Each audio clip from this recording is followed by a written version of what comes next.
أعوذ بالله من الشيطان الرجيم بسم الله الرحمن الرحيم وصلى الله على سيدنا محمد وعلى آله وصحبه وسلم تسليما ولا حول ولا قوة إلا بالله العلي العظيم. Alhamdulillah. Who studied Ibn Ashur before? Anybody else? Ibn Ashur has 3 sections. We'll start with the section on juristic principles. But before I do that, just a few things about who's actually practicing. Is everybody consider themselves Maliki? Everybody?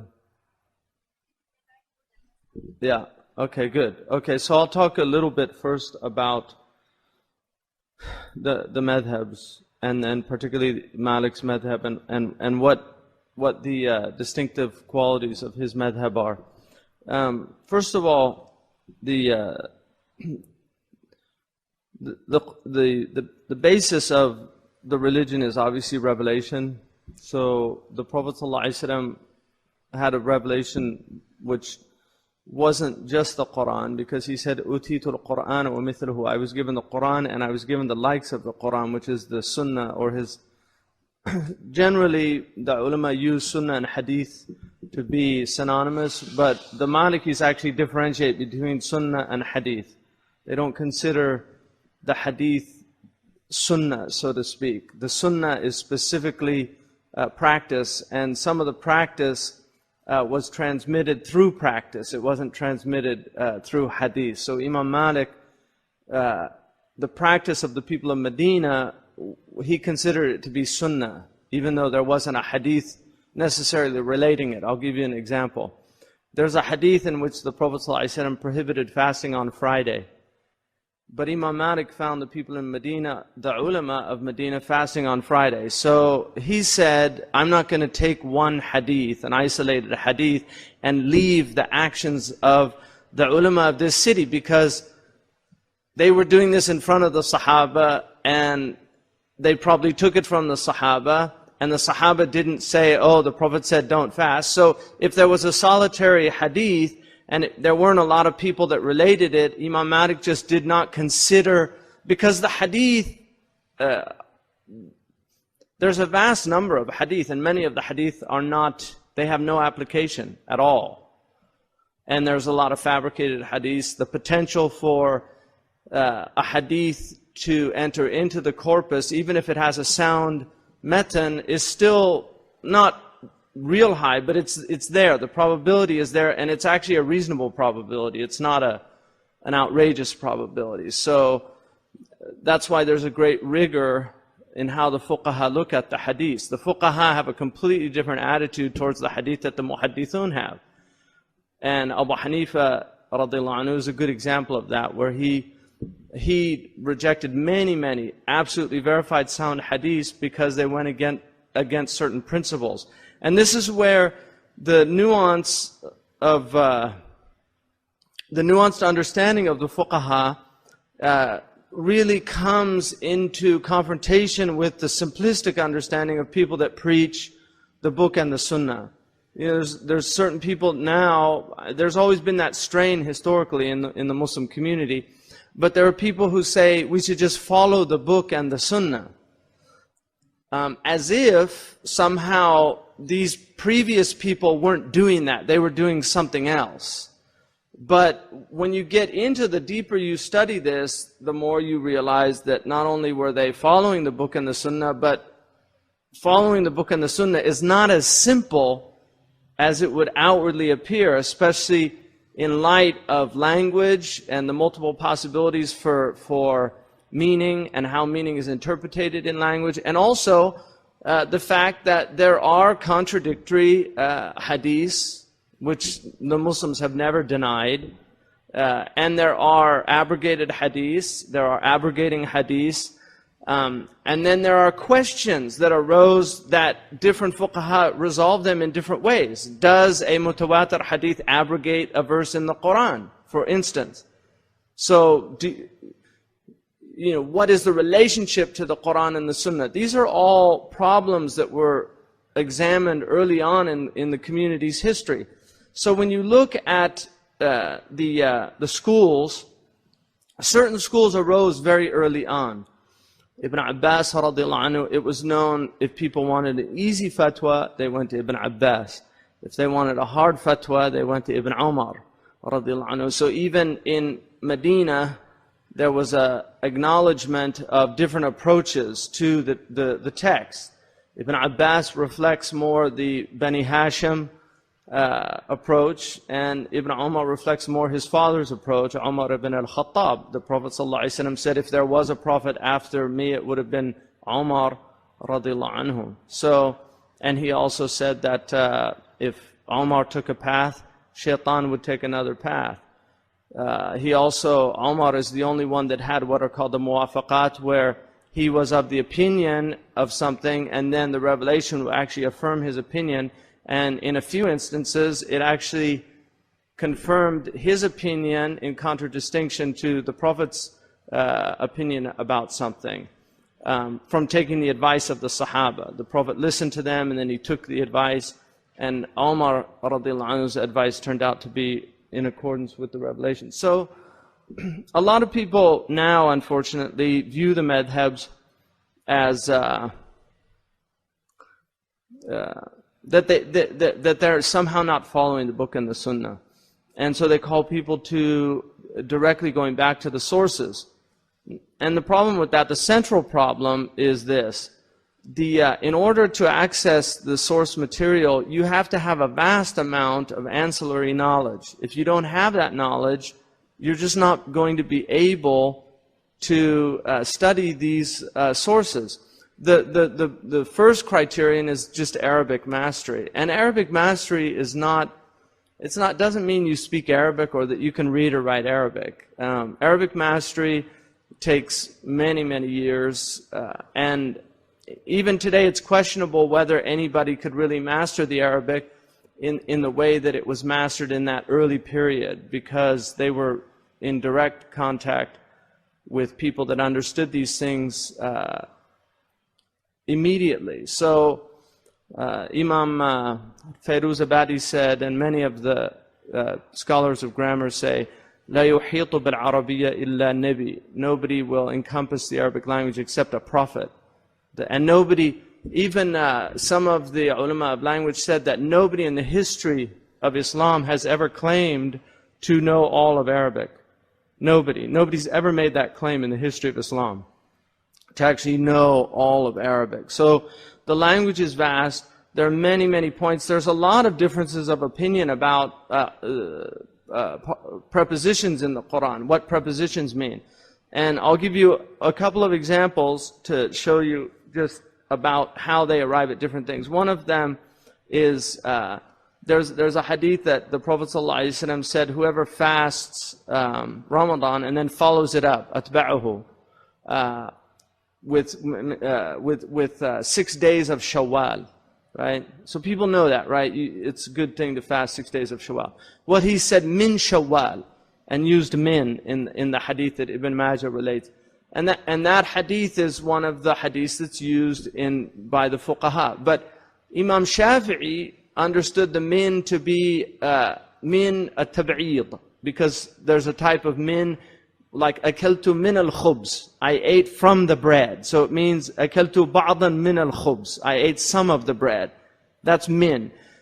There's also min al-ibtida or min al-bayan. There are different types of min in language. So like you say, nunaziru min al-Qur'an. In the Quran it says nunaziru min al-Qur'an. That's min, means the whole Quran. It's just a min yubayyinu ma yunazziru minhu, like that. It just clarifies what's being revealed. So the min there is actually a type of min that you could just take it out and you'll still have the meaning. Nunazzil al-Qur'an.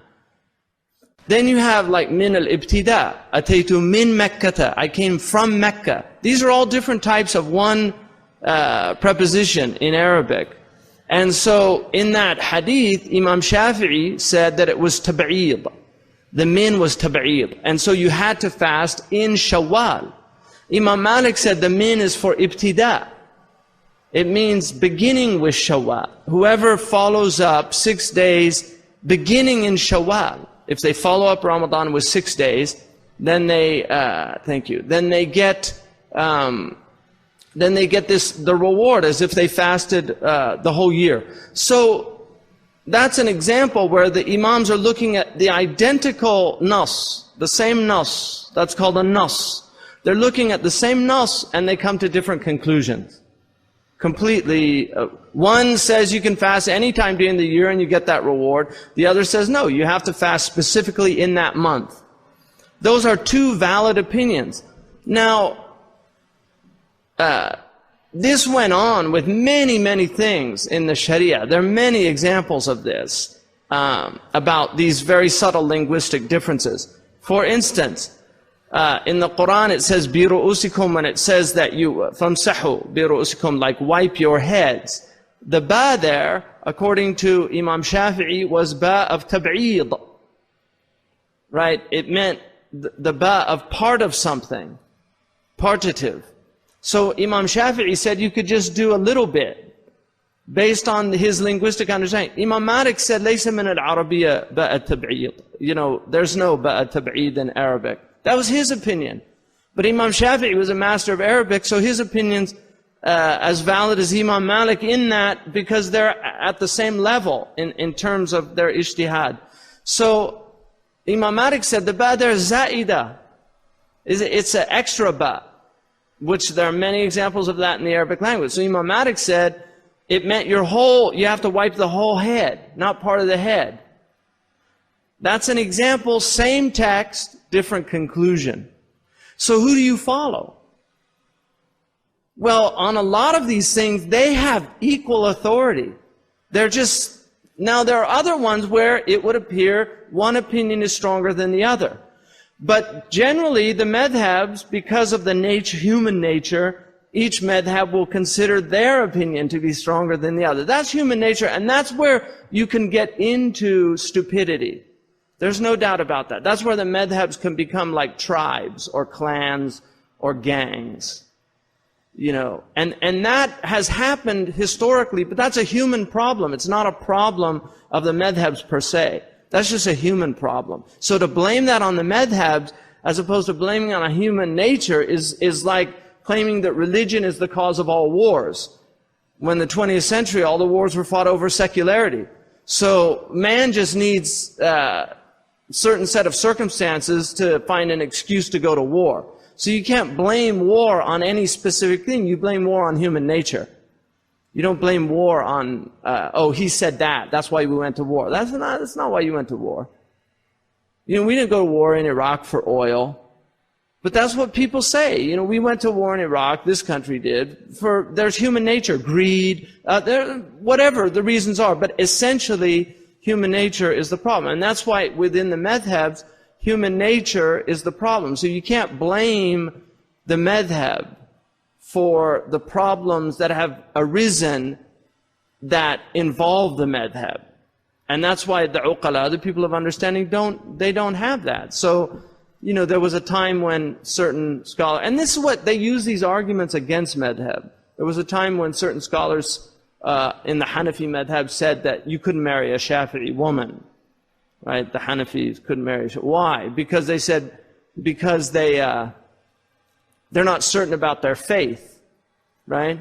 Or vice versa. The Shafi'is, they're not certain about their faith. And that happened. There's people that had that opinion. That's not a madhab problem. That wasn't Hanafis and Shafi'is. That was Maturidis and Ash'aris. Right? Because the Maturidis, to them, faith is a hal of a person, and with the Ash'aris, it's more of a maqam. In other words, the Maturidis believe that you can be a believer and then leave faith. Whereas the Ash'aris say no, faith is, even if you're in a state of disbelief, you're a believer with God. And that's why you can say, if somebody says, are you a believer? You say, I'm a believer, insha'Allah.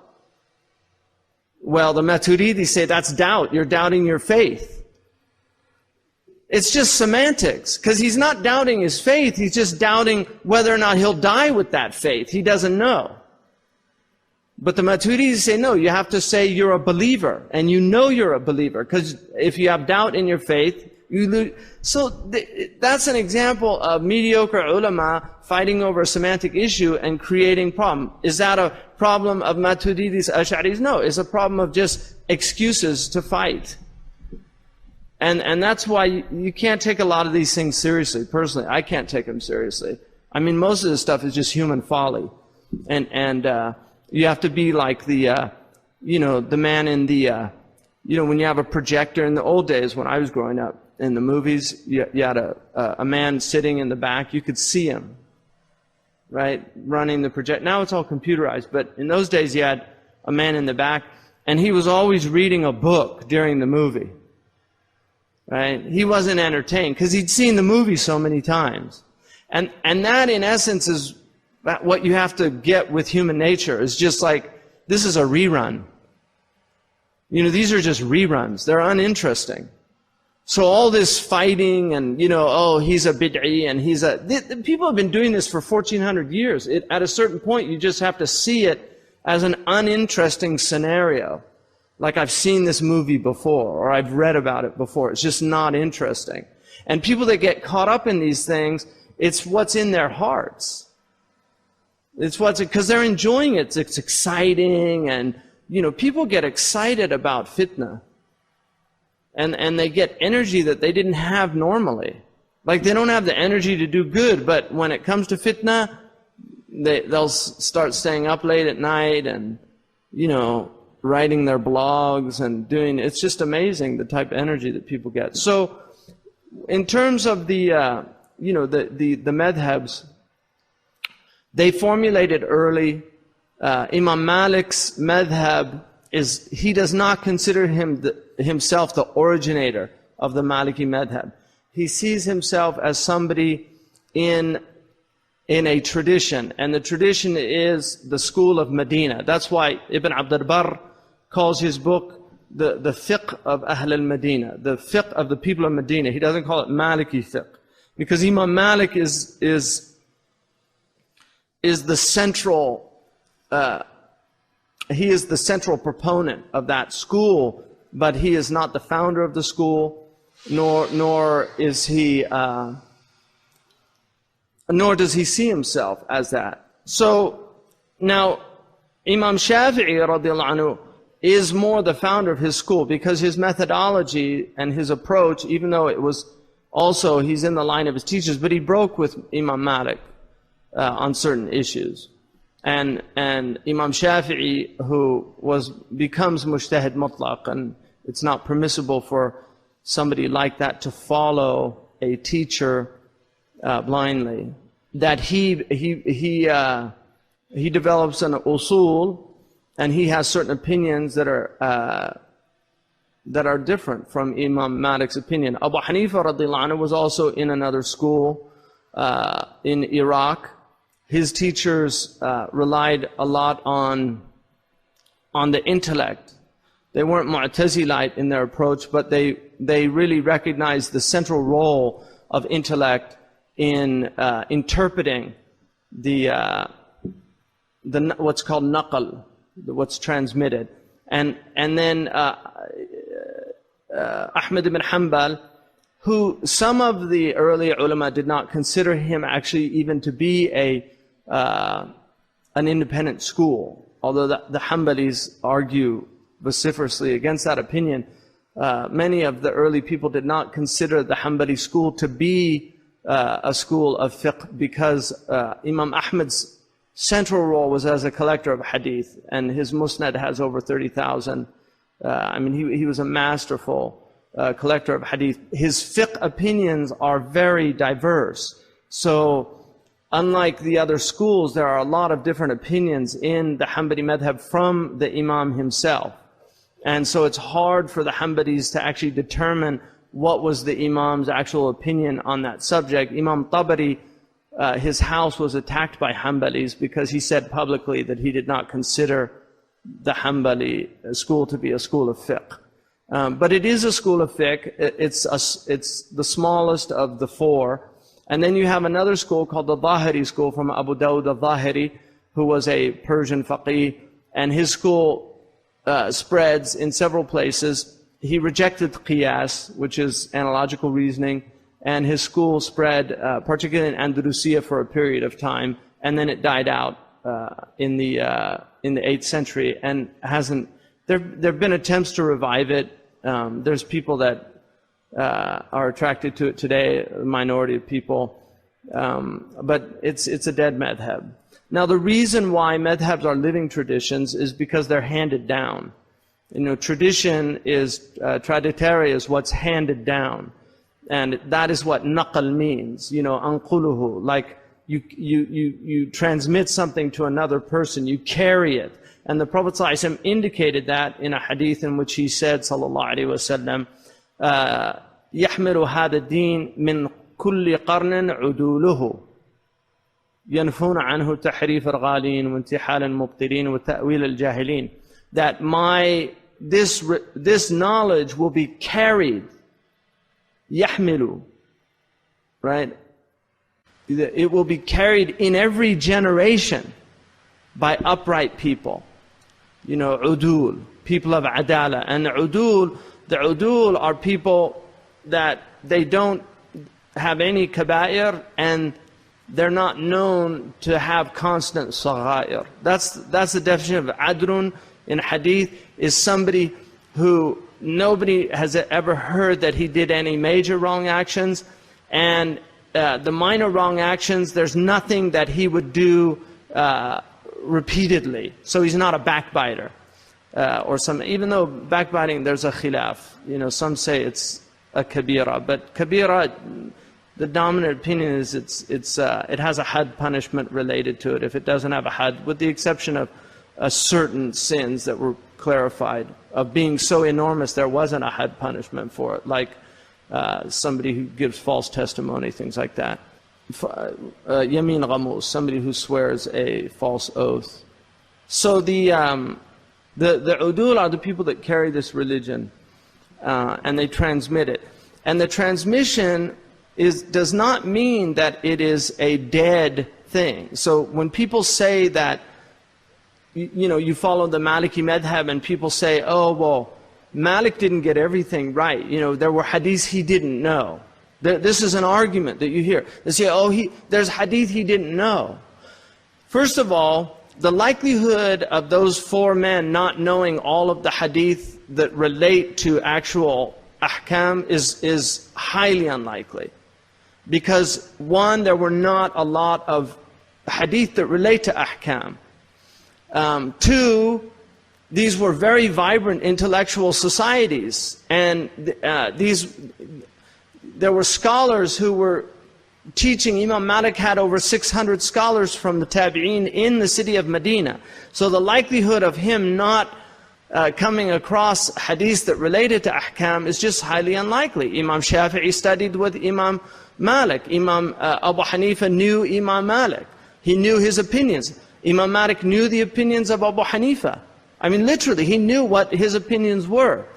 So that idea is not a strong idea. But even if, granted, they didn't know. Let's say they didn't know. Maybe they didn't know 10, 20%. Even Imam Malik refused to allow Mansur, Abu Ja'far, to force his opinions on the ummah, because he said the Sahaba spread out and there's hadiths maybe they didn't reach us, and people also are following what they're used to, and you shouldn't impose foreign opinions on people that are following something they were used to. So Imam Malik rejected the idea of having his madhab become the madhab of all of the community.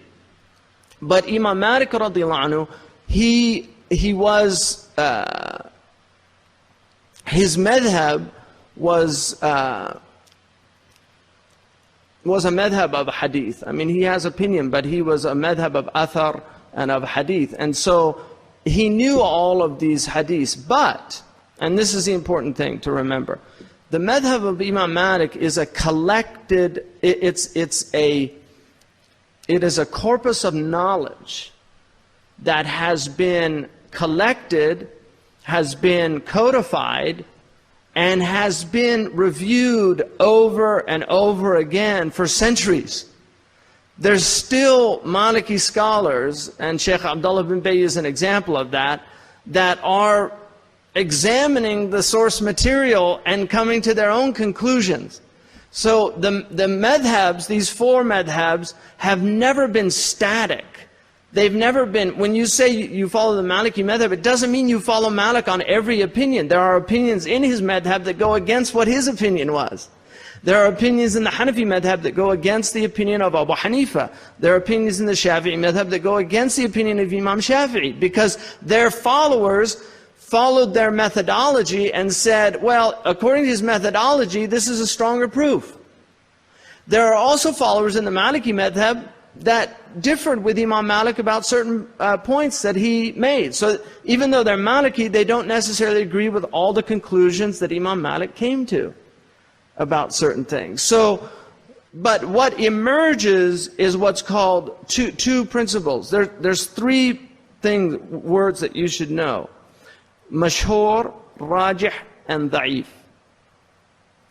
Mashhur is what the majority of the Maliki scholars, and these are the mujtahidun, either mujtahidun muqayyadun, mujtahidun, there's different types of ijtihad in the madhab, but they are the mujtahidun of the madhab, and it is when the majority of them argue a point, it's called mashhur in the madhab. It's called mashhur. And that is what, if you are a muqallid, if you're somebody who hasn't achieved a level of ijtihad, it's what the madhab demands that you follow, unless you have within the madhab certain conditions or circumstances that enable you to go to a different opinion, and that's done by a mufti within the madhab who can determine that for you. The second is called the rajih. The rajih is the preponderant opinion, so it's ma qawiya daliluhu. It's where there's a stronger proof. Most of the ulama of the madhab they kind of reject that distinction. But there are muhaqqiqun in the madhab, great scholars in the madhab, that will argue that even though this is the dominant opinion, the proof is against them. They will argue that. And there are some people that take that and there's some people that don't. So you'll find that. But it's a strong opinion. There's no doubt. And the qabl and the sadal are examples of that, and I'll go into that when I get it. But there are those that argue that the qabl is the rajih, the sadal is the marjuh, but the sadal is mashhur. The sadal is the dominant opinion.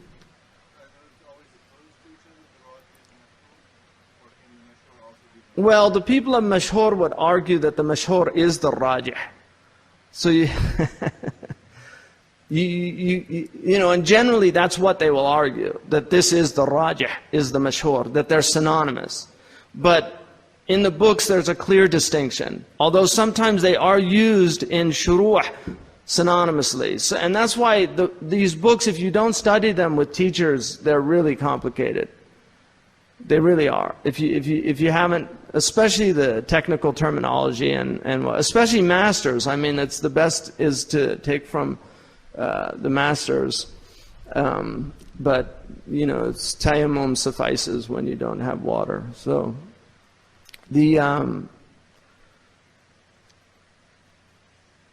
now just a few things about the madhab. Imam Malik was born outside of Medina, near Khaybar, but he spent his entire life in Medina. His father was from Dhu Asbah, which is a Yemeni tribe. They were actually kings of Yemen.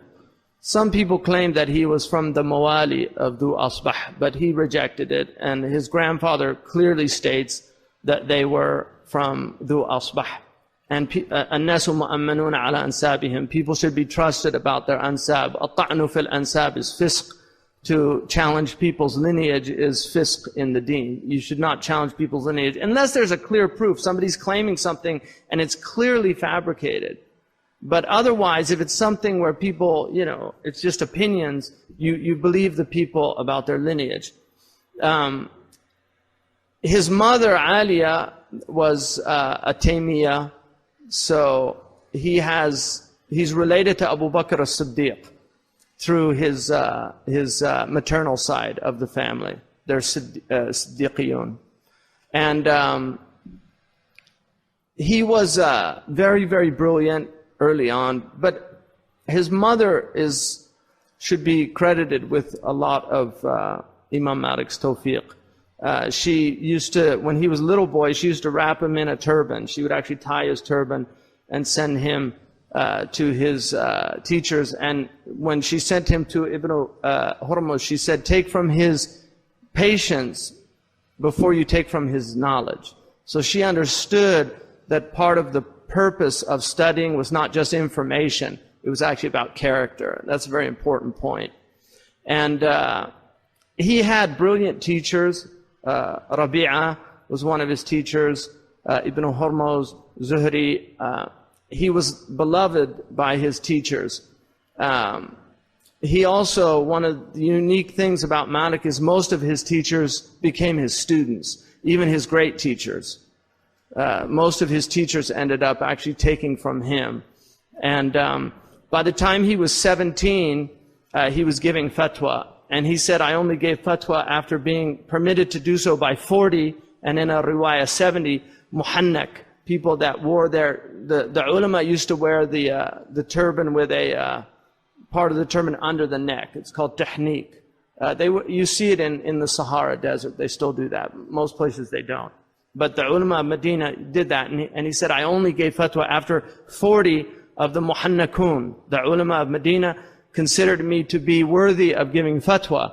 And he gave fatwa until he was almost 90 years old. So Imam Malik's opinions change over time, and that is why you will find different opinions throughout his history, because he was learning in knowledge, and as you increase in knowledge, you change your views about things.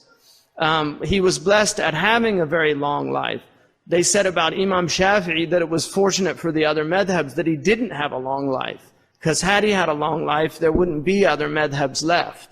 You know, he was so brilliant. He died when he was 54 years old. And his madhab, interestingly enough, because of Imam Nawawi, has very little diverse opinion. The Hanafi and the Maliki madhabs have a lot of diverse opinions. They were also ruling madhabs. Both the Hanafi and the Maliki madhab have had the most number of states that their madhabs actually were the legal mechanism of the state. And for that reason, because of the nature of running a state, you have a lot of diverse opinions in the madhabs. The Hanbali madhab, the current Saudi Arabia, thank you. Saudi Arabia is the first real Hanbali dawla. They really haven't had a dawla before that. And the Shafi'i, obviously Yemen and southern India and a few other places, they've had power also. But the Malikis had all of Africa, and for a period of time, Imam Malik's madhab was the madhab of the Arabian Peninsula, including the Najd. Najd used to be Maliki. The eastern part of Arabia was all Maliki. Bahrain was Maliki. The Emirates now is still Maliki. Qatar is part Maliki, part Hanbali.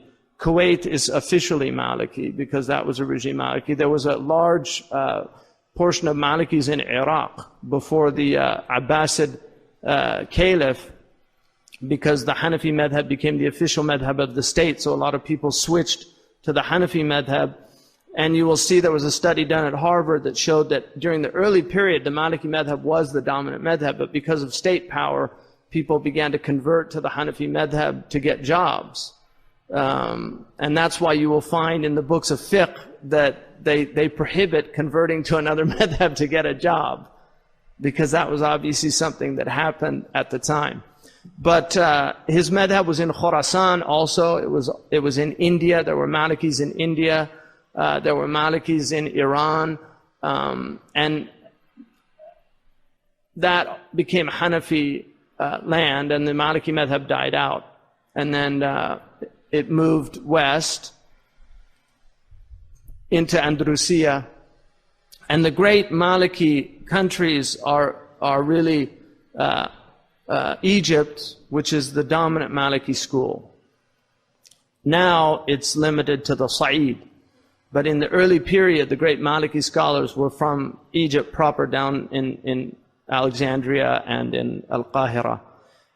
So the Maliki school, the dominant opinion of the school is the Egyptian school. And after that, you'll have the Moroccans have strong opinions, the Tunisians and the Andalusians, and the Iraqis also. But generally, when we say the mashhur of the madhab, we're talking about the Egyptian school. Yeah, there is. I mean, the Sahnun, Imam Sahnun, there's 4 major books in the Maliki madhab: the Wadiha, the Utbiya, the Mudawwana, Al-Wadiha, wal-Mawaziyah. Those are the 4 major. Al-Asadiyya becomes the Mudawwana. The Asadiyya was Asad ibn al-Furat, was a qadi who studied with Imam Malik, and he wrote a book which has Malik's opinions called the Asadiyya. Imam Sahnun took the Asadiyya and revised it and corrected things. And then he showed it to Ibn al-Qasim, who was very happy with it.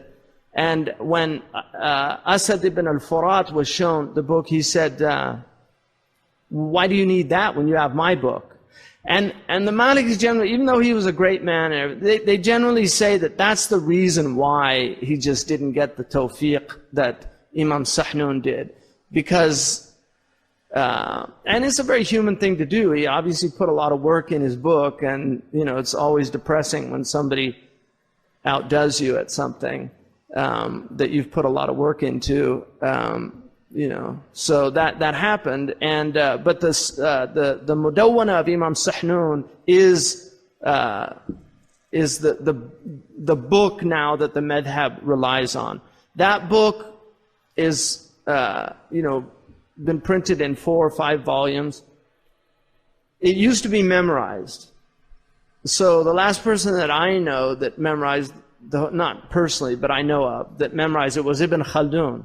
Ibn Khaldun was the qadi of the Malikis in Egypt in the 14th century, but it's important to note, even though he memorized the whole Mudawwana, he wasn't considered a major player in the Maliki madhab. He doesn't have an opinion in the books of the Malikis. So that shows you that rote memorization was, even though he was a genius also, but rote memorization and knowing the madhab did not mean that you necessarily had an opinion in the madhab. So now the Mudawwana then is abridged into the Tahdhib of al-Baradi'i, and that becomes the dominant book that's used. And then that was abridged again by Ibn Habib, and then Khalil ibn Ishaq abridges that book. And the abridgment of Khalil ibn Ishaq, for some reason or another, becomes the dominant book of the madhab. He abridges it, and it just, that's what everybody in the Maliki school started studying after him. And he was an Egyptian, and then his book was abridged by another scholar, Abu Barakat al-Dardir, and this is the first volume of that abridgment and his commentary on it. But he abridged the Aqrab al-Masalik, which is written 200 years ago. So the madhab becomes abridgments of abridgments of abridgments. Now Ibn Ashir, who was a student of, not a direct student, but he was a master of Khalil, and he taught Khalil. Ibn Ashir took the mashhur in the 5 pillars, and he abridged this book. And this book is usually the second book that people in the madhab study now. If you're in the Eastern world, they study the Ashmawiyya, which is an Egyptian Sudanese text. If you're in the Africa west of Sudan, you study Al-Akhdari as a first text, generally. And then Ibn Ashir as a second text. The Risala of Ibn Abi Zayd, sometimes the Izziyah, it depends on where you are. The Risala as a third intermediate text, which is similar to Shaykh Nuh's Shafi'i text of the reliance of the traveler. The Risala is an intermediate text in fiqh written by Ibn Abi Zayd al-Qayrawani, who was a brilliant 4th century Maliki scholar who was known as the Little Malik. because of his knowledge of the madhab. And then the final book that's studied today is Khalil, generally. And then if you go into Qada, they study the Tuhfa of Ibn al-Asim, Tuhfat al-Ahkam. So that's the madhab today. But the primary sources and people that master those basic sources, that go on to, like somebody like Shaykh Abdullah bin Bayya, who becomes a master jurist, will study the Ummahats. When you study the Ummahats, you get into vast diversity of opinion. I mean, even in these books, when you study the commentator, you see how much diversity of opinion. The Sharia is very flexible. The Sharia fiqh also technically is not Sharia. I mean, Sharia is the hukum of God. The fiqh is the understanding of the hukum. So Allah says something, and then how people understand it is what becomes fiqh. That's why the Prophet ﷺ said, "Man yuridillahu bihi khayran yufaqihu fid deen." The one that God wants good for, He will give him understanding of the deen. So the deen is the sharia. But having understanding of that is another thing. So some people have good understanding, some people have mediocre understanding, some people have poor understanding. And you'll find all of that in the permutations of the fuqaha. You have ridiculous opinions that show up, and you'll read them and you'll say, that is completely insane. But it's an opinion, and it's mentioned in the books. And then you will have brilliant, just amazing opinions that you can't believe, how did he think of that? How did they derive that ruling? So you're going to get that whole spectrum of opinion. And then the tarjih is the ability to choose the best. الَّذِينَ يَسْتَمِعُونَ الْقَوْلَ فَيَتَّبِعُونَ أَحْسَنَ. Those who listen to things and they follow the best of it. And that's basically what the madhabs have done. It's tahdhib. They have over the time chosen what they believe to be the best understandings from all of these great scholars that lived, and their opinions become codified and they become the madhab. So it's important to note that even though we believe these are ahkam and we believe that they fall under the categories, it's still human understanding. And the early community did not say halal and haram with fiqh. That becomes a later, the later ulama used those terms in fiqh. The early community did not. Imam Malik did not use halal and haram.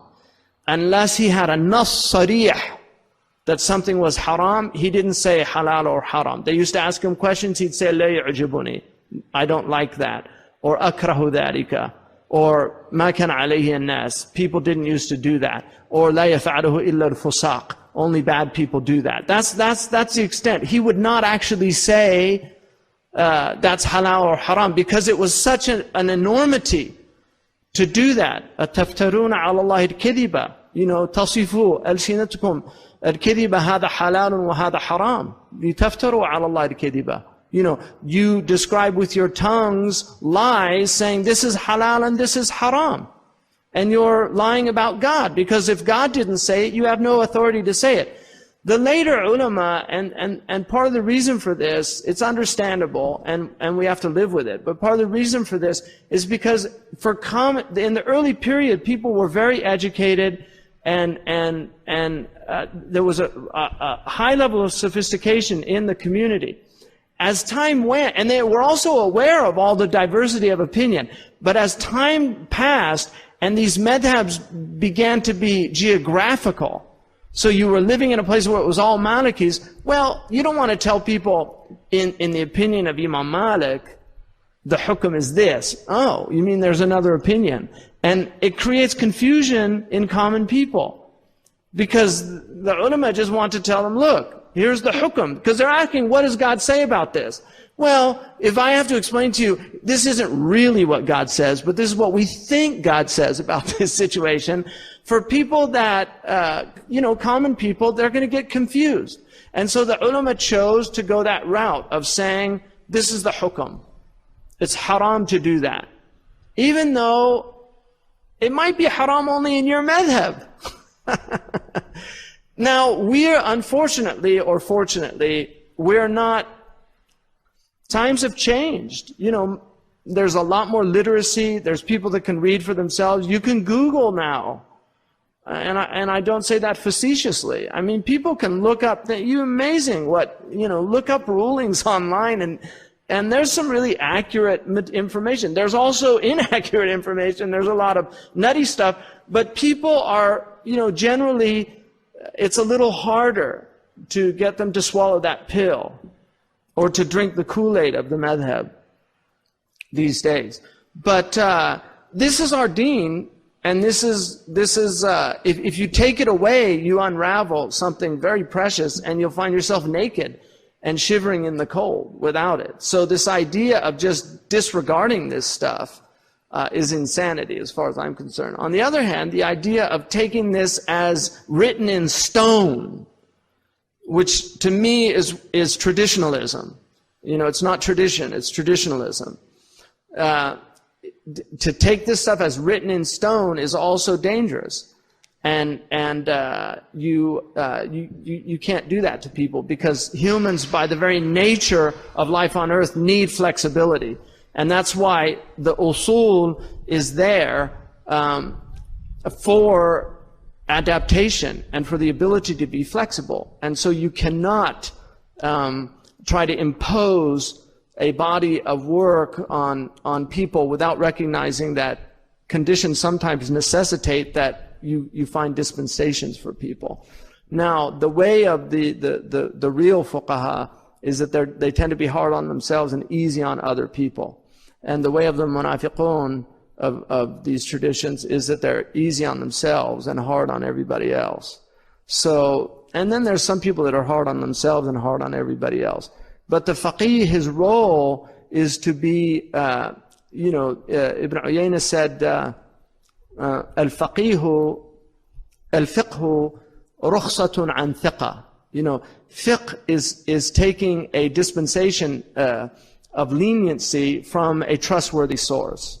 أما التشديد فيحسنه كل أحد. As for being hard and rigid in your opinions, everybody's good at that. Anybody can say it's haram. You know, anybody can, but real fiqh is facilitating people's affairs. Yuridukum Allah al-yusr. Allah wants ease for you, you know. So that's, is there any questions about any of this that I've gone over? That's certainly a modern view. I mean, traditionally people, in the history of Islam, you won't find any alim of any weight or worth in the last 1100 years that did not have one of the madhabs after his name. Imam Nawawi al-Shafi'i, Imam al-Qurtubi al-Maliki, Qadi Iyad al-Maliki, Ibn Hajar al-Asqalani al-Shafi'i, Imam al-Tahawi al-Hanafi. I mean, they all followed the madhab. So that has been the tradition. Now, I once asked one of my teachers about a saying that's common, madhabul ammi man yuftihi. You know, the madhab of common people is whoever gives them fatwa. And he said, هذا صحيح من جانب وباطل من جانب آخر. You know, it's sound from one perspective, it's false from another. It's sound in that if you really don't know anything, then if you go to an authority, you just take what they give you. It doesn't matter what it is. But he said it's not sound in that you should learn your deen. And the way that you learn your deen is through these texts. If you want to reinvent the wheel, it's very hard to do that. I mean, if you say, like, I'm going to follow Salat al-Nabi ka'annaka tarahu, you know, the prayer of the Prophet as if you see it, which was written by an Albanian Syrian scholar, Nasiruddin al-Albani, wrote a book called The Prayer of the Prophet as if you see it. Now, the idea there is somehow that Imam Malik's prayer was not the prayer of the Prophet, or Imam Hanafi's prayer was not the prayer. But Imam Malik, one of his primary teachers was Nafi', who was the freed slave of Ibn Umar. And Ibn Umar, of all of the Sahaba, is noted to follow the Sunnah more than any other Sahabi. So if Malik's primary teacher took directly from Ibn Umar, who saw the Prophet pray, didn't Malik know how the Prophet prayed? I mean, So if you're going to follow Nasiruddin al-Albani, what you have to understand is you're following his tarjihat. He's picking for you the hadiths that he thinks are the soundest hadith. So you're really following Nasiruddin al-Albani. You're not following the Prophet ﷺ. You're following him in that he's taking from the hadith, but you're taking from his understanding. When you take from this, you're taking from thousands of ulama of a school that happens to be named after the man that codified the methodology used to do those tarjihat, to interpret the hadith. Because each of the schools has their interpretive hermeneutic, their means by which they interpret. So you can say that, and the madhabs can be a source of separation. There's no doubt about that. And the idea of and there's some people that do say that, I just want to be a Muslim. And that's true, and we are ultimately all, that's what we are. Whether we're in the Hanafi class right now or the Maliki class, we're all Muslim. Imam Zayd's one of my closest friends, and he's Shafi'i. It never even comes up. We never even discuss. He might ask me, or I might ask him on occasion, what's the Shafi'i opinion about something, or what's the Maliki opinion. But it's just not an issue. And that's what I was saying. You have to be like the man in the projection room. You can't take the melodrama that people make of this stuff seriously. But I will say there is an opinion, and it is a valid opinion, of what's called talfiq, which is to choose from the different madhabs. You can take different opinions. The ulama stipulate that you not take the easy opinions of the madhabs, because your religion will disappear. In the Hanafi madhab, a woman can marry herself without a wali. In the Maliki madhab, you don't need shuhud for a marriage contract to be valid. What's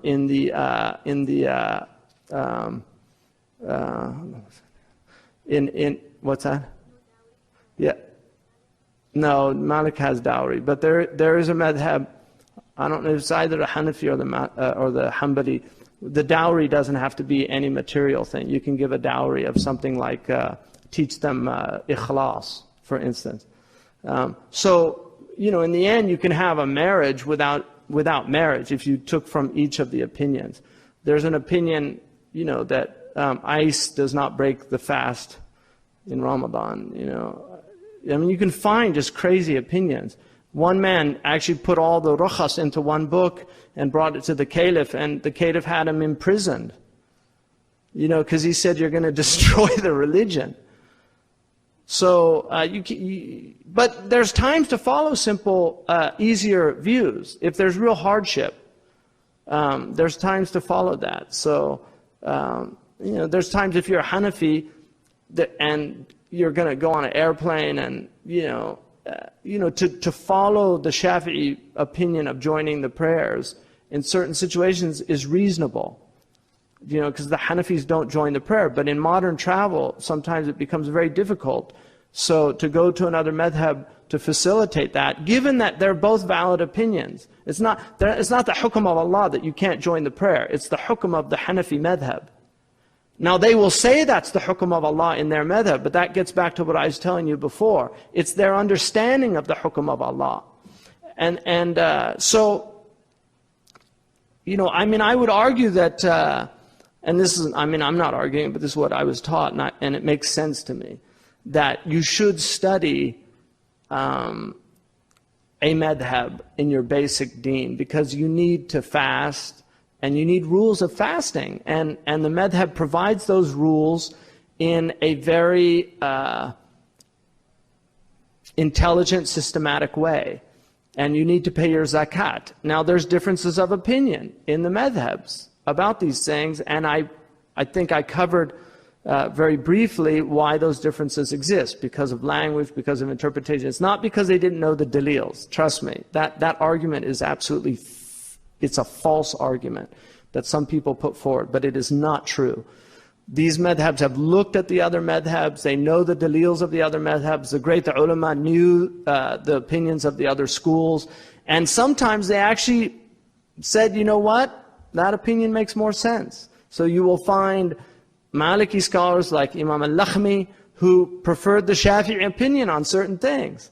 In the Hanafi madhab, if they don't find a valid opinion in their madhab, it's actually in their usul to go to the Maliki madhab and take what the Malikis say. So even within the madhabs, there is a respect of the other madhabs, but they draw different conclusions based on their methodologies.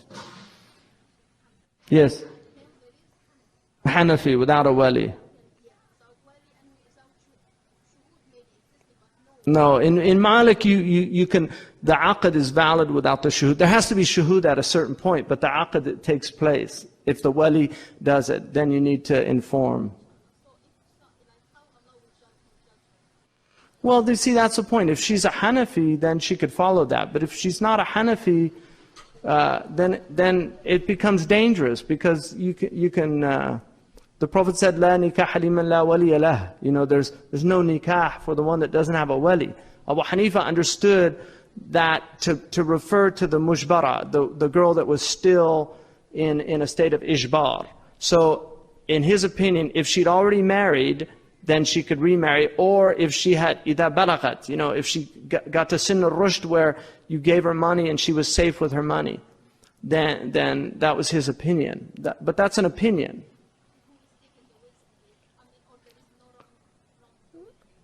No, there's no wizard. Why would there be wizard? I mean, it's a valid opinion. Well, and then khuruj an al-khilaf is mustahab. To get out of khilaf is mustahab. So the Hanafis don't encourage that. It's an opinion and it's a valid opinion, but they don't encourage that. You know, in normal circumstances, there should be a wali. In certain excruciating circumstances, then it would be a permissible thing for a woman to do. But generally, she should have a wali.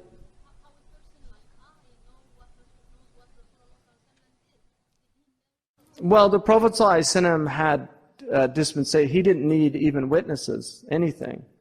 The Prophet had his dispensations in marriage. One woman, his marriage was just to put his cloak around her.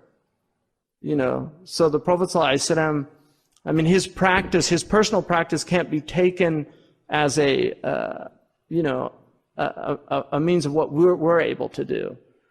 Yeah. I mean, the Prophet had dispensations about it. He had dispensations that facilitated his work, but he had dispensations that made it harder too. I mean, the Prophet's, it's not all, you know, I mean, people that think that the Prophet ﷺ, somehow those marriages were like perks or something like that, they were a great burden on him. The marriages, they were not easy. I mean, he had a very difficult time.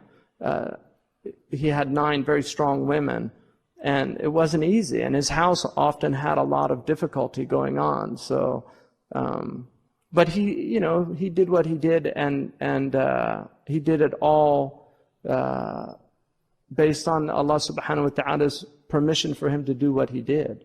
But I mean, I wouldn't encourage somebody to marry without a wali, personally. You know. Yeah. I mean, I think there's a reason why we have that in our religion. And women can be abused very easily, especially if they don't know the man, because you're getting into something that you don't know. You're in love, your father doesn't want you to marry, but you want to marry, and then you end up marrying, but then the marriage could turn into a disaster. I mean, that's very real. And then the wilaya is to protect the woman. The wilaya is there. The wali is the guardian of the woman. And the idea is that in marriages, the woman's in a compromised situation because of the nature of marriage. Money is in the hands of the husband generally, not always, and it's certainly changing in our time. And that's why a lot of these rules need to be re-examined. I would agree with that in light of modern society. I think there's a lot of situations where women are put into problematic situations. For adult women, I mean, I tend to incline towards the Hanafi position personally, because I've seen situations where parents will not let the girl get married, and it has to do with really stupid things. Because it's not their cousin, or because they're not a doctor, or because I've seen that in many situations. On the other hand, you don't want to destroy a family, over trying to create another family. So tabni usra wa tahdim usra ukhra. It's kind of a crazy thing to do. Mm-hmm. Studying a text with the Shaykh, like Sahara, I Yeah, no, I would teach. If you've done the bab and your family needs to learn that, then by all means teach it, you know. And if you have questions, then you have to ask. I mean, the Prophet Imam Malik radiallahu anhu was asked 40 questions by some people who came from Iraq, and on 36 of them he said, I don't know, la adri. And they were hard questions. And the man just said to him, he said, we came all the way from Iraq to the alim of Medina, because that's what they used to call him. And what do we tell the people when we go back to Iraq? And he said, tell them that you met the alim of Medina, and he said he didn't know. So, you know, that just being able to say, I don't know, or let me check, or, you know, I mean, the people I studied with memorized everything, you know. I don't have that capacity, but those are the people I studied with. So it's a lot better to study with somebody like that. But like I said, you know, absence of water, you use tayammum. Yeah. Well, I mean, in America, I think we're a little freer because we don't have the geography of madhab. Like if you're in Pakistan, I wouldn't encourage following the Maliki madhab, because a lot of people in Pakistan are very provincial. And that's true of any area where you have lower levels of education. You go to Egypt. Egypt's very cosmopolitan, so it's a little different. And they've known the madhabs for a long time. But in Pakistan, no. I mean, you know, if you go to Afghanistan and pray a certain way, they don't think your prayer is valid, because they've never seen anybody pray like that, do you see?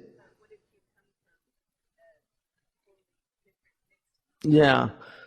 You know what you get when you mix a Shia and a Sunni? Huh?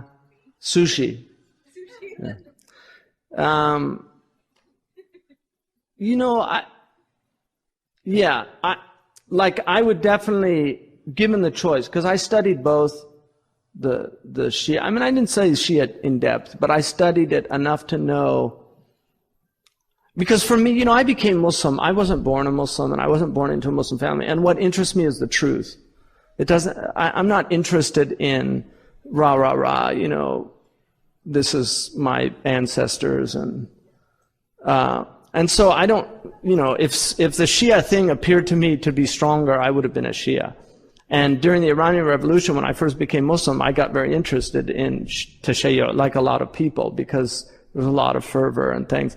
But and I believe that the Shia narrative is an alternative narrative.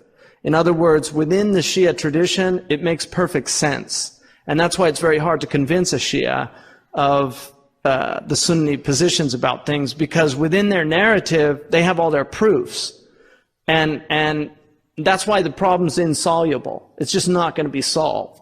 And it's best to leave it alone. I'm totally against like debates and, you know, but for me, the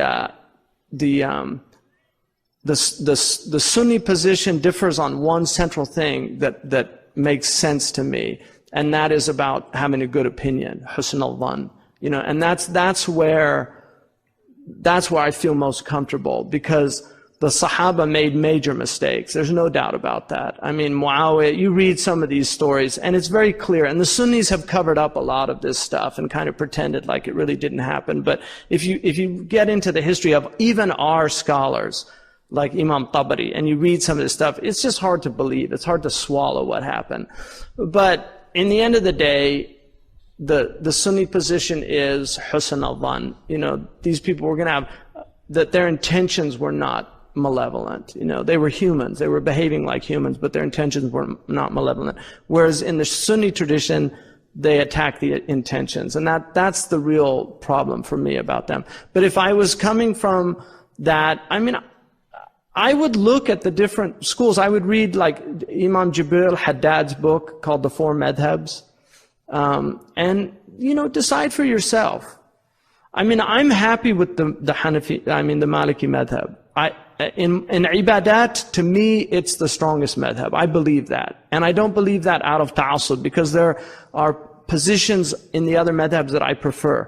But in ibadat, I don't see there's any stronger madhab, because if you study the methodology of Malik, it just makes sense that his ibadat are the strongest.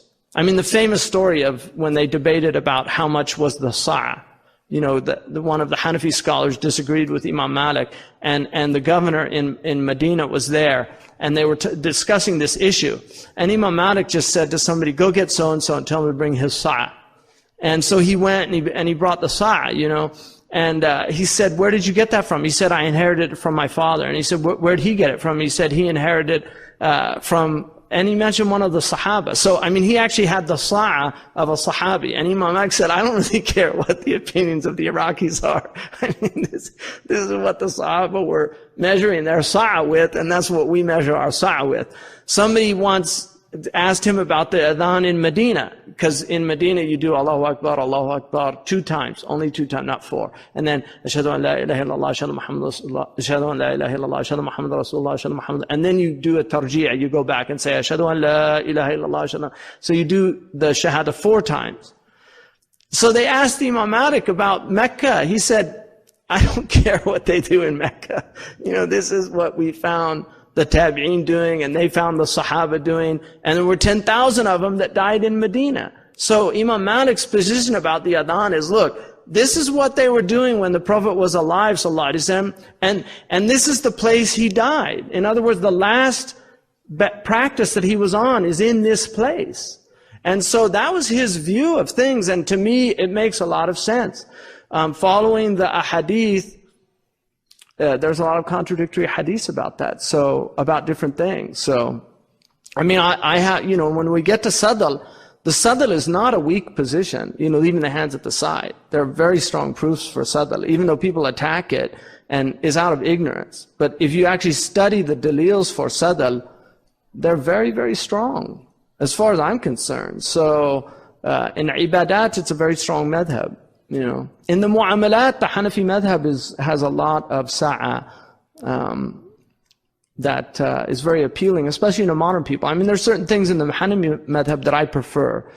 You know, Imam Abu Hanifa had musawat between Muslims and non-Muslims in diya and in qatl and things, and that makes more sense to me. But I'm a modern person, you know, equality and those things. I was brainwashed with that stuff, so. That makes more sense than this idea that if a non-Muslim kills a Muslim, he's killed, but if a Muslim kills a non-Muslim, he's not killed. It doesn't make sense to me. Well, I mean, I think for us, the majority, what we have to focus on more is ibadat. The hukum of Islam has been gone for a long time, and it's not coming back. You know, it's just not. And it's a illusion for people to believe that, because the hadiths are very clear that Islam yurfa, you know, Islam gets taken away from people. The Prophet ﷺ said, لَا يَنْقَضِيَنَّ عُرُلَ الْإِسْلَامِ عُرْوَةً عُرْوَةً. The Islam is going to go knot by knot, you know, like a rope that you go up to the heaven, it'll go knot by knot. And he said, كُلُّ مَا تَنْقَضِي عُرْوَةٌ يَتَشَبَّثَ النَّاسِ بِالَّتِي تَلِيهَا. Every time one knot goes, people cling to the one that follows it, holding on to the rope of Islam. And so you're up at the top, but the ropes, the knots start going, and you're descending, so you get lower and lower. It's a beautiful metaphor. And then he said, فَأَوَّلُهَا نَقْضًا الْحُكْمُ. You know, the first thing that goes is governance. وَأَخِرُهَا الصَّلَاةِ. And the last thing to go is the prayer. So, we still have a reasonable amount of the deen, but we should be focusing on what we have, not what we've lost. And it doesn't mean you don't learn the rules and things like that of what we've lost, but to obsess about those things and not recognize the primacy of what we have is, I think, foolish. Now, in terms of family law and things like that, I agree. I mean, I think there's a lot of pre-modern things in the books of fiqh that are very problematic today. And that's when you need people of ijtihad. I mean, Shaykh Abdullah bin Bayya, who I trust a lot, you know, Ijbar is part of the Sharia. Like a father can impose marriage on the son or the daughter, right? And they can even marry them when they're babies, legally. So, but he says Ijbar is inappropriate in the West. And I agree, and I think increasingly it's inappropriate in the Muslim countries because, women's status has changed considerably, and arranged marriages, which tended to work in very primitive societies and pre-modern societies, they tended to work, and there are many people who have their grandmothers were in, seriously, just ask people, most people's grandmothers were in arranged marriages, and the marriage worked out. Maybe it didn't work out all the time, but generally it worked out. But now it's very hard for a woman, like, what, you're going to tell me who I'm going to marry? It's hard for modern women to even swallow that idea. But it's in the books of fiqh. So how do we deal with that?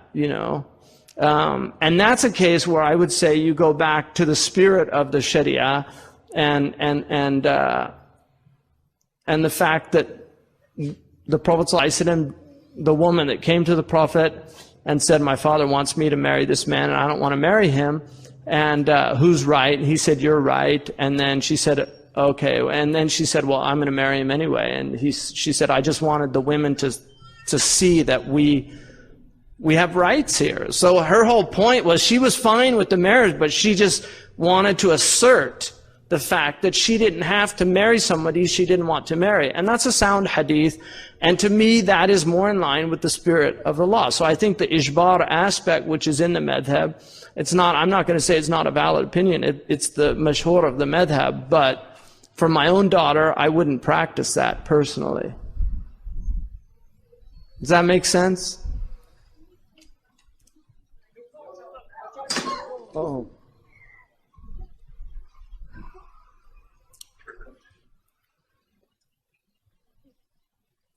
Are you all right? Are you okay? Alhamdulillah.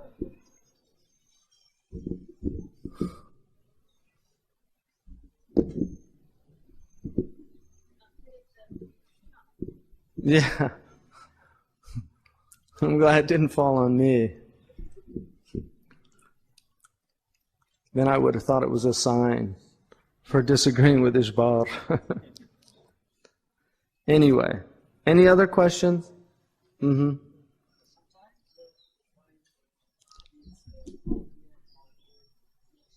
Uh-huh. There's no hadiths that are mawdu' that they used. Imam Malik took mursal. He accepted marasil. And what's interesting about Imam Malik's marasil is they've all been proven to be marfu'. Every single hadith that he took that was mursal has been proven to be marfu' by his school. So it's not really an issue anymore. Imam Shafi'i only took mursal from Ibn Musayyib, So these are khilaf issues. Ahmad ibn Hanbal didn't take the mursal. No, he took the mursal. So, but generally the hadiths that they took were, they've been proven to be marfu'. Because the marasil of Sa'id ibn Musayyib and Ikrimah and other, of the early scholars, they were thiqat. One of the things Sahaba, people say, oh, Abu Huraira relates almost 3,000 hadiths and he was only with the Prophet for less than 2 years. How's that possible? And Abu Huraira didn't just take hadith from the Prophet ﷺ. He took hadith from other Sahaba. That was his job. He was a hadith collector. And so he took hadith from other Sahaba, but he didn't mention them. That's why sometimes he'll say, I heard the Prophet say, other times he'll say, the Prophet said, and he won't say, I heard the Prophet, because he didn't hear it from the Prophet ﷺ. He heard it from another Sahaba.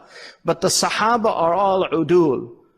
So they don't have to mention, if they heard it from another Sahabi, that I heard it from, Amr ibn al-As or something. No, they don't have to say that.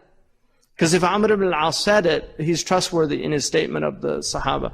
One of the hadiths the Prophet repeated more than any other hadith was, "Man kadaba alayya muta'ammidan falyatabawwa maq'adahu min an-nar." Whoever lies about me intentionally, he should take his seat in hell. He mentioned that hadith more than any other hadith. It's mutawatir with dozens of riwayat in each generation. So the Prophet made it very clear, sallallahu alaihi wasallam, that to lie about him, you were going to hell. And that's why Sahaba didn't do that.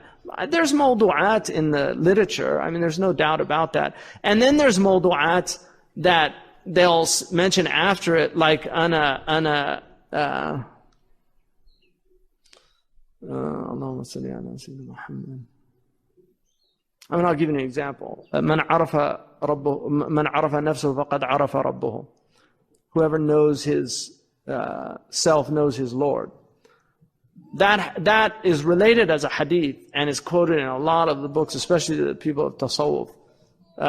And some of the ulama wrote books on that one hadith. That hadith generally is a statement of Yahya ibn Ma'in. I mean, that's where it comes from. But Ibn Arabi, who wrote a text on it, Ibn Hajar and others considered him from the Huffaz. I mean, he was considered a hafiz of hadith. Generally, when the Huffaz mention a hadith, they have some basis for it. And that's why, like Imam al-Ghazali was not a muhaddith. So if he mentions a hadith, it's not of the same caliber as somebody like Ibn Abd al-Barr. Ibn Abd al-Barr mentions a hadith in his Jami' al-Ilm.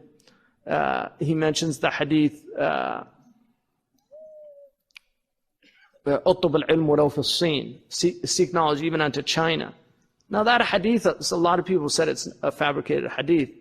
Ibn Abd al-Barr, the fact that he mentions that hadith, وَلَا يُعَلَّقْ عَلَيْهِ, and he mentions it as a hadith, gives it weight.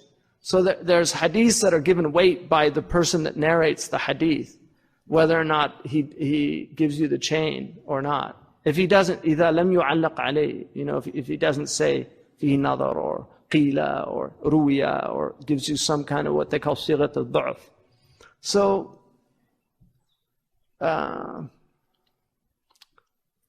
but generally, like I said, these madhabs have been so worked.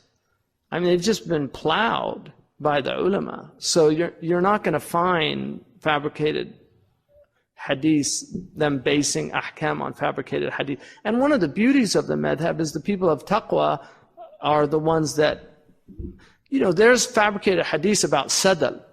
Qadi Iyad mentions them in the Tartib al-Madarik. And he says, this man was obviously trying to support his madhab and having a good opinion of his imams, but this isn't the way you prove your point, by fabricating a hadith. So they rejected the hadith. I mean, it would have been very convenient just to bring a hadith about khalq al-Qur'an for when they were arguing that the mushaf was makhluq. But every time they tried to, the muhaddithun would say it's a false hadith. Even if they were Mu'tazilite, because taqwa necessitates rejecting something that's false, even if it supports your opinion. And that's the way the ulama were. They were very, very adamant about that. And that's why it's amazing that you don't find these, the traditions filled with false hadith to support their opinions. It'd be nice if they could just buttress up their opinions with the hadith. I mean, it wouldn't be nice, but I'm saying, if the religion wasn't based on that, it would have been very easy to do that. But they didn't do that. They were very rigorous about what they allowed to get through, even if it didn't support their position. And that's why you have hadiths that are mentioned by the Malikis. Like, for instance, Imam Malik considered the Fajr to be Salat al-Wusta, right? The hadith in al-Bukhari states that it's Asr. And Imam Malik knew that hadith. But he preferred the opinion of Ibn Abbas and of Imam Ali, because he's saying Ibn Abbas was tarjuman al-Quran. He's the interpreter of the Quran. قُومُوا لِلَّهِ قَانِتِينَ. حَافِظُوا عَلَى صَلَاتِكُمْ وَصَلَاةُ الْوُسْطَى. Guard your prayer and the middle prayer. وَقُومُوا لِلَّهِ قَانِتِينَ. The qunut is in the Fajr prayer. And so that's how he interpreted it. Some of the Maliks would say al-rajih is that it's al-asr, because the dalil is stronger. But the mashhur is that it's fajr. So that's an example of where they could have pulled out a hadith out of their hat that supported their position that it was al-fajr, but they didn't do it because they had taqwa.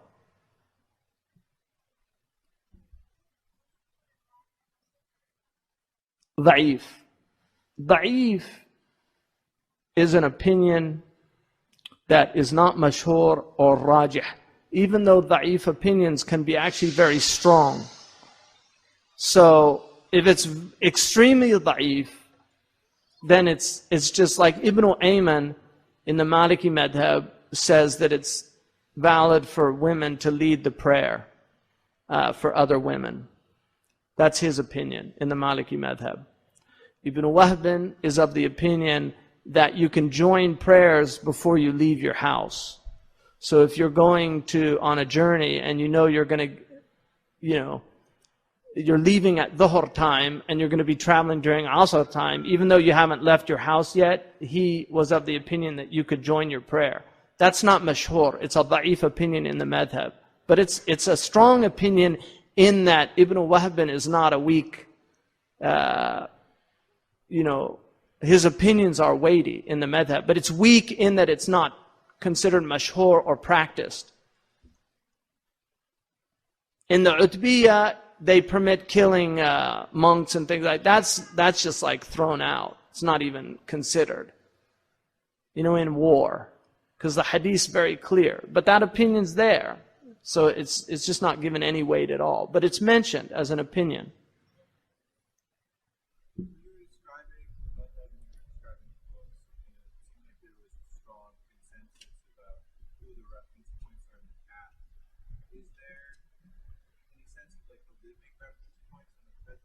Right.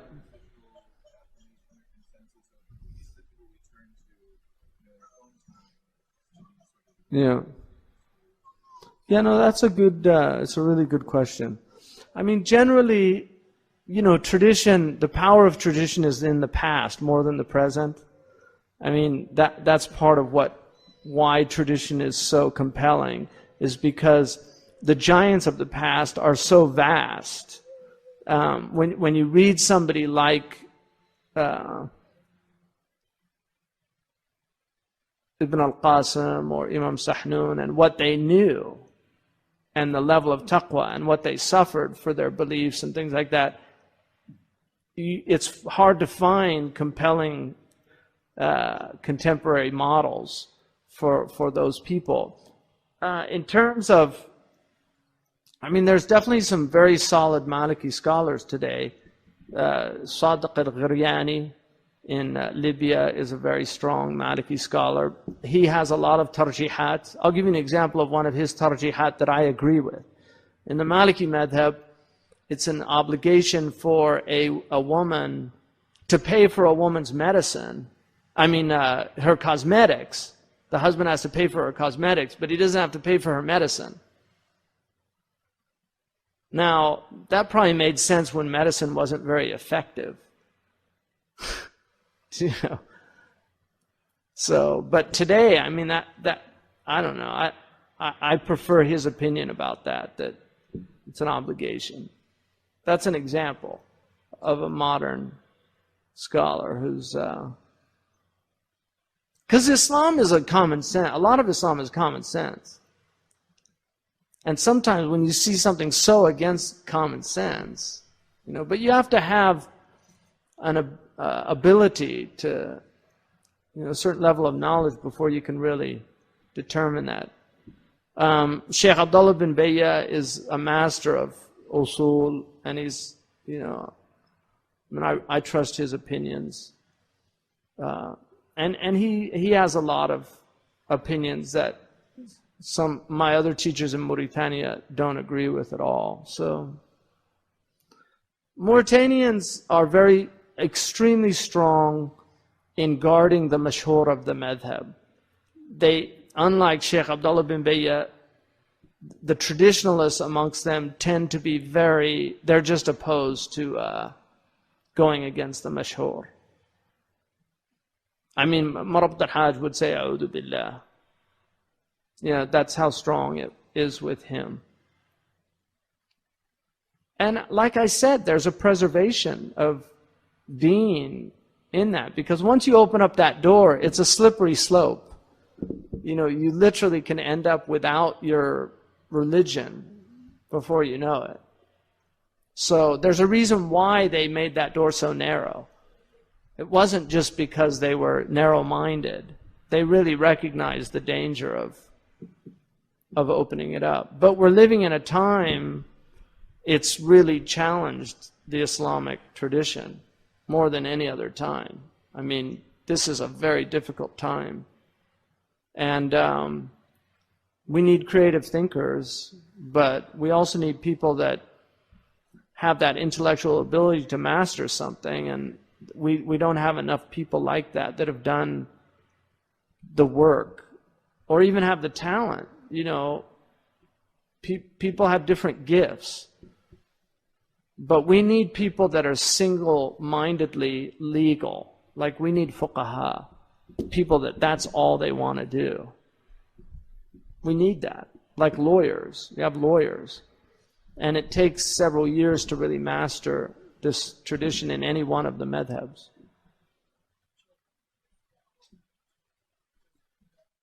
If the parents are of different madhab, yeah, that's I mean, generally, you know, the father, it's his deen and his madhab that is mu'tabar. Like he has the right to raise his children. So if she's a Jewish woman, you know, I'm talking about madhab as well. By qiyas, you know, it's the father has the right to determine the education of the child, religious education. So if he sees fit that he wants them to be raised. On the other hand, Hani she was a great scholar from Egypt, and she had 4 sons. She raised one Maliki, one Shafi'i, one Hanafi, and one Hanbali. So maybe you could switch, you know, one learns the one madhab, the other learns the other. Yeah. But those things are things to think about when you first get married. People tend not to think about them, but they can become issues. And women their madhabs are respected by the other madhabs. So if a woman gets married, she has the right to determine her rights from within her madhab. So in the Maliki madhab, she doesn't have khidma batina, for instance. You know, she doesn't have to serve inside the house. If she's a sharifa, and that is, she has 2 out of the 4 criteria for marriage. So if that's the case, you know, she doesn't have to do dishes or cook or.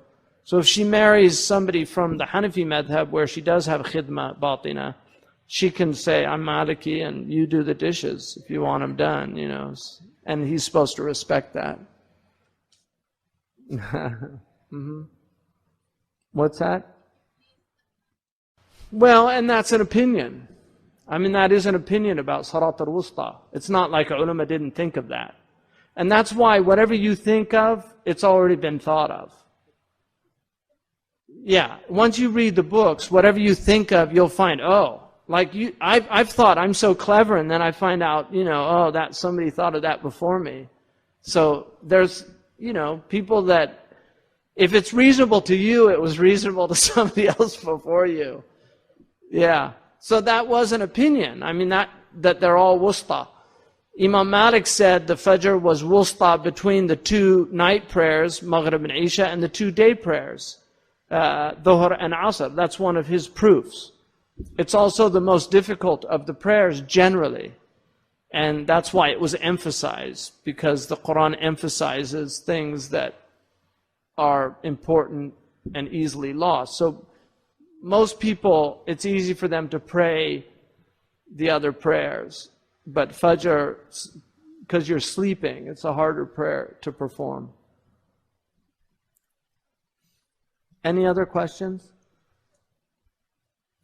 So, how much more time do we have? We're done? Is it lunchtime? Is that what they have to go to? Yeah, okay. So tomorrow we'll start on the text, but I hope that was useful, inshallah. بسم الله الرحمن الرحيم وصلى الله على سيدنا محمد وعلى آله وصحبه وسلم تسليما كثيرا ولا حول ولا قوة إلا بالله العلي العظيم. Alhamdulillah. Just before I go into the text, I wanted to cover a few things about the methodology of Imam Malik's school, all of the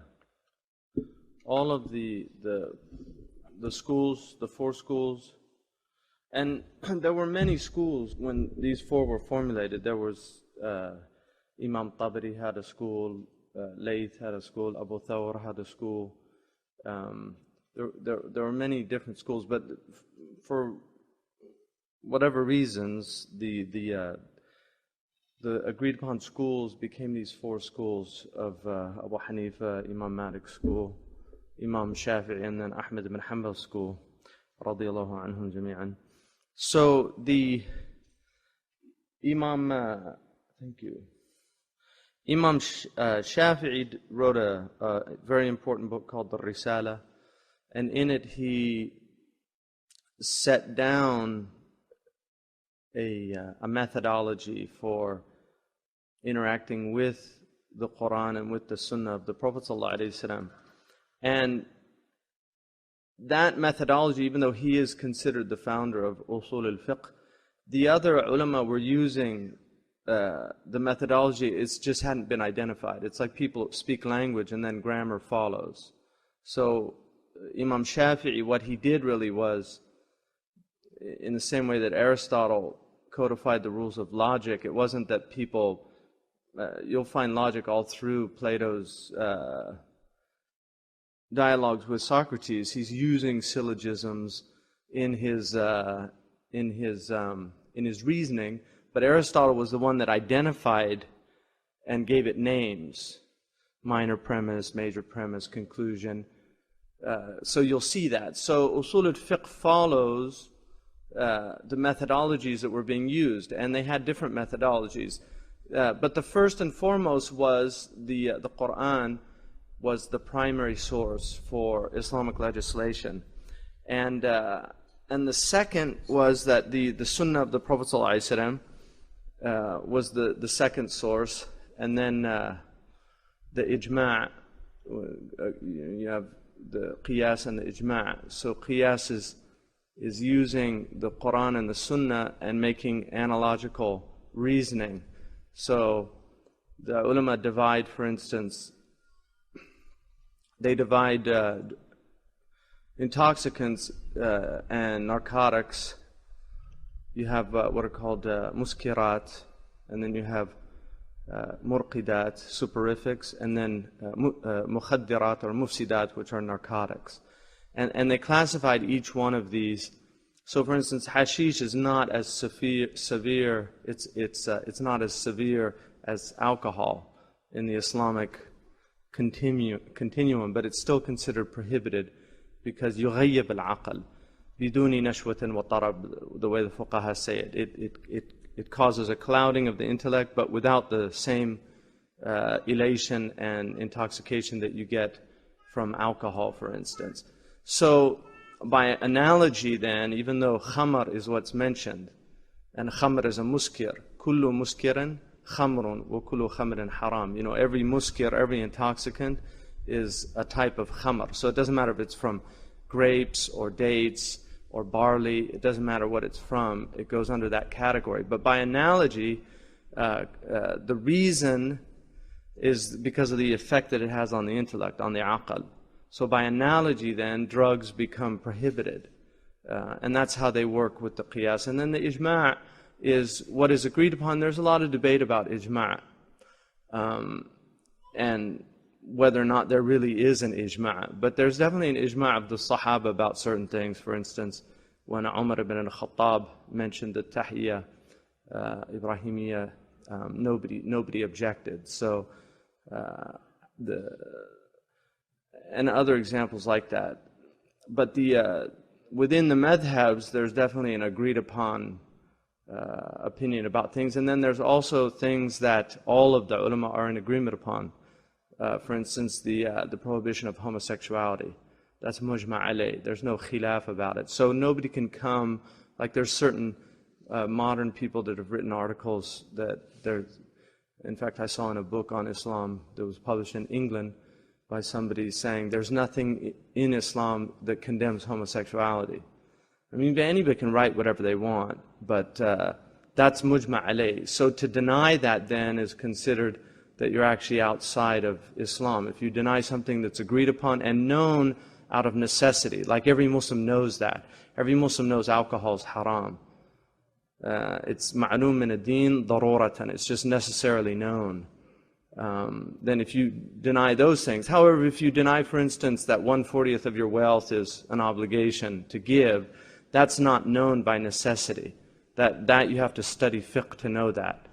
If you deny zakat, that's one of the 5 pillars, but the actual amount of the zakat is not known by necessity. So that's just ignorance, and somebody's excused for that type of ignorance in terms of takfir. So, but once you get past those 4, you move into the areas that are there's disagreement about them. And Imam Malik uses certain things that the other Imams don't use. And one of them, and this is the most important for you to understand the methodology of the Maliki madhab, one of them is called the Amal of Ahl al-Madina. And Imam Malik considered Medina to have a unique status, that Medina was not like other places. There were 10,000 Sahaba that are buried in Baqi'. It was the place where Abu Bakr and Umar ruled as caliphs. And Uthman radiallahu anhu. So, and part of Imam Ali's khilafah was there until he moved it to Iraq. So Imam Malik considered the ulama, the scholars of Medina, to have a unique perspective on things because they did not simply read hadith or study hadith, they actually experienced the practice of Islam as an amal, that they were living Islam. Islam was not something like in books that you studied. It was actually things that people experienced. And there's a famous debate with Imam Malik and one of the Iraqi scholars about the actual amount of the sa'a. And Imam Malik just told somebody that was in the gathering to go get his sa'a, the actual physical cup that he used to measure the grain for zakat. And he brought it, and then he said, "Where did you get that?" And he said, "I got it from my father." And he said, "Where did he get it from?" And he got it from one of the Sahaba. So he said, you can debate all you want. We have the measuring tools of the Sahaba, And the same with the adhan. He mentioned that he wasn't interested about what they said about these things. So that aspect of his madhab causes confusion for people. That when you have a sound hadith and the Malikis say, well, we know that hadith, but we don't follow that hadith. Well, إِذَا صَحَّ الْحَدِيث فَهُوَ مَذْهَبِي. If the hadith is sound, then it's my madhab. That's what Imam Shafi'i said.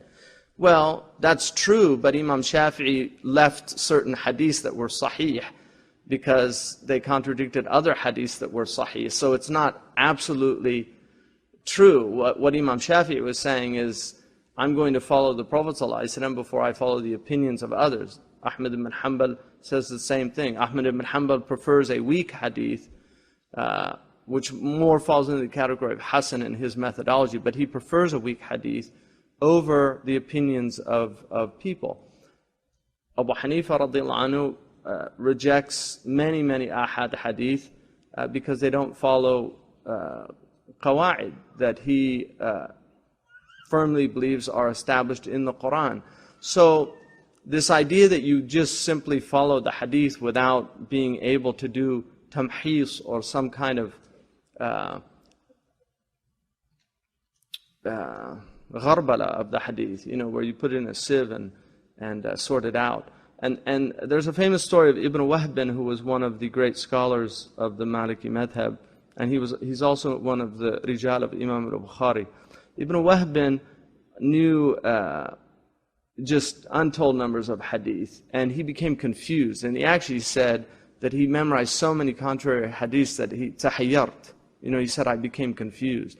And he said, but thank God for Malik, because he went to Malik and he would say these hadiths and he'd say, leave that hadith, leave that. And he helped him sort out these hadiths. Imam Malik had, Ibn al-Qasim said when after Malik died, he went into his house and found stacks of hadith that he never related.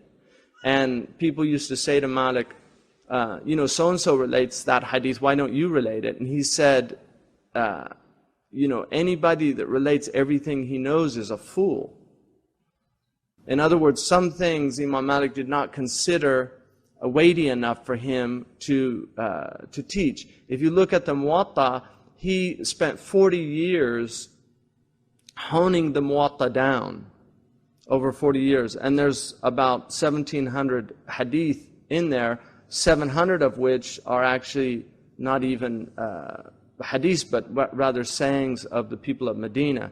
So Imam Malik was very influenced by the scholars of Medina who believed that the religion was about action, it wasn't about information. And that's why for him, far more important than amassing lots of hadith and knowing all these different opinions was the actual what do we practice, because he really saw the deen as a practical matter. And he was not interested in those type of hair-splitting debates. He disdained asking about things that hadn't occurred.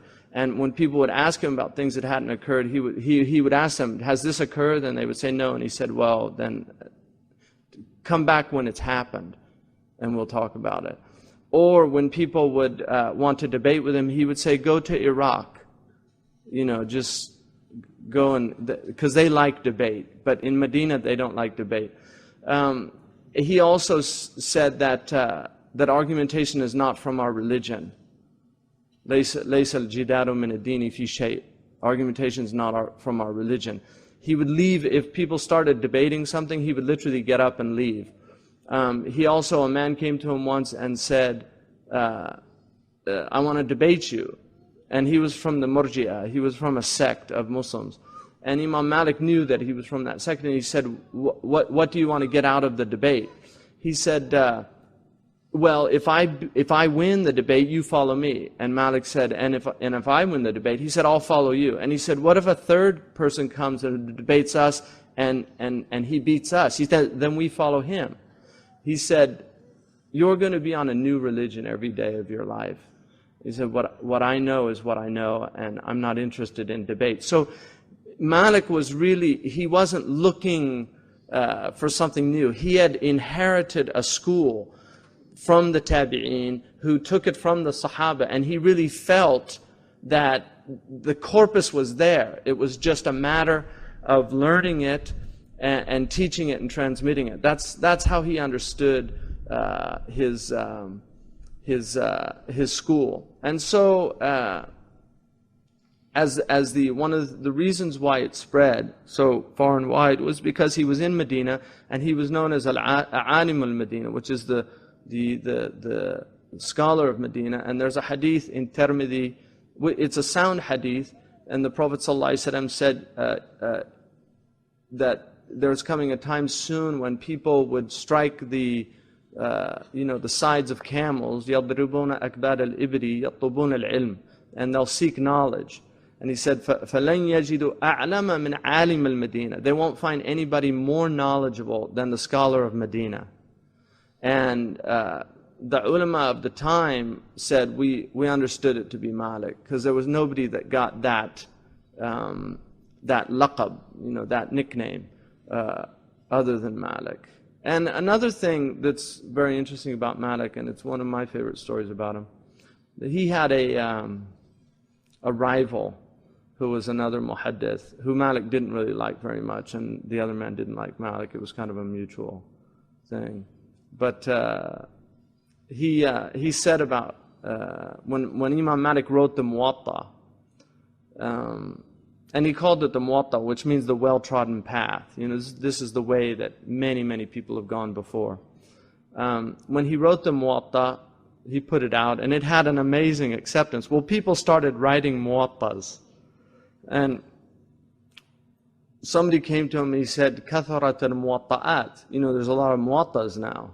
Like, you started this thing, and now there's a whole bunch of Muwattas. And Imam Malik said, he didn't say anything other than, he said, مَا كَانَ لِلَّهِ دَامَ وَاتَّصَلْ وَمَا كَانَ لِغَيْرِ اللَّهِ انْقَطَعَ وَانْفَصَلْ. What's for Allah will continue on and remain, and what is for other than Allah is severed and cut off. So, he was pretty much just leaving it to, if I was sincere in this, Allah will give it tawfiq. And if I wasn't, then it won't get that tawfiq. So it doesn't matter what people do. In the end, it's whether Allah accepts it or not. And that was his view about it. So the Muwatta is not the basis of the madhab. It definitely has a lot of the opinions. It has some opinions that are actually not Malik's opinions. Sometimes he points them out, other times he doesn't. For instance, people that argue for qabd argue that the qabd is in the Muwatta. But in the Mudawwana, which is the authoritative book of Malik's fiqh, they don't have qabd, it has sadal. So that's an example. But Imam Malik would use, he put in the Muwatta several hadiths to show people that he knew the hadith, and that he despite that he wasn't using the hadith. So another example is the masalih, which Imam Malik focuses on maslaha more than the other imams. So he believes that the sharia is essentially there to serve human beings, and things that are beneficial to human beings that can rationally be discerned should be incorporated into the law. And that's why public welfare is so important in his madhab, what's called maslaha. He also has, because he has an immense amount of wara', and Sha'rani says his imam is Umari. It's really following the madhab of Sayyidina Umar. He also has what's called sadda dharaya, which is to cut off pretexts. When he worries something will lead to something else, he might have a legal ruling that in normal circumstances wouldn't contain that ruling. So an example of that is Imam Malik considered it makruh to fast the 6 days immediately after Ramadan, after the Eid. And the reason that he did is he said that he was afraid that people would actually consider that part of Ramadan. So that's cutting off that pretext, sadd al-dharaya, that he does.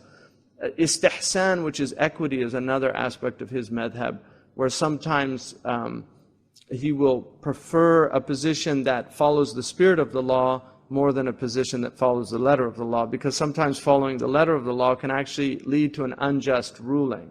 And so when he sees that, he'll actually move towards a ruling that is closer to the maqasid, or the spirit of the law. So Ibn Ashir basically gives us there was one story I wanted to. Another aspect of the sadda dharaya is that he prohibits the selling of weapons when there's civil strife. So it's actually haram to sell.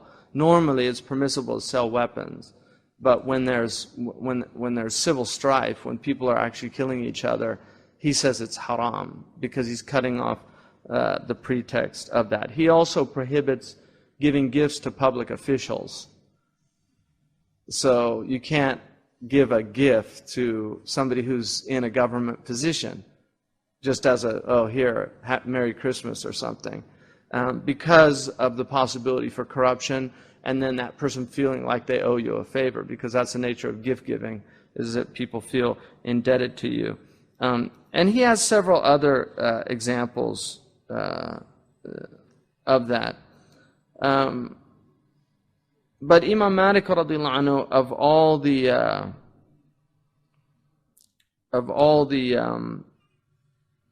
of all the imams, I think probably the distinguishing factor in Malik is that he is uniquely, from the imams that have become canonical, he is uniquely the only one that is considered a master muhaddith and a master faqih.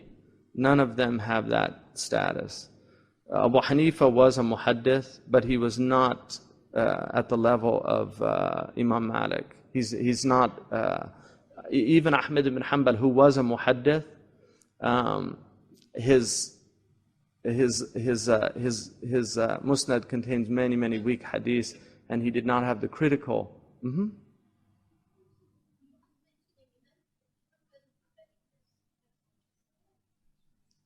Why isn't there a Hanbali class where? In the camp? Is there any Hanbalis? You're Hanbali? Hmm.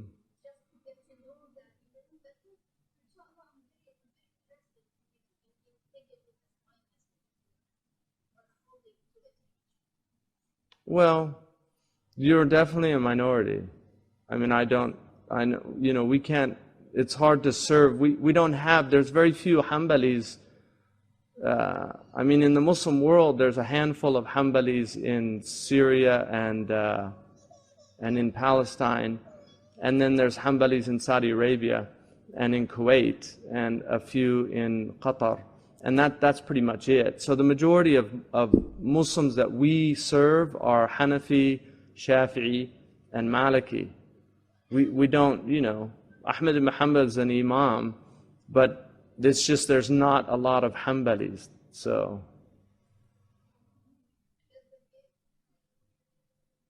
I mean, I think you'd have to go maybe to Saudi Arabia or something and find a teacher. Because I don't know any Hanbali teachers in the US. And I know one student of the Hanbali madhab from the Americans. He lives in the Emirates. Other than that, we don't have trained teachers that could even teach the Hanbali madhab. Yeah. So, yeah, Imam Ahmed was a master of hadith, but his fiqh is not at the level of Imam Malik. And the same is true for Imam Shafi'i, who was a faqih and a master of fiqh, but his hadith is not. And this is what Qadi Iyad points out in Tartib al-Madarik, that Imam Malik uniquely had that mastery of these two fundamental sciences. Exactly, that's the way they look at it. They, like Imam Ahmed was muhaddith faqih, Imam Shafi is faqih muhaddith, Abu Hanif is faqih muhaddith, but Imam Malik goes both ways. Yeah, he goes both ways with equal dexterity. He's the only one that has that maqam. And that's agreed upon. Nobody debates that. Now, the other thing about Imam Malik radiallahu anhu is that he did not teach hadith in his fiqh class. So he actually didn't mention hadith in his fiqh class. If you go through the Muwatta, he doesn't mention hadith. And that's very important because one of the things that people say about fiqh is like, where's your dalil? This is a very modern kind of thing. What's your dalil? Fiqh was not taught with dalil. The dalil was the faqih that was teaching the fiqh. Like Imam Malik is the dalil. You don't know hadith without Imam Malik. And to learn hadith and fiqh, you have to study usul. You can't, because it's not simply here's your dalil. Sometimes the dalil is very subtle. It's not, sometimes the dalil relates to the fact, like for instance, Abu Huraira is a muhaddith, but he's not a faqih. Abu Huraira rarely gave fatwa. He did give fatwa, but rarely. So when Abu Huraira has a hadith that has fiqh in it, the imams will not necessarily take that hadith. For instance, Abu Huraira used to do his wudu up into his arm, because the Prophet ﷺ said to Yazidu fi ghurratihi, like if that on Yawm al-Qiyamah, the people of wudu are known, they're ghur muhajjalun. They come with white arms and white faces and white feet. So the Prophet knows them through that. So the Prophet ﷺ said about doing the hadith that to increase in your ghurra. So Abu Huraira understood that to mean to go beyond the elbow. None of the other Sahaba understood that. So the Imam Malik said that's not what it means. It means to do wudu on top of wudu. It doesn't mean to go, because the sunnah is to go up to the elbow. There's no hadith that indicate the Prophet. So there's an example of a Sahabi who understood something, but his fiqh of that hadith, and Aisha corrected Abu Huraira in several instances in fiqh. Like she said, he misunderstood the hadith. So Abu Huraira was a transmitter of hadith and not necessarily a faqih. The way that the ulama understand this is that they say the muhaddith is like the pharmacist. and the faqih is the doctor. The pharmacist gives the medicine, but it's the faqih that prescribes it. And so the muhaddith is not really somebody who's necessarily understands the fiqh of what he's teaching. So now we're going to go to that chapter on, it's called مقدمة من الأصول معينة في فروعها على الوصول. This is an introduction to the usul of, which is very basic, but it's important for fiqh. And the first thing that he says is that the khitab, al-hukmu fi al-shar'i khitabu rabbina. Al-hukmu, the hukm is a legal ruling in Sharia. And the legal ruling is khitabu rabbina. It's a statement from Allah subhanahu wa ta'ala, and muqtadi fi'lan mukallif iftuna, that has to be acted upon by anyone legally responsible. So if you are legally responsible, the mukallaf is somebody who reaches puberty. Puberty is known by the signs of puberty. The underarm hair, the body odor changing, breast development, the hayd for menstruation for the girls, and then the mani, which is seminal fluid, and then a change also in the throat, you know, where they get the Adam's apple. So these are the signs. But in the Maliki Fiqh, there's a khilaf, is it 15 or 18 if you don't get any of those signs? Ibn Ashir says that it's 18. So a person, if they don't have any signs of puberty, at the age of 18, whether they have them or not, they begin a mukallaf. So they have a taklif statement. So the taklif is your legal responsibility to fulfill whatever Allah subhanahu wa ta'ala has joined in you. بِطَرْبٍ أو إذن أو بوضع لسبب أو شرط أو ذي منع. So it has forms that are 5: a command, an authorization, a stipulation. So the talab is where you're commanded to do something. If Allah subhanahu wa ta'ala says that you have to, كُتِبَ عَلَيْكُمُ الصِّيَامِ, fasting is prescribed upon you. So that's Allah subhanahu wa ta'ala has given a talab. And then an authorization, the idhan, comes with the permissibility to do something, because sometimes things are not permissible and other times they are. So Allah subhanahu wa ta'ala's many things are mubah. Allah says, kulu washrabu, eat and drink, but not to excess. Or bi wada'i. So a stipulation has either sabab, shart, or a prohibition. So for instance, the sabab would be when the sun reaches the zenith, right? At the zenith, 90 degrees. At the point it reaches 1 degree away from that 90 degrees, so at the 91st degree in the heaven, which is 4 minutes technically after zawal, at that point, that is a sabab for the obligation of dhuhr. That's called a sabab. Is a sabab for the obligation of dhuhr. Before that, there's a mani'. So there's a mina'. So sabab and mina' are related. So before that, you cannot pray dhuhr. There's a mani'. And so Allah put that as a sign. And also a condition of dhuhr is that it enters in the time. That's a condition. Or that you're in wudu. That's a condition. It's a shart.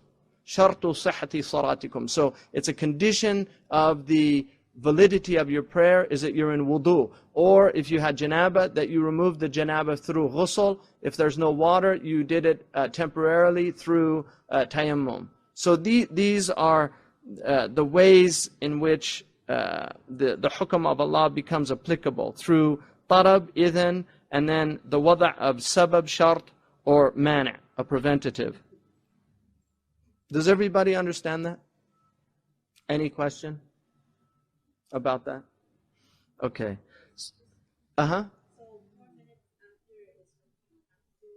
No, that's when it becomes obligatory.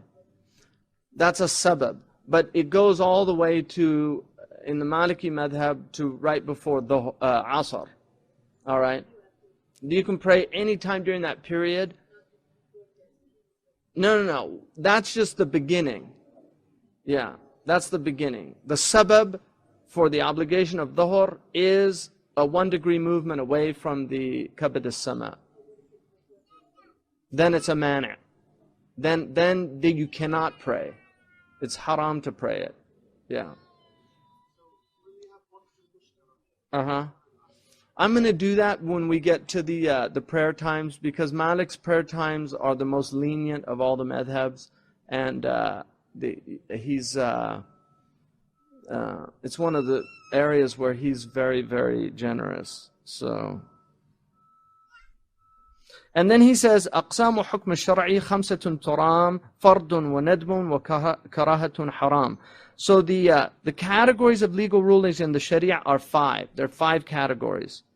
Fard, which is also called wajib. In the Hanafi madhab, Abu Hanifa distinguishes between fard and wajib. Wajib is more like sunnah mu'akkada in the Hanafi madhab. So for instance, Abu Hanifa says it's wajib for a man to wear the hat in the prayer, which is why you always see Hanafis, even they'll put a handkerchief on their head. But he doesn't mean fard. These are technical terms. But in the Maliki madhab, fard and wajib are synonymous. So the nedbun is mandub, all right, which is also called sunnah by, most Muslims call, like the prayers that you pray before dhuhr and after dhuhr, most Muslims call those sunnah, but they're actually called nafila, right? Because the Malikis distinguish between a sunnah and a nafila. And then they have sunnah mu'akkada and nafila mu'akkada. So those are called nafila mu'akkada. But in the language of common people, they're just called sunnah. The rawatib, yeah. So, and then you have karaha, which is discouraged, makruh. Something is makruh. I'll explain all 5 in a second, how they relate. And then finally haram, which is a prohibition. Now the way to understand these the best is this.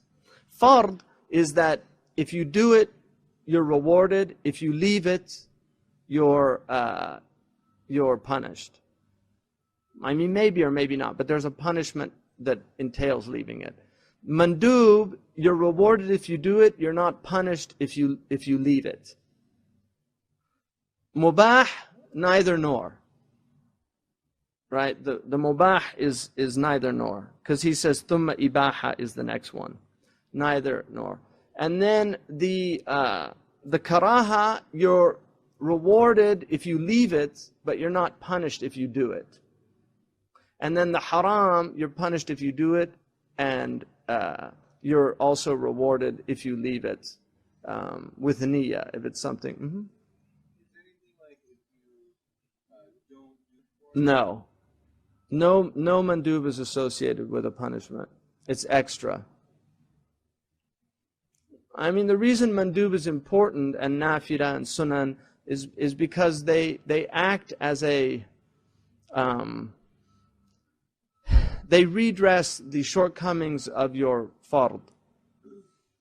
So the first thing you say after you finish your fard prayer, what's the first thing that you say in the sunnah? Astaghfirullah. And the reason you say astaghfirullah is because your prayer is never what it should be. So the shortcoming of the prayer is something that is redressed by the extra acts that you do. Imam al-Nawawi radiyallahu anhu likens it to the prayer is a gift, but the sunnah is the wrapping that you wrap it in to bring it to the king. And even though the wrapping is extraneous, people always like gifts wrapped. It shows that there was more love in the gift than just giving the gift. So he likens it to that the extra acts are ways of embellishing what you have to do. And then he says, فَمَأْمُورٌ جُزِمٌ, a command given resolutely is fard. So in the Quran, when Allah uses a command for instance, when Allah subhanahu wa ta'ala says, that if there's what's called fi'l amr in the Quran, it almost always means because of an obligation. Qatilu fi sabilillahi, struggle in the way of Allah. Qatilu. It doesn't say min at-tayyib law tuqatiluna or in tuqatiluna. It would be good if you struggled. It doesn't say that. It says qatilu fi sabilillah alladhina yalunukum min al-kuffar, for instance. Or it says aqimu salat, establish the prayer. It doesn't say it would be good if you established the prayer. No, aqimu salat. So when that's resoluteness, that's called jazm. So when the hukam is jazm, it's considered fard. Now there are times when for instance, the Prophet said, "Kuntu anhaakum an ziyarat al-qubur fazuruha." I used to tell you don't visit graves, because he was worried about the jahili practices. Once the deen was strong and he wasn't worried about the shirk that was involved in things like that, he told people visit the graves, and he used an imperative mode, command, tarab. But that's not an obligation. You see, it's not an obligation. The Quran says, "Kulu washrabu," eat and drink, but not to excess.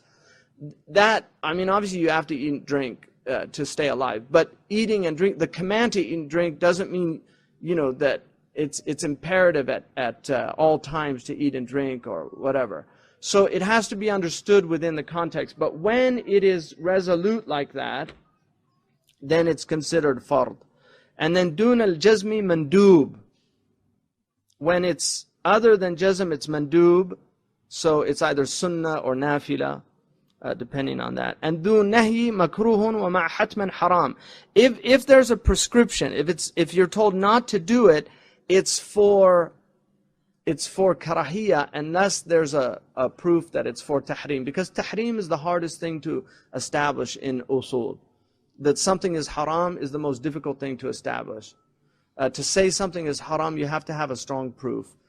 Because the dominant opinion is things are halal unless there's a proof that they're haram. Because Allah subhanahu wa ta'ala created everything in the heavens and the earth for humans. So, and then he says, مَأْذُونُ وَجْهَيْهِ مُبَاحٌ ذَا تَمَامٍ. An authorization of either or is merely permitted. So when it's Allah says, "Kulu washrabu," eat and drink. That means everything is halal to eat and drink unless there's a qaid. So in usul you have generalizations, umum and khusus.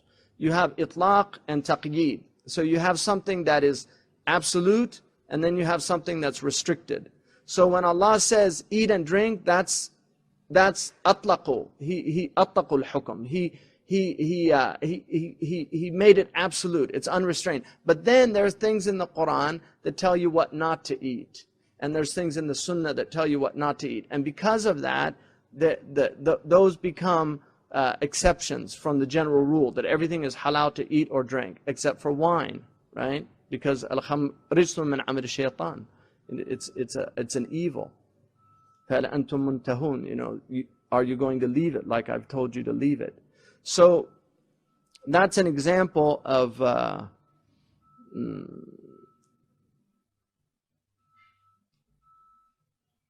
and then he says وَالْفَرْضُ قِسْمَانِ كِفَايَةٌ وَعَيْنٌ وَيَشْمَلَ الْمَنْدُوبُ سُنَّةً بِدَيْنٍ. The obligations are of two types, collective and individual. A fard ayn is يتعين على كل مسلم مكلف. It is an obligation upon every adult Muslim, male or female, unless there's a proof otherwise. Like jihad is not an obligation on the women unless a city is attacked directly. Because the Prophet ﷺ said that Allah didn't, he said the jihad of women was hajj.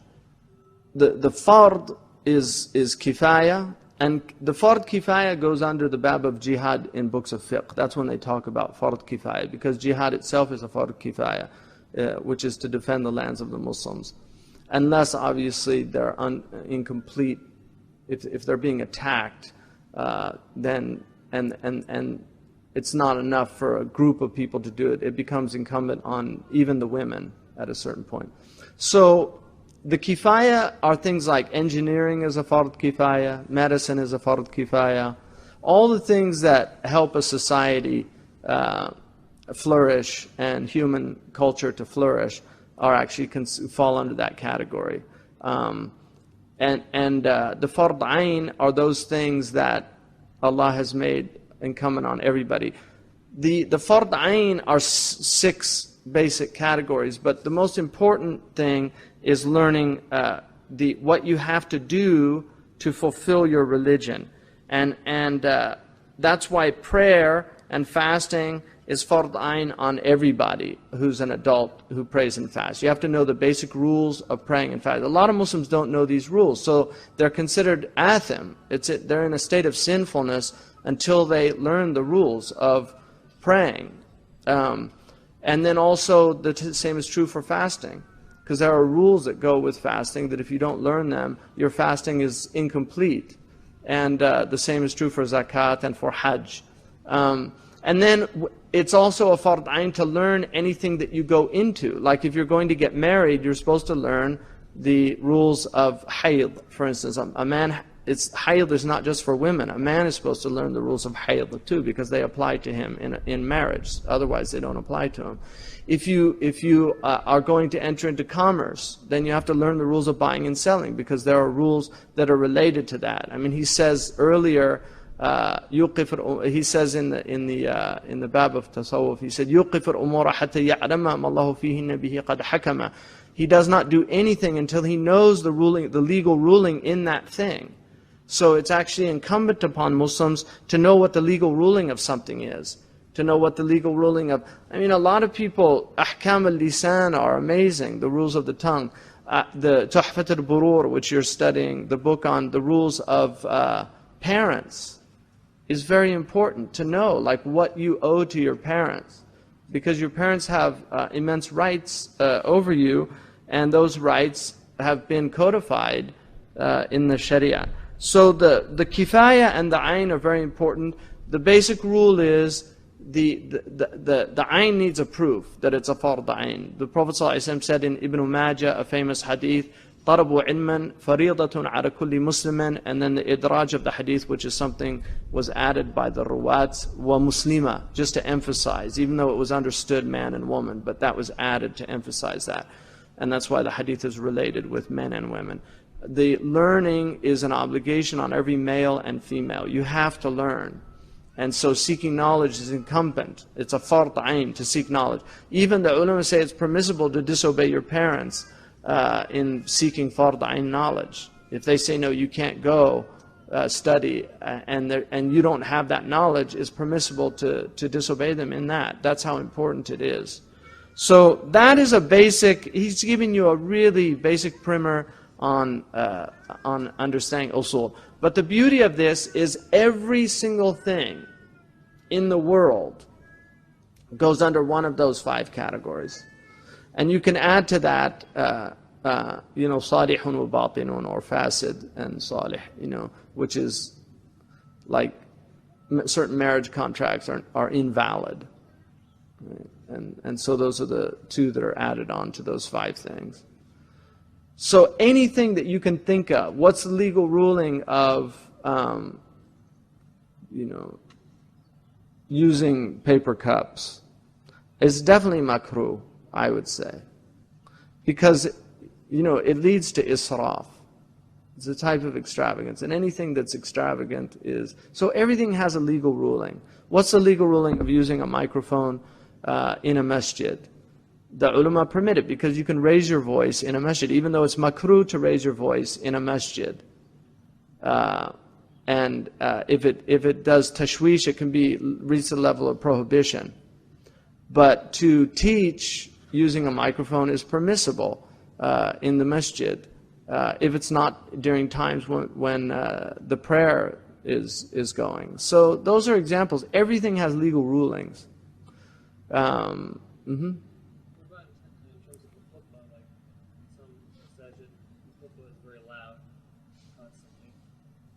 I mean, if it's you can ask doctors what levels of decibels are, and if it's going to hurt the ears, then it enters into the haram.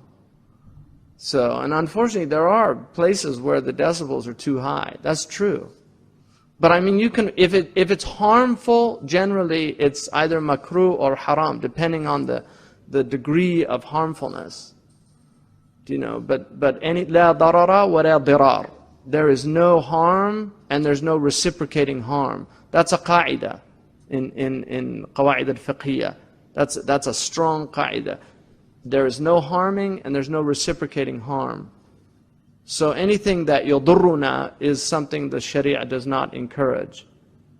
Unless it's in the very thing itself, like sometimes there are things that you have to do that the harm, the benefit that's derived from the thing is greater than the harm incurred. And these are, a lot of it's common sense. I mean, a great deal of usul is really common sense. Which is why it's a great gift to have common sense. It's very uncommon. Yeah. I mean, common sense is the idea of your five senses working together.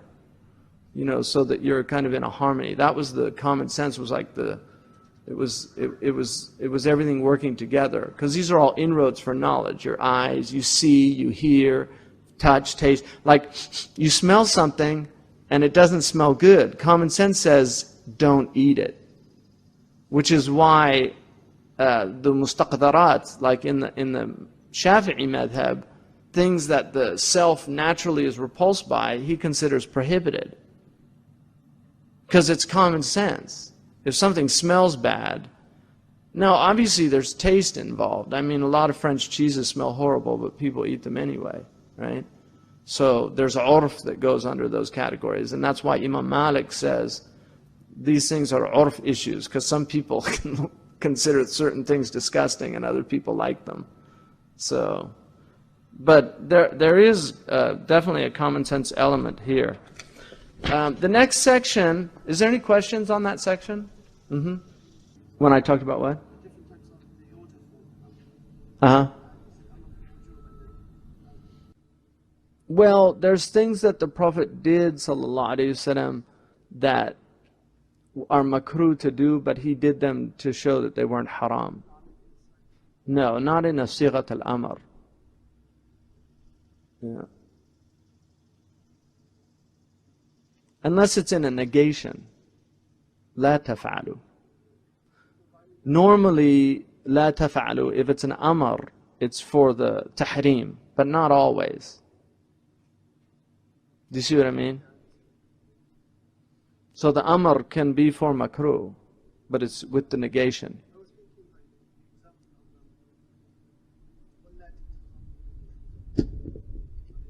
Yeah. Oh, that's a good, yeah, no, that's an interesting example. That Ata, radiyallahu anhu, considered it makruh. But he derived it not from the amr. Yeah, that's a good example. Ata, radiyallahu anhu, Qadi Abu Bakr ibn al-Arabi in Ahkam al-Quran says about that Ata, from min diqqati fiqhihi, astakhraja karahiyat al-darb. But he took it from a hadith, which is لا تضربوا إماء Allah. Don't strike the maidservants of Allah. And in another one he said أكره أن يضرب أحدكم أهله ثم يضاجعها في آخر النهار. It's distasteful to me that one of you should strike a maidservant and then sleep with her at the end of the day. In other words, there's an incompatibility with intimacy, love and intimacy, and with violence. I mean, that's pretty much what the Prophet ﷺ was saying. So Ata understood that even though it says وَضْرِبُهُنَّ to strike them, it's really tap them, because darb can be a tap. Like in tayammum, they call it darbat al-ula wa thaniya, and it's a tap. So darb doesn't just mean hit, it can mean tap in Arabic, and it's closer to, it's like a slap on the, I mean, you see it in films and things. Yeah, you see those films where the woman's hysterical and the man like slaps her and suddenly she's like normal. That is basically, that's the extent of what was possible. But the idea of violence being associated with that is totally haram. Nobody's ever in the history of Islam said that domestic violence was unacceptable. Nobody in the history of Islam. I don't know any alim who's ever said that you can beat a woman, beat her. Nobody. All of them, even Ibn Abbas, I mean, if you look, his thing about the miswak is a clear indication that they all had problems with the verse. It's like, this can't mean, because the purpose of a home is sakina, litaskunu ilayha. The purpose of marriage is that you protect a woman. So if you become the source of her fear, something's gone deeply wrong. Yeah.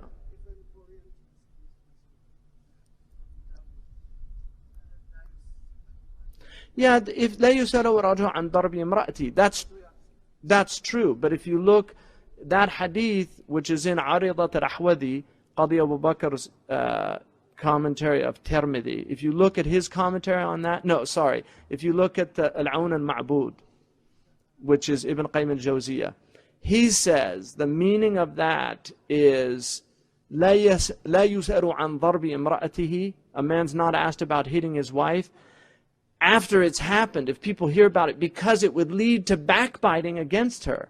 So it's to protect the woman. So, because if you ask, why'd you hit her? And you say, oh, because she did this, that, or the other, he's exposing her faults. That's what it meant.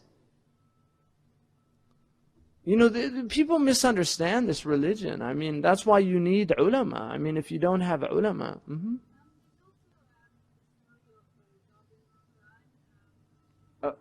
A story of what? The hijab? Oh, Ayub, Job. Yeah, Job.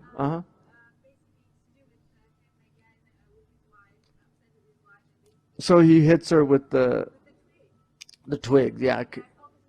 Yeah, he took 100 and bound them together. And they were grass. It was grass. Just to get out of the nadar.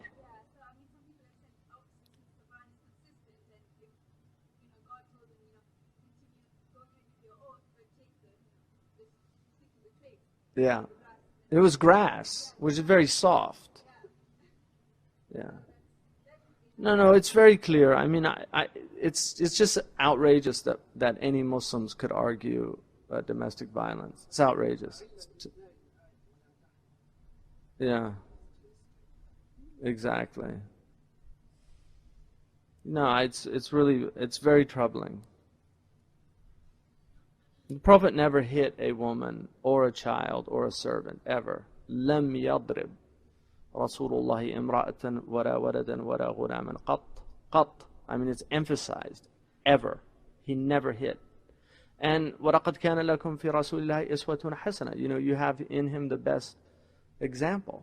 I mean, he's the best example. And he said, لَنْ يَضْرِبَ خِيَارُكُمْ. The best amongst you would never strike a woman. I mean, he said that it's something low. He said, مَا رَأَيْتُ أَمْلَكَ لِذِي لُبٍّ مِّن كُنَّ. I haven't seen any creatures more possessive of a man of intellect than you women. أَمْلَكَ مِن كُنَّ لِذِي لُبٍّ.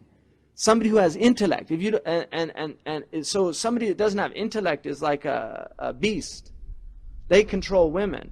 But people that are sensitive, people that have intellect, tend to be controlled by women. That's more their nature, is to submit to the...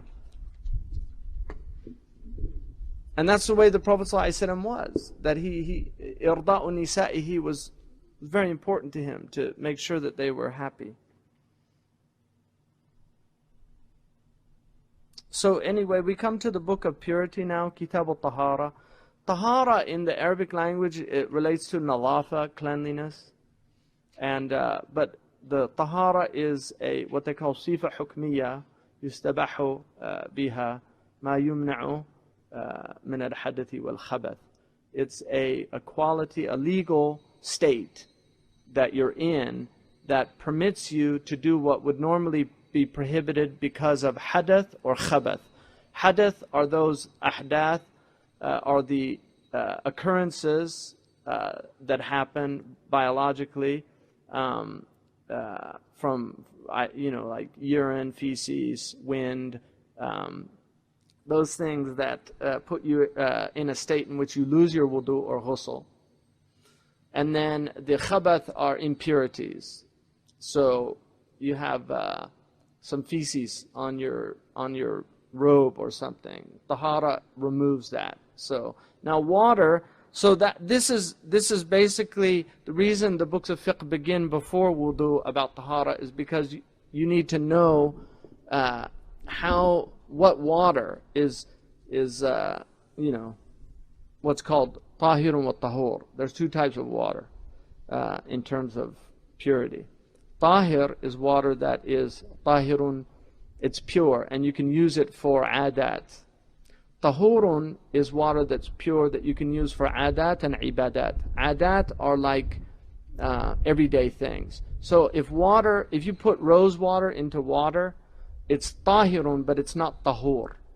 It doesn't purify other things. So you can't use it to remove najasa, and you can't use it to do wudu or something like that, because it doesn't have that purifying element that the water does normally.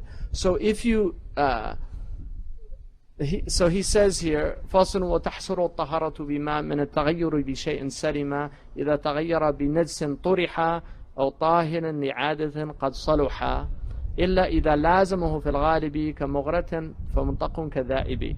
So he says that ritual purification is obtained through the use of pure water that is free of any alteration by something that changes its taste, smell, or color.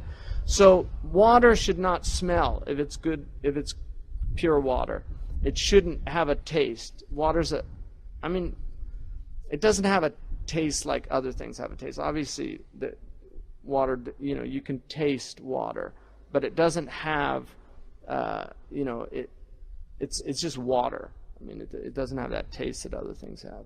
And then that it doesn't have a smell. So if it has any of those three, one or more of those three things, it loses its tahuriya. If it's impure because of an impurity, then it loses its tahiriya. It's not tahir. So the tahuriya is the ability for it to remove impurities of hadath or khabath. And then the tahiriya is that you don't use it for even adat. You don't drink it or put it in food or cook with it or something like that. Unless, he says, if it's safe from impurity, najis, and we're going to do najis in a second. If it's safe from impurity, if it changes because of impurity, then it's discarded. But if it's changed by a pure substance, then you can use it for conventional daily, non-devotional uses. إِلَّا إِذَا لَازَمُهُ فِي الْغَالِبِ. Unless it's something that becomes an intrinsic property, like rust. Like if it has rust color, then it's still tahur. Or, for instance, if it has a smell like arsenic or sulfur, like certain, if you're in a place where the water is sulfuric, then that's something you lazimuhu fil ghalib. It's always with it. So that's considered. And now, chlorine is part of, it's just part, it's you lazimuhu fil ghalib, and it's done for maslaha, to protect people. So if it has a chlorinated smell, I would not use like pool water to do wudu if it's got chlorine in it, because there's no necessity to do that if you have other water to do it. Mm-hmm.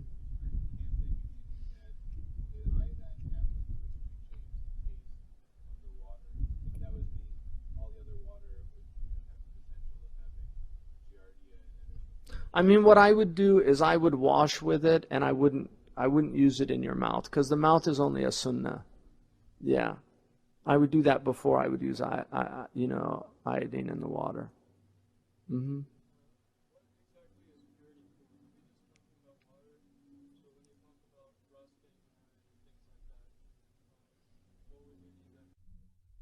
Well, for instance, no, you find places where water has rust in it because of where it's flowing from. You see what I mean? So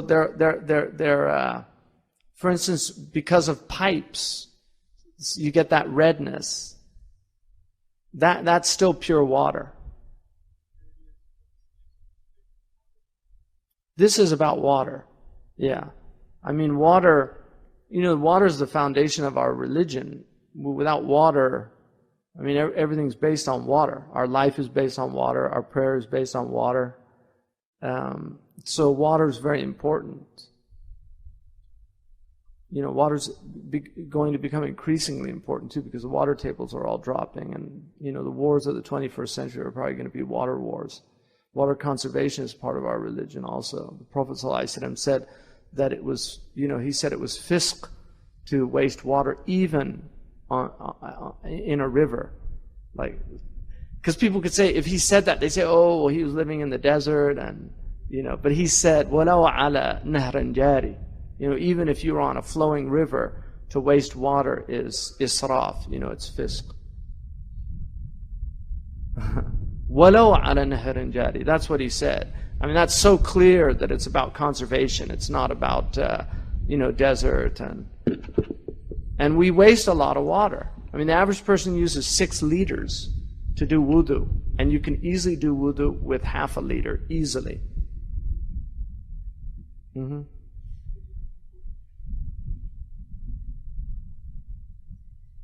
It's probably, maybe a little less. Yeah, it was half a liter, around there. Mm-hmm. Yeah, water is pure. It's pure and purifying by its essential nature. It's only things that come into it that change its state. But the basis of water is pure. Just like kullu nashifin tahir, that's a qa'idah. Any dry thing is assumed to be pure before you consider it to have impurities. So if you're in a house and there's babies that are urinating and defecating, then you have cause to believe that the carpet, even though it's dry, might have impurities on it. But if you go into a house, there's no children, there's no dogs or anything, then the assumption is that it's pure. So you assume purity before you assume impurity. You assume permissibility before you assume impermissibility. That's an assumption in fiqh. Things are pure before they're impure. Things are halal before they're haram. Mm-hmm. What's that? Yeah, ocean water is tahir. The Prophet ﷺ was asked, a man came to him ﷺ and said, أركب البحر ولي قليل من الماء فأعطش. I get thirsty. If I did wudu, then the water would go. And he said, ماء البحر طهور ماؤه البحر طهور ماؤه وحل ميتته. The water of the ocean is pure and purifying, and the dead of the ocean is halal to eat. So. Mm-hmm.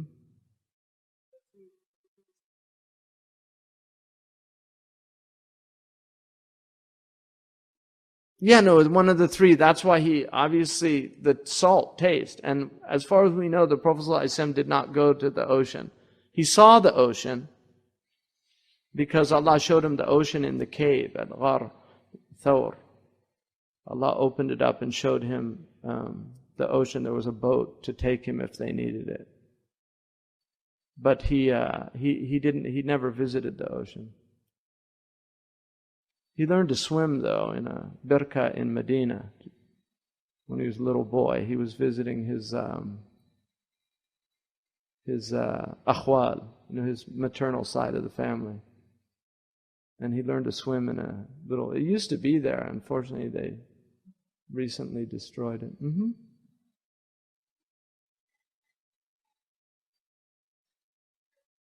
What's that? When he was in the cave with Abu Bakr, he looked to the other end of the cave, and there was an opening, and the ocean was there, and there was a boat. when they were afraid that, the Prophet wasn't afraid, but Abu Bakr was terrified. Yeah, on the Hijrah at Ghar Thawr. So he looked and Allah showed him the ocean. And in other words, he had an escape if he needed it. Just gave him tranquility. He took the coastal route, but if you look at Shaykh Abdullah al-Qadi's, he didn't go to the coast. It's a coastal route, but he did not go anywhere near, the ocean. I mean, he might have seen it, I don't know, but as far as we know, he definitely didn't travel on it. And the Sahaba discouraged ocean travel until Muawiyah. Muawiyah convinced Omar ibn al-Khattab to start a navy. But before that, Omar didn't want to do it. Sidi Ahmed Zarruq said, the biggest proof that Allah is Latif bi'ibadihi, is sailors. Because he said they're the worst people. He said, afsaqu khalqillah. They're like the most corrupt type of people, sailors. And he said, and yet they travel on little sticks across vast oceans, and Allah causes them to arrive safely. When Sayyidina Umar asked Amr ibn al-As what boats were like, he said they're like little sticks and the people are like little ants on them. He said, I wouldn't want to force any Muslims to do that.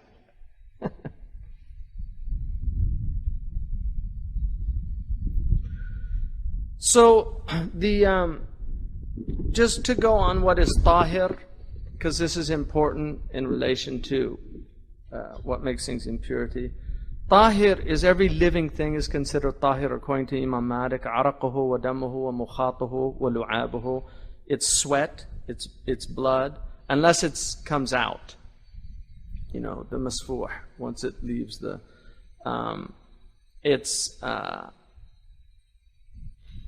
and then it's mucus, like the phlegm, and it's saliva. That's all pure, including dogs and pigs, according to Imam Malik. And Imam Malik said there's no proof to say that pigs or dogs are impure. Their meat, the meat of the pig is najis, to eat it. But the pig itself is pure, it doesn't la yunajjis. And he said about the dog, Imam Malik knew the hadith, إِذَا وَلَغَ كَلْبٌ فِي إِنَاءٍ فَاغْسِلُهُ سَبْعًا. If a dog licks in a bowl, that's what it says, a bowl. It doesn't say if it licks you. It says if it licks in a bowl, wash it 7 times.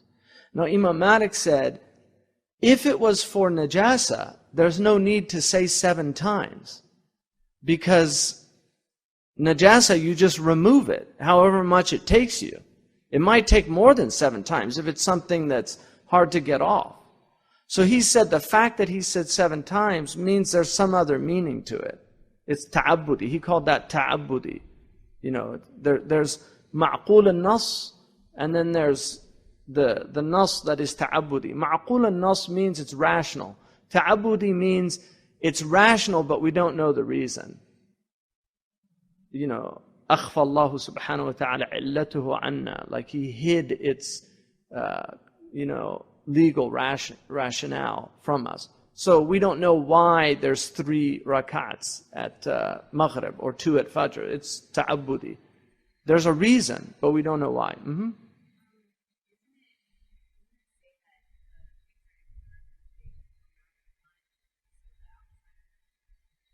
Well, that's different. See, if they roll around in their feces, it's the feces that's najis. It's not the pig.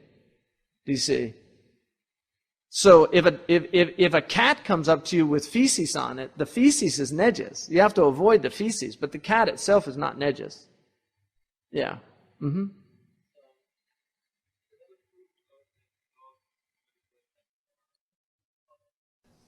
The hunting, yeah, exactly. That the other proof that the Malikis use is that the Quran states that you can eat what your dogs hunt, and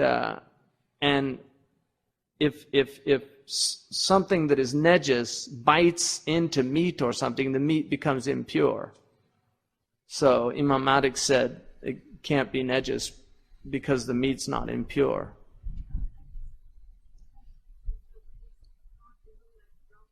There's nothing, even in the Hanafi madhab, they don't break your wudu. Yeah.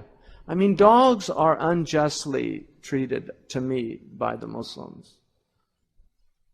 I'm serious. I really believe that. Dogs have been really given a bad rap by the Muslims. Dogs are nice animals. There's a book by a Yemeni scholar, فضل الكلاب على كثير ممن لبس الثياب. The superiority of dogs over most who wear clothes. Yeah. That it has no, I don't think it's him, but you know, he just and Hassan al-Basri has 10 qualities that are in dogs that should be in every seeker of God. Hassan al-Basri. Like he said, they get up at night and like they howl at the moon. He said seekers should get up at night and call on God. He said that they won't eat without looking around. Dogs. They always look around before they eat. He said they're always grateful. If you do something for a dog, it's always grateful. Like if you feed it, it's like gets really happy. He said that they're always loyal. They never turn on their masters. They protect the weak, like dogs. And there are many stories in this culture of dogs that save children. And, you know, they have khayr dogs. I mean, there's a dog, there's an amazing, I read this story about a lady who was attacked by a bear. And her dog ran like 10 miles or something to this place and just was barking so intensely to the people that they knew something was wrong, and he was like trying to get them to come, and they followed him and found this lady and saved her life because of that. Many stories like that of dogs that, I mean, I read that in the newspaper, you know, which doesn't mean it's true, but but there are many, many examples. So dogs are given a bad rap, I think, by Muslims. In my own teacher, Marabd al-Hajj, wallahi, I used to eat dinner with him at night, and he would take the couscous, put it in his left hand, and he fed the dog while we were eating dinner. Wallahi, saw it with my own eyes. Because Bedouin have dogs. You know, Bedouin actually like dogs. And Ibn Abi Zayd al-Qayrawani, the great Maliki scholar, had a dog for hirasa, because it's permissible to take dogs for hirasa. He had a dog for hirasa, and somebody asked him about it. He said, wallahi, if Malik was alive today, he would take a lion, you know, because there was so much crime or something. Anyway, a dog, you shouldn't have a dog in the house, but we know that the Prophet, there was a puppy dog in the house. Aisha had a puppy dog. And that's why when Jibreel didn't come for 3 days, it was because the puppy was in the house. So there were dogs. This idea that the Prophet hated dogs or something. And there's a hadith about the black dog, the aqur. But that has to do with wild dogs. They were feral dogs that were in Mecca that used to come down from the hills. And they had rabies. So the Prophet told them to kill them if they come down. But Muslims think it's like every dog. No, they were wild dogs. Mm-hmm. Yeah, no, you shouldn't, in the backyard, in the yard. Yeah, dogs are good animals. And I think Muslims should have pets anyway. I'm not encouraging you to get a dog because other Muslims, I mean, I would actually, you know, like to have a dog for my kids because dogs are very protective of little children in particular. I mean, they will attack anybody that tries to mess with, you know, a child. But, you know, Muslims, I mean, it's like poor Khalid Abu Fadl had a dog, and, you know, people made a big deal about it.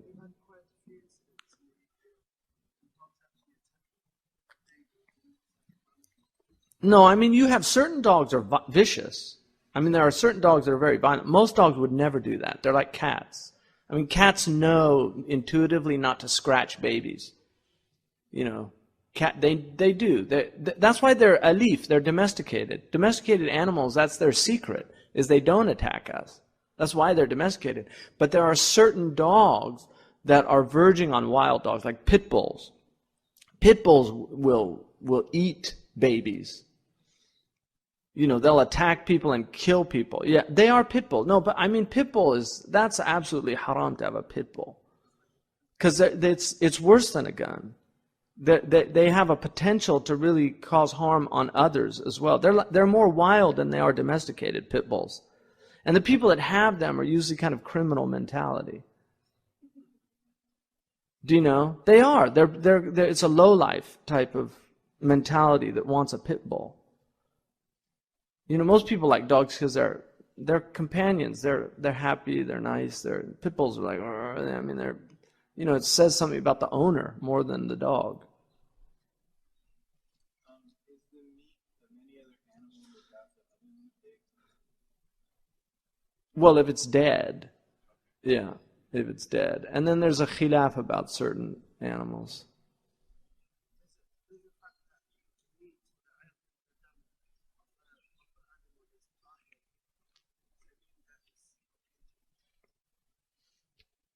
Well, Malik Malik limits the prohibition of, Malik permits eating dogs. There's karahiyah. You know. Yeah, no, that's true. Koreans, you know, they need a madhab. Because that's like a delicacy in Korea. You know, when the Koreans came to Saudi Arabia, in Jeddah, all the dogs disappeared. And there was a Korean in L.A. who ate their next door neighbor's dog. It was a big case in L.A. They tried to sue him and everything. He was like, you know, it was a nice looking dog. He got hungry.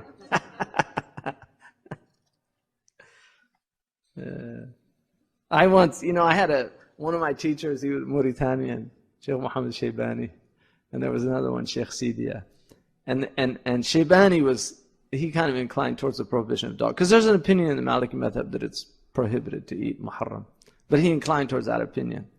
And Shaykh Sidia, who's a Mauritanian, very real Bedouin, but he was a mufti in the Emirates, but very Bedouin, and he was like, you know, most of the Mauritanians, like the idea that you could challenge Malik is just absolutely absurd. So they would get upset, even though you'd think that you could disagree with him.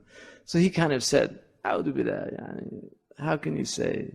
He said, Imam Malik said it was makruh and you should just leave it at that.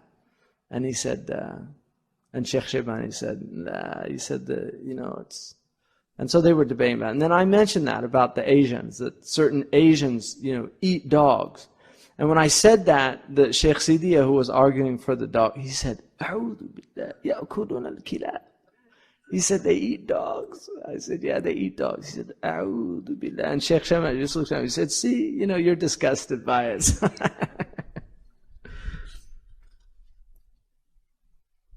And then he says, also the egg is pure. Illa al-madhir, unless it becomes foul.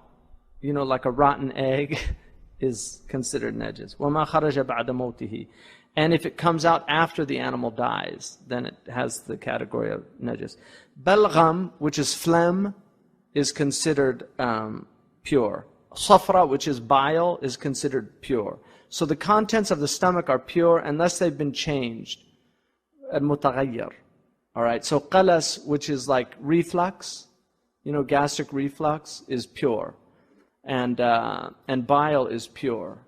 It's something that's released by the gallbladder.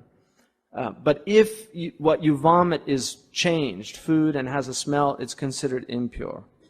And then maytul adami, you know, the dead things from humans, ma la dama lahu, is pure. والبحر, also things from the ocean. وما ذكي من غير محرم الأكل. And also what was sacrificed, if it's not haram to eat, then it's considered pure. If it's dhukiya, if it had been sacrificed. And then there's a khilaf about the use of animals if it goes through a tanning process. So even like here, belts and things like that. I mean, if you went staunch Maliki madhab, you really shouldn't wear belts that you don't know where they came from. But there's a khilaf about that. And you know, shoes and things like that. Mm-hmm. The what? Sea pigs, yeah. Khinzir al-Bahar. He considered it, you shouldn't eat it. But that was from the name. And a sea pig is, it's a seal. Yeah, it's the seal. And then also hair, and also the down of the down of the fluff of feathers, like down. In Shafi'i madhab, it's najis, which is why Shafi'is don't pray in like a down jacket or something like that, whereas in Maliki. So there's a khilaf about that. And then al-jamad, anything that's, like wood and rock and stone, except intoxicants. So alcohol is considered najis. وَلَبْنُ آدَمِيًّا وَغَيْرَ الْمُحَرَّمِ. The milk of humans is not najis, also if it's not haram to eat. وَفَضَّلَةَ الْمُبَاحِ. If it's a permissible animal, like the excrement of the permissible, if it doesn't eat najasa. So for instance, if a chicken eats najasa, then what comes out of it is najis. All right? Like the birds, the same. If they eat najasa, but normally it wouldn't be. If it's mubah, like a dove or something like that. But it's mandub to wipe it off. I mean, anything, because it's mustaqdar. It's something that's foul. And then also the gallbladder, reflux, vomit if it hasn't changed the state of the food, musk and its gland, khamar that has been made into vinegar or dehydrated. It's solid. And also alcoholic,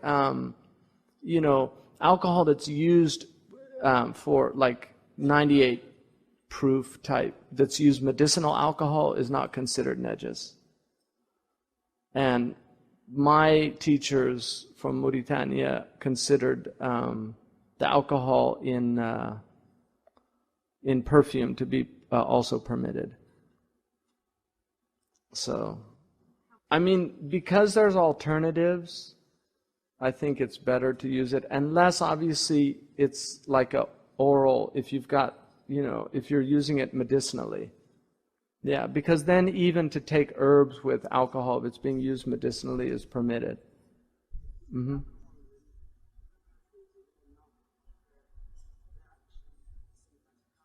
Oh, so a lot of them are, yeah, and you can't drink them. I mean, yeah. No, I was saying that because alcohol, people drink mouthwash to get drunk, so it is alcohol, and it is a muskir. So people should not use it unless if like a dentist prescribed it as a medicine to use and you didn't swallow it. But I would not use alcohol, mouthwash with alcohol for other than medicinal purposes. No, that's fine. Disinfectants are fine. Yeah. Mm-hmm. Yeah, I don't think so. Those type, like even the alcohol, they have chocolate liquor. That's just a name. There's certain things. Vanilla has alcohol. I mean, certain things, almost everything, like all fruit drinks have alcohol content. If you actually took orange juice and analyzed it, you're going to get some percentage. But there's things that are ma'fu anhu. لا تسروا عن أشياء تبدأ لكم تسؤكم. If you delve too deeply into things, the Prophet said, هلك المتنطعون, that they perish those who delve too deeply into things. And the Prophet didn't like that kind of obsessive, where people went too extreme about those things. So, I mean, generally, I think a lot of that stuff, like personally, gum it's makruh anyway, gum. Just to chew gum, things like that. Ilq, I mean, the ulama mentioned that in the books, that, they considered it makruh because it was fi'l al-batalin. It was something that people that had too much time did. It was kind of a waste of money and... Mm-hmm.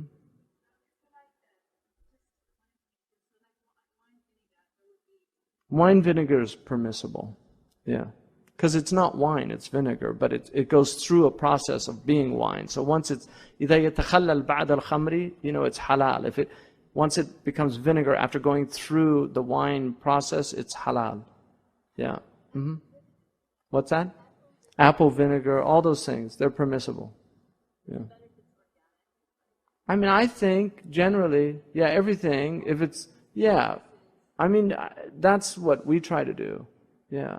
I mean, it's just better quality. Yeah, طيب, halalan طيبا. You know, it's always in the Quran, it's halal and pure. I mean, it emphasizes pure, which even though that generally means, you know, like the money, everything, the source of it. Because the food can be halal, but if you purchase it with haram money, it's not tayyib.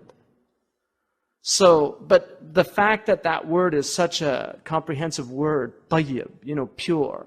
So things that are pure, you know, food that's more pure.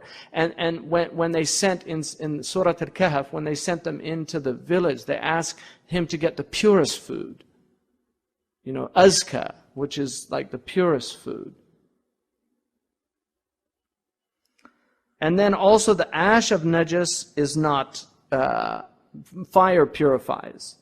And the smoke. So if something's najas is burning, the smoke is not najas, even though it gets into you. The unshed blood from a slaughtered animal. So the blood that's like, if you look, there's blood in the meat by the nature, but it's not flowing. That's not najas. And then the najas is the dead of other than what was mentioned, what exits from it, what is separated from it, or the living from that which has life, blood, like a horn, bone, fingernail, hoof, tooth, quill of a feather, and skin, even if it was tanned. So, like those things, if they're not from mudakka. And it is permissible to use it after tanning, to store dry goods in water, and shed blood, black bile, the excrement of humans, and then the excrement of, other than the permissible. And also the consumer, anything that eats najasa, changed vomit. Sperm is considered najas. Some of the ulama say that the sperm itself is not najas, but it becomes yanjus because it exits through the urethra. Like Imam Shafi'i was of the opinion that the basis of the human is not najas, but it becomes yanjus through the urethra. And by consensus, the Prophet ﷺ's, everything that came out of him was pure. And we know that Barakah drank his urine. I mean, that's a sound hadith. She didn't do it intentionally. She used to clean his room, and there was a bowl, and it smelt good, and she thought it was something to drink, and so she drank it, and it was his urine.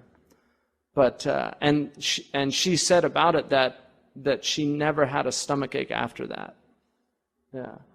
So, but everything, and the Prophet also, they used to, when the Prophet went to relieve himself, they would go and it was gone, because the earth actually takes the fadra of the prophets. And the man drank his blood also. The Prophet was cupped, and he gave some blood to the man. He told him to go bury it, and he took it, and he decided to drink it. And the Prophet said the fire won't touch him because of that.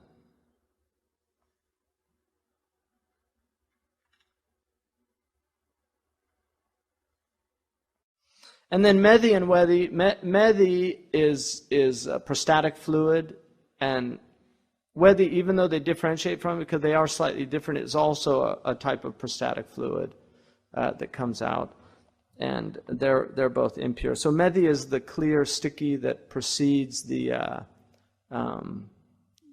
it lubricates, and it precedes when somebody's aroused, they get the medhi. And Sayyidina Ali asked somebody to go ask the Prophet. He said, "Kuntu rajulan madha."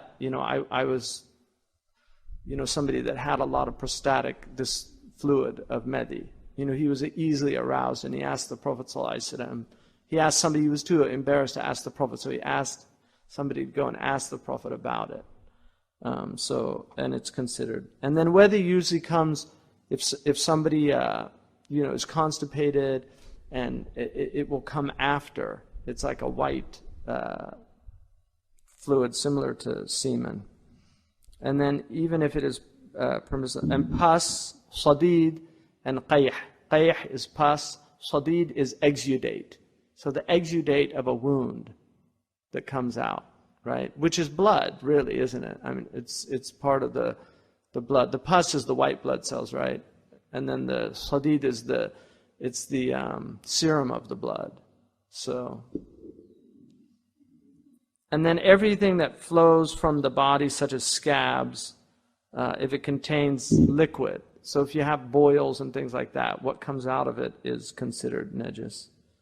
And obviously there's part of it is ma'fu anhu, there's things that are excused just because of the difficulty.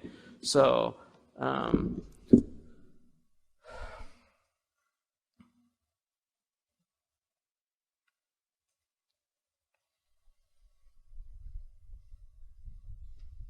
So some things cannot be purified after contact with najasa, such as meat cooked in it. So if meat was cooked in something that had najasa, then you can't purify it after that. You have to just throw it out.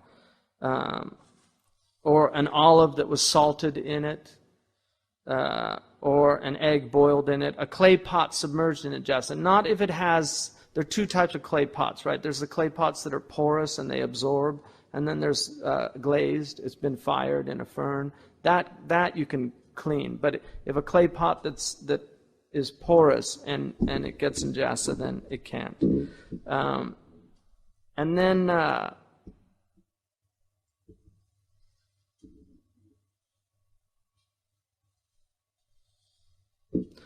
and also, in this section they talk about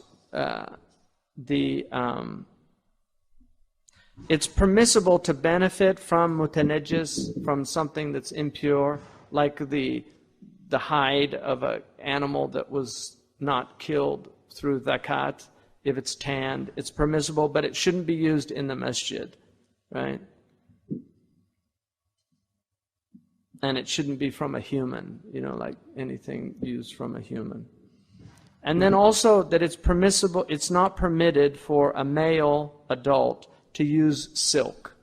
Now, some of the ulama permit a small amount of silk, but it's prohibited to do that. The Prophet ﷺ prohibited it. He allowed Zubair ibn Awam had eczema, and he did allow him to use silk. So somebody's skin is very sensitive to certain types of materials, and silk is something that's easier for them, then it's permissible to wear silk. And also, it's not permissible to use something that is ornamented with gold or silver. Right? So, now obviously, very small amounts in certain fine chinas and things are considered, it's acceptable. In fine chinas, sometimes they have like a very small silver, and also matli if it's silver plated, things like that. But to eat from silver or gold is not permissible to do that. But it is permissible to put it on your sword or on the mushaf. So gold lettering that's done, the illuminated manuscripts that have gold lettering, that's permitted to do that. Well, like a silver mirror, you mean? Yeah, if it's very fine silver and if it's done for that reason, if it's not, these things are really about extravagance, and extravagance in Sharia is relative. A super rich person, who buys fine china, it's not necessarily considered extravagant, but if you were much more humbler means and you did the same thing, it would be considered extravagant. So there's kind of a relative approach to that, But there's people that have gold toilets and, gold sinks. I've been in houses where that's the case, like literally gold. That's way over the top. And it's permissible to use gold and silver, like you can use it for body parts, because gold is very biocompatible as a material. So sometimes teeth, gold teeth, the bridge of the nose, you can use it for also silver ring, right? A single silver ring. For a male, they should not wear 2 rings. They should only have 1 ring. The sunnah is to have a ring with a fas that has a stone in it, and on this finger or the small finger, either the left or the right. The dominant opinion is the right, but they're both there. So, and the Prophet Sallallahu Alaihi Wasallam did. It's makruh to wear like necklaces and things like that. If it's gold, then it's prohibited. But for men, they shouldn't. Also piercing the ears, anything that. Some of this stuff goes back into urf, but generally, those things are prohibited. Tattoos are prohibited also. I mean, there's a strong prohibition against tattoos.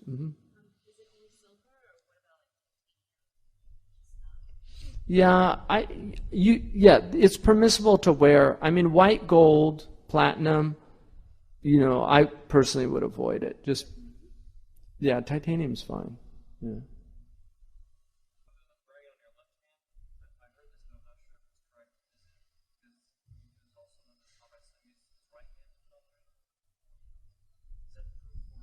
Yeah, no, they both have proofs.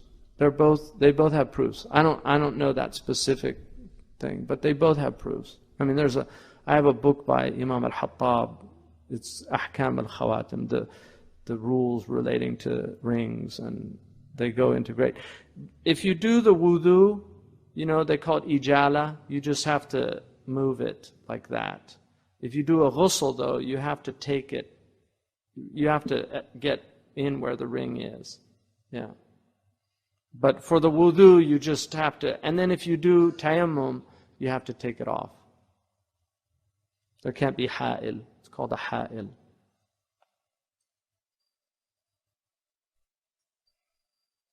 Alhamdulillah. Yeah, no, of course. Yeah, it is. But, I mean, we have a problem now with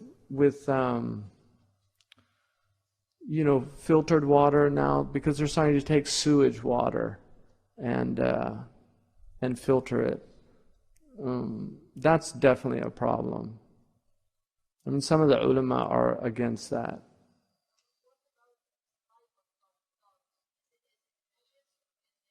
The what? Saliva is not najis. In Maliki's madhab, from dogs or pigs.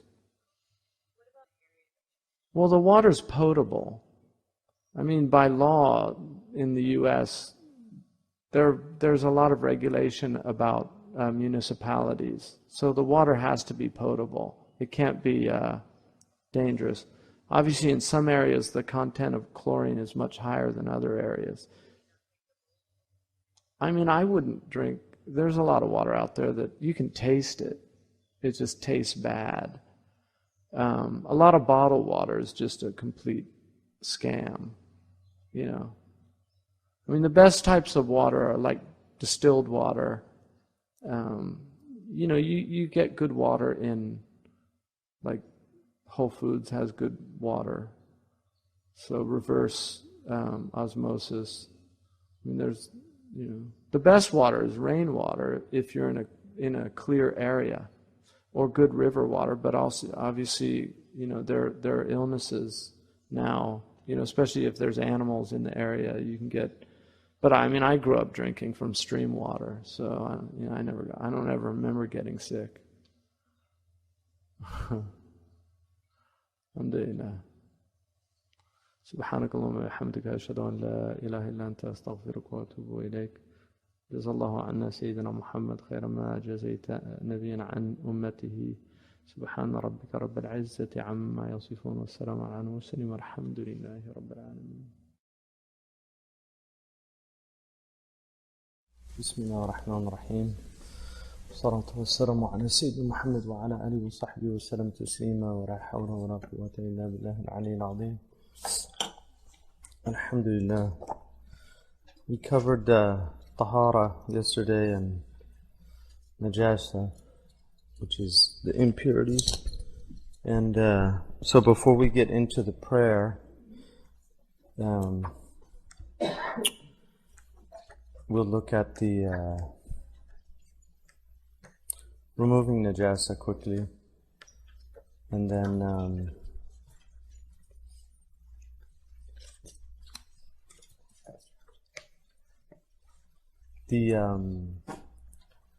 you have to remove najasa before you can pray, because you need al-tahara min al-hadath wa min al-khabath. And when we do the wudu, he'll go into detail about the hadath. Khabath is anything that's impure, so you have to be free of impure substances. If there's a ha'il between it, then it's permissible, like a baby that has a diaper on. So, or if you're praying on a prayer mat and underneath it is najasa, but the actual place that you pray on has to be pure. Even if there was najasa, when you went into sajda in the empty space between your chest and your knees, it's still considered valid. But to remove najasa, you need purifying water. And I mean, obviously, if you get into real details, you find, like, for instance, in Syria, the women do an extra rinse cycle on the clothes, you know, in the washing machine, because if you put detergent in, the water's not purifying it, and the rinse cycle, the initial rinse cycle, is actually contaminated by the detergent, so they actually do a second rinse cycle for that reason. So that's something to think about. Also, if a woman has a long dress, which is done for sitr, not for any other reason, it has to be done specifically because she's wearing it out of modesty, then anything that soils it as she's walking is ma'fu anhu, it's excused, as long as it's not wet. So the Prophet ﷺ was asked about that, and he said, يُطَهِرُهُ مَا وَرَاهُ, you know, what's after it will purify it. So, and then also, you shouldn't pray if somebody who's not a Muslim gives you some clothes or something that he wore, you shouldn't pray in it, and not because of najasa or anything, but because they don't have the same ihtiraz, they don't guard themselves from najasa. The same is true for a janitor's clothing. I mean, these are all things that they mention in there. So things, and then children who don't know about that also. And the basic, if you have some kind of exudate or something like that, the amount of what they call a baghla, dirham or baghla, which is the mule's dirham, if you look on the inner front legs of a mule, there's a size, that's the size that the fuqaha identified. It's about $50. That amount is excused. So if you prayed with that amount of exudate or something on, sometimes you find that on your clothes. Those things are excused. And then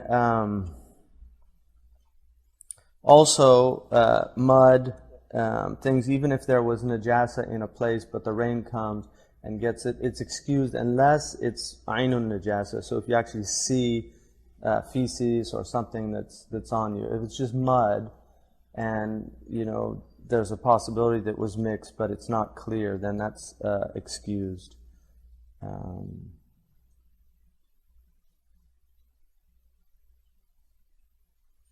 And then also, if something falls on you and you're doubtful about it and you ask somebody who's trustworthy and they know the area, then that's safe. Otherwise, you're supposed to wash things off.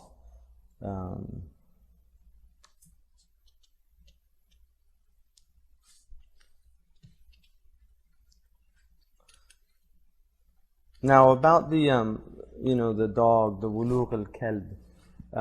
If a dog, wulugh is actually to go in and how the dog licks.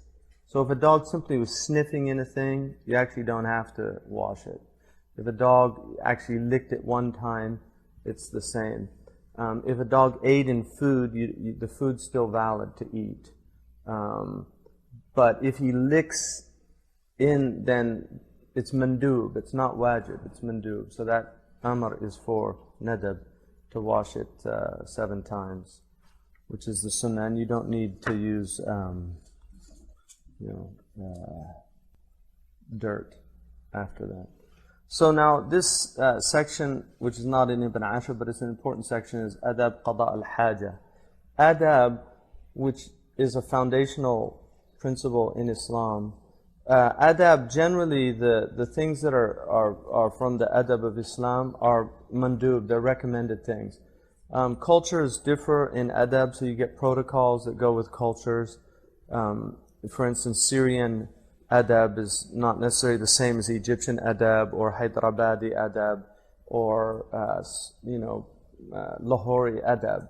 Cultures have different things that they see as the comportment, the way you carry yourself in a society. In a classical Muslim culture, it was if a man didn't cover his head, it was seen as a very negative thing.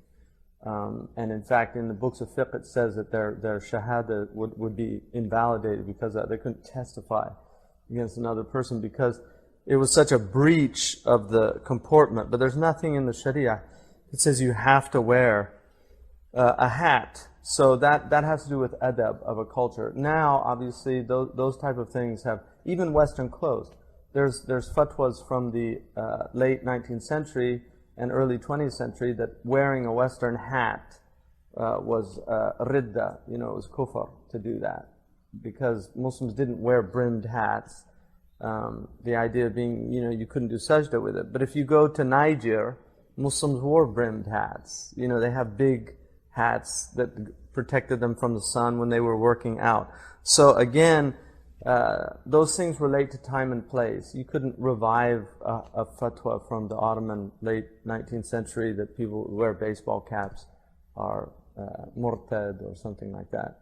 But the adab, there's a lot of things in adab that are not necessarily from the Sharia per se.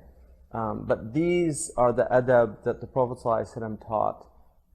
So it's just that distinction between comportment in a culture which is related to culture and not necessarily from Islam per se. But Islam, the religion acknowledges that. It acknowledges culture. And so to breach those things in a culture is seen as something that you shouldn't do out of respect for or deference for that culture.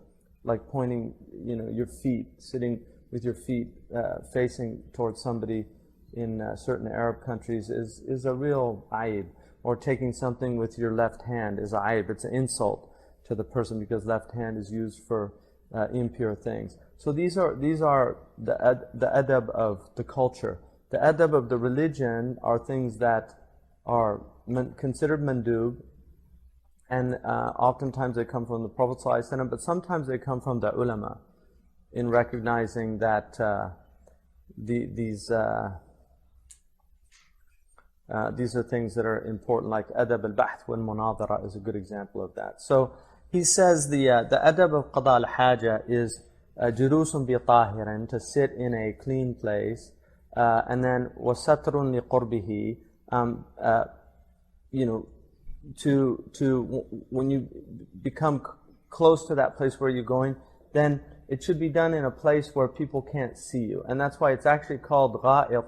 Is the ghuta is a lower area. It's ard munkhafida, and so gha'it, which now means feces, originally meant a low area, because that's where people went to do qada al-haja. Even during the Prophet ﷺ's lifetime, they did not have outhouses and they didn't have toilets. One of the first innovations, according to some of the Sahaba, was introducing toilets into the houses.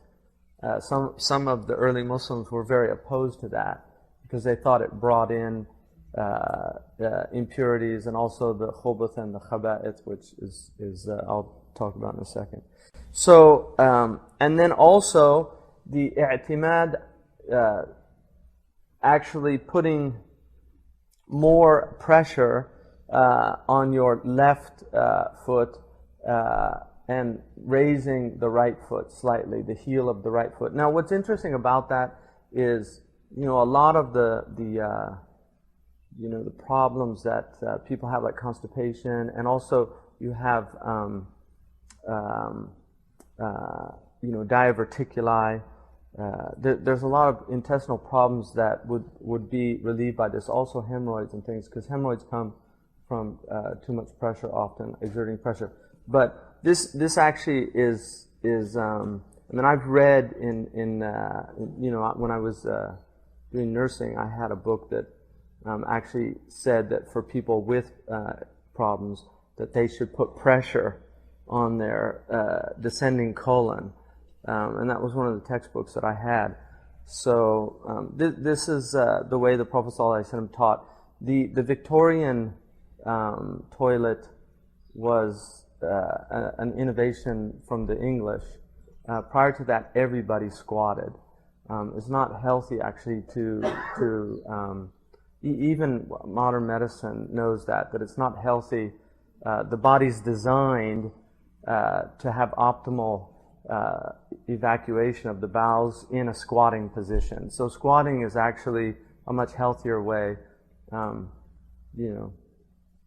But and now, unfortunately, a lot of Muslim countries are adopting these methods now. But this is the way the Prophet ﷺ actually taught to one of the Salman al-Farisi actually told one of the mushrikun who was saying, he's teaching you everything, and Salman said he's even taught us how to relieve ourselves. So the Prophet ﷺ, that's part of the all-encompassing nature of his tradition, but these things are very consistent with what we know. So that is something that is taught. And then also to spread slightly the thighs, and to cover your head, and not to look around. And this is obviously outdoors. To say Bismillah before you go in, and then also to say Allahumma inni a'udhu bika min al-khubathi wal-khaba'ith before you go into a place. The khubath are the khabith is foul shaitan, a male, and the khaba'ith is the plural of khabitha, which is the female. And the idea is that the foul creatures from the unseen world tend to be around dirty or filthy places. It's very interesting. One of the things about and people at work, detectives and criminologists know this, when they get into really like psychopathic people and if you see some of the photographs of the places where they live and the kind of filth and squalor that they live in, it actually, a lot of police are like, they're just overwhelmed by the filth so there's a reality to that idea. Cleanliness is not just a physical reality, but it's also a metaphysical reality. So, and then also when you leave, Alhamdulillah, alladhi adhaba anni al-adha. There's different wa'afani, there's different du'as. My favorite one is Alhamdulillah, alladhi razzaqani laddatuhu wa abqa fiya quwwatuhu wa adhaba anni adahu. And ghufranaka. That's a beautiful dua, because it's you're really thanking Allah for the food in the first place. Praise be the one who provided me with the delight of food, wa abqa fiya quwwatuhu, and allowed me to absorb the energy of the food, quwwatuhu, the caloric benefits of the food, wa adhaba anni adahu, and has removed from me the harmful things of the food. So it's just a really comprehensive dua about that. But one of the great blessings of life is having healthy digestion, and to be aware of that. Marab Tarhaj told me that when it said about Nuh that he was abdan shakuran, he was a grateful servant, that in tafsir, I think it's in the Sawi's Jalalain, he mentioned that he never relieved himself without thanking Allah subhanahu wa ta'ala. that is, it's an important just thing to remember, that Allah can shut that down, and people who are in medicine know what incontinence is, or what being continent, somebody who has the inability to urinate or to defecate. I mean, it's just really a horrible state to be in. So just being aware of that blessing. And then also to avoid like holes. I'll just tell you one story. It was a true story. Years ago, I was in Arizona, and I was with Hakim Archuleta. For people who know Hakim Archuleta, he will confirm this story. Eyewitness. Hakim Archuleta was with me, and there was a Somalian man, Abdul Qadir, very interesting guy. And Somalis are very, they have, Somalis are dream people. They have a lot of dreams. East Africans generally are very, they're very just in tune to a kind of dream world. And so if you have any Somali friends, you'll know they have amazing dreams. It just goes with that. I think they take away the citizenship if you don't. But we were outdoors and watering. Abdul Qadir was watering something, and there was a hole there, and he started putting the water in. I think Hakim said, you shouldn't do that because some animal probably lives there. And then all of a sudden, this straw started coming out of the hole, and I was like, I looked down, I said, that's probably its furniture, right? I mean, really, that's what I said. And anyway, we went on, did what we did. That night, this is an absolutely true story. That night, we went into town for a few hours, and when we came back, the house had been robbed, and all the furniture was gone in the house we were living in. I mean, literally all the furniture was gone. You could ask Hakim about this story, and we really felt like that was some kind of jinn or something. And we took his furniture, and so he just took all of our furniture. But don't mess with the holes, So that's ittiqa'u juhrin. That's what it says. Do not urinate in holes. And that was a lesson that I learned, that's real. And also wind, this is kind of common sense, but don't urinate into wind. Don't spit into wind either, and I think everybody's done that at least once. If you're a man, women don't spit. And also on a road or a place of shade, places where people will sit, it should be a place. I mean, this is obviously, in our culture, it's quite rare, but it does happen. I mean, people have to relieve themselves on, you find yourself out somewhere. But these are all the adab of doing these things. And then also,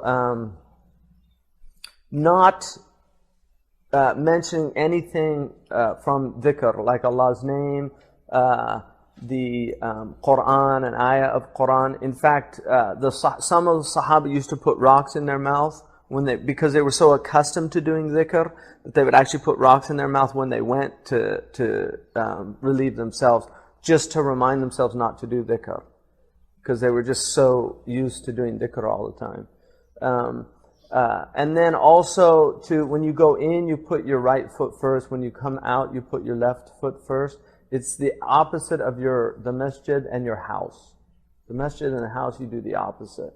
And again, these are some of the interesting things about Islam. But if you study the Nun study on Alzheimer's disease, I mean, one of the things they said about the plaque buildup and breakdown of mental acuity was the fact that people that were more conscious, and like they did a nun study in Canada that was huge, and these nuns all they did it over several years, but they all had these habits of writing out what they were going to do and then consciously doing things through the day. And so these things aren't insignificant things in terms of just being more present. Because a lot of people, as you know, are on automatic pilot out there. They just simply turn off. And being present, I like in the South Asian culture, with the Sahaba, they refer to him as Hazrat Abbas, Hazrat Omar. Hadara means presence. And so the more present you are, the more alive you are, the more aware you are. And there's people that check out entirely, and you'll meet them, I'm sure. I mean, a lot of people in monotonous jobs do that. They literally just are on, and that's why you go to the grocery store and they're just not there. And they say the same things to each person. How are you? Have a nice day. Paper or plastic. It's literally this automatic pilot, and that's why if you actually talk to them, you'll see, they come back to you because they're just so used to going. So a lot of people are like that, and this is really about being present, about remembering. The more you're able to do that, the more rich your life is, and also the more you can become aware of your Lord. And then also not facing the Qibla or putting it to your back when you defecate or urinate. Now the ulama say it doesn't include closed spaces, if that's the way the toilet was made. But generally, in Muslim houses, if you do build your own house or have an architect, you should put the toilet the opposite direction so that you're not facing the Qibla or with your back to it. And then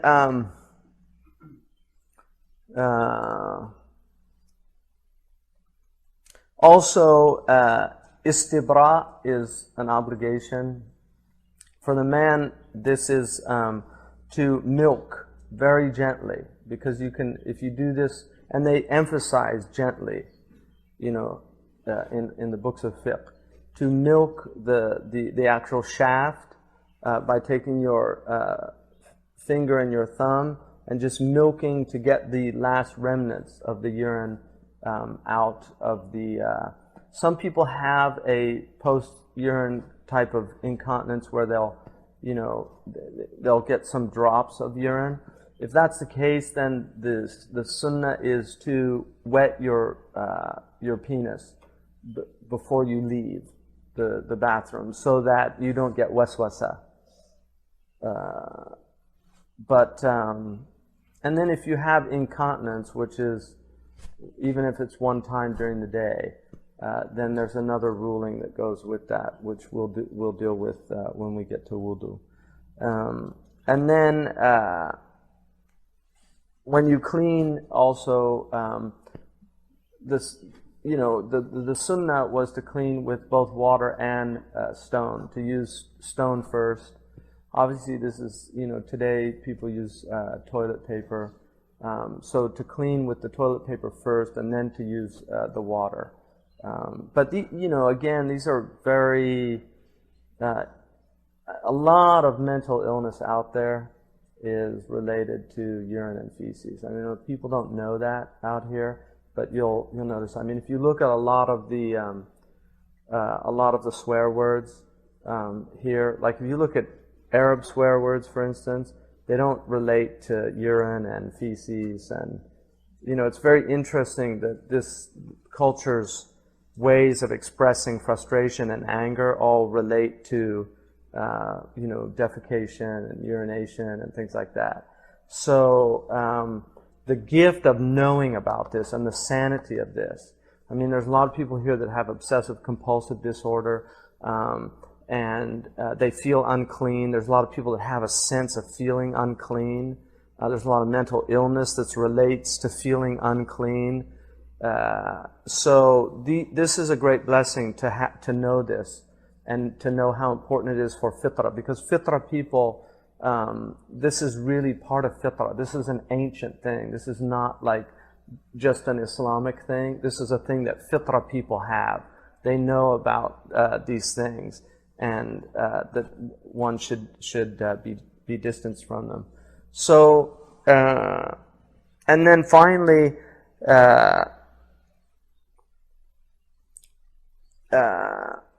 let's see.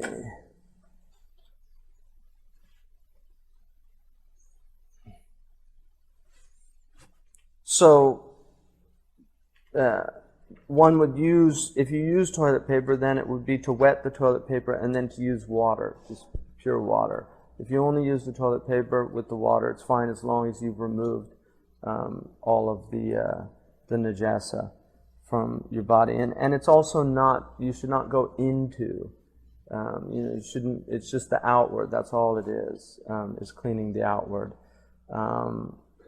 And then obviously, it's an obligation to remove many urine and hayd and nifas, and then also the urine of a female that spreads past the exit lot. So she has to make sure that her area is clean before. And then also with many, if you have medi, which is a lustful emission, either through fantasy or through touch or something like that, or if you have medi, then the male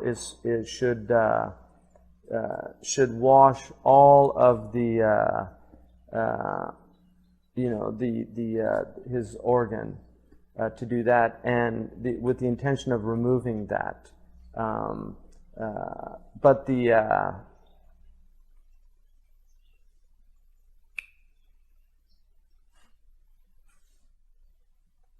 and then obviously, there's a permissibility of using something only dry as long as it cleans. So for instance, people that do just use the toilet paper, if they don't have water available or something like that, it does clean it. So that's basically the section on qada al-haja. Does anybody have any questions? So now we go to the section on wudu. Mm-hmm. Where you said the toilet paper, you can wet it, and then use water. Right. Is it permissible just to wet it and just use the toilet paper? Yeah, that's what I was saying. You can do that. Okay. It's just the sunnah is to do both. Yeah. And then obviously soap, even though there wasn't soap at that time, soap is a ni'mah, and the Muslims have been using soap. They used soap long before it ever came to the Europeans. So, soap is something that people should use also. And then keeping fingernails short is important. That's a fitra thing for both male and female, to, maintain that cleanliness.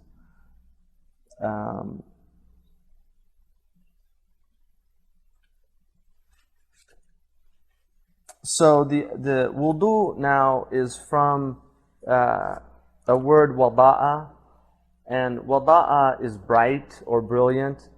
There's actually a word that I found in the dictionary that kind of really shocked me, which is called lustrations, which is it's a ritual washing with water, and it comes from luster, which is bright in Latin. So I just thought that was really interesting, that there must have been something that people were doing somewhere, the lustrations.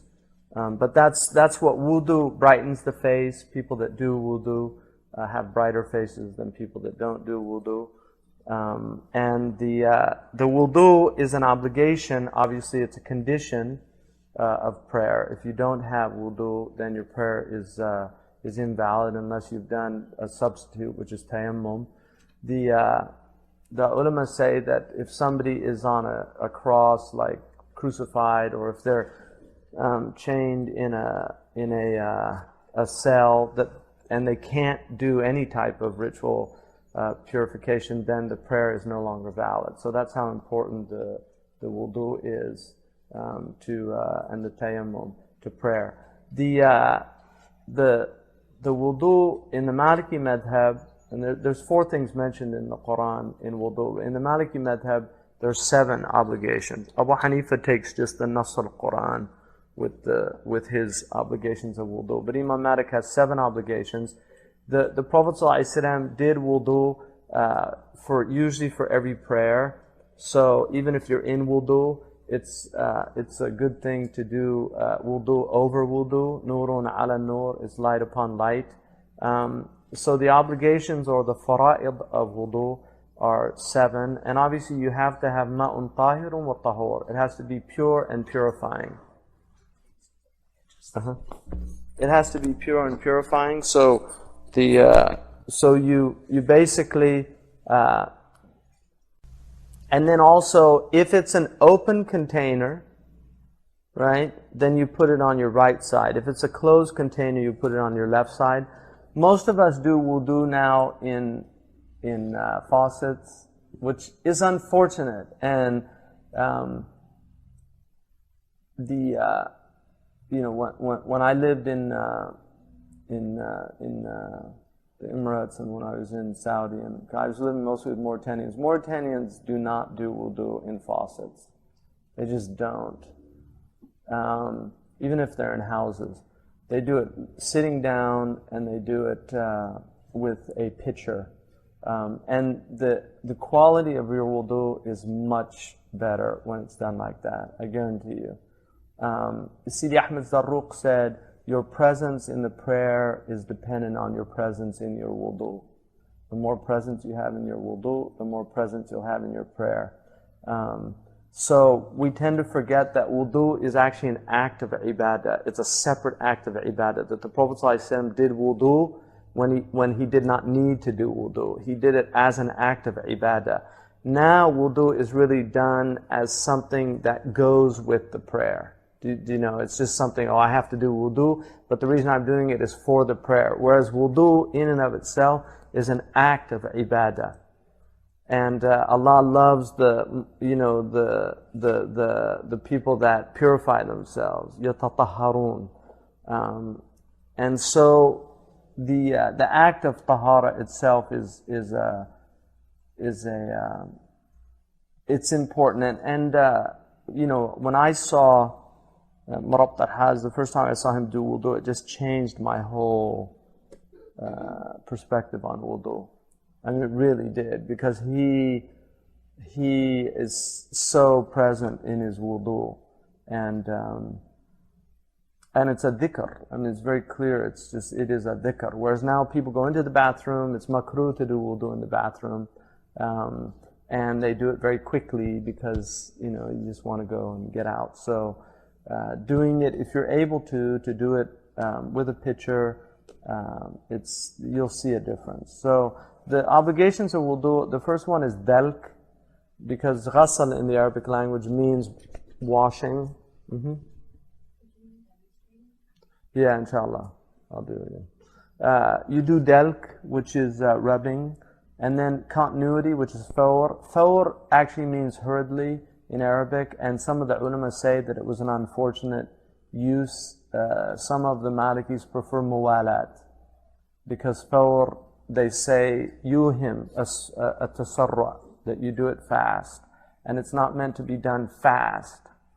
It's just that you do it with continuity. So you don't wash your hands and then go and stir the pot for a few minutes and then come back and wash your face and then go have a telephone conversation. That's what they mean. You should have muwalat, which is continuity. And then also a niyyah fi bad'ihi, to have an intention at the outset of it, because innamal a'malu binniyat, actions are by intentions. So the act of wudu is by intent. There are certain acts of worship where you have to have an intention, or else it's just not valid. Wudu is one of them. There are certain acts where you don't have to have the intention. The fact that you're doing it suffices as an intent, like paying your zakat. The fact that you're doing your zakat suffices. It's always better to have a niyyah.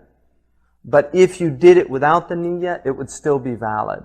And some of the ulama say the tawajjuh is a niyyah, that you don't actually have to have just the fact that I'm going to do ghusl is a niyyah, right? The fact that you've set out to do that, or that you've set out to do wudu. But the niyyah should be removal of a state of lesser ritual impurity, rafa'u hadath al-asghar, to remove something like urine or feces or wind, or the fulfillment of an obligation, so that you're fulfilling the fard, the shart of doing wudu, or istibahat al-mani', that you're rendering the whatever's a preventive, you're removing it in order to render your act of worship permissible. So those are the different ways that you can do it. And then washing the face from ear to ear, and from the natural hairline. So if you're bald, even bald people have, there's a natural hairline that they know in their thing. But if you do have like receded thing, then you should wash if it's where the natural thing. Once it starts going, then it's on the head. But certain people have a high brow, and then some people have a low brow. So it's from that brow point, ear to ear. So from the pinna, from the pinna to the pinna, ear to ear, and then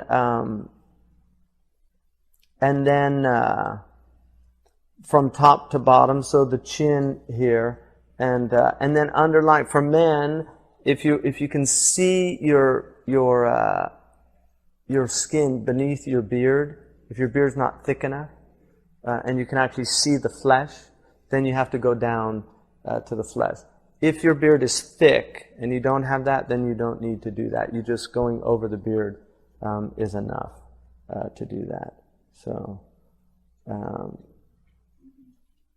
And then washing both hands from the fingertips up to and including the elbows.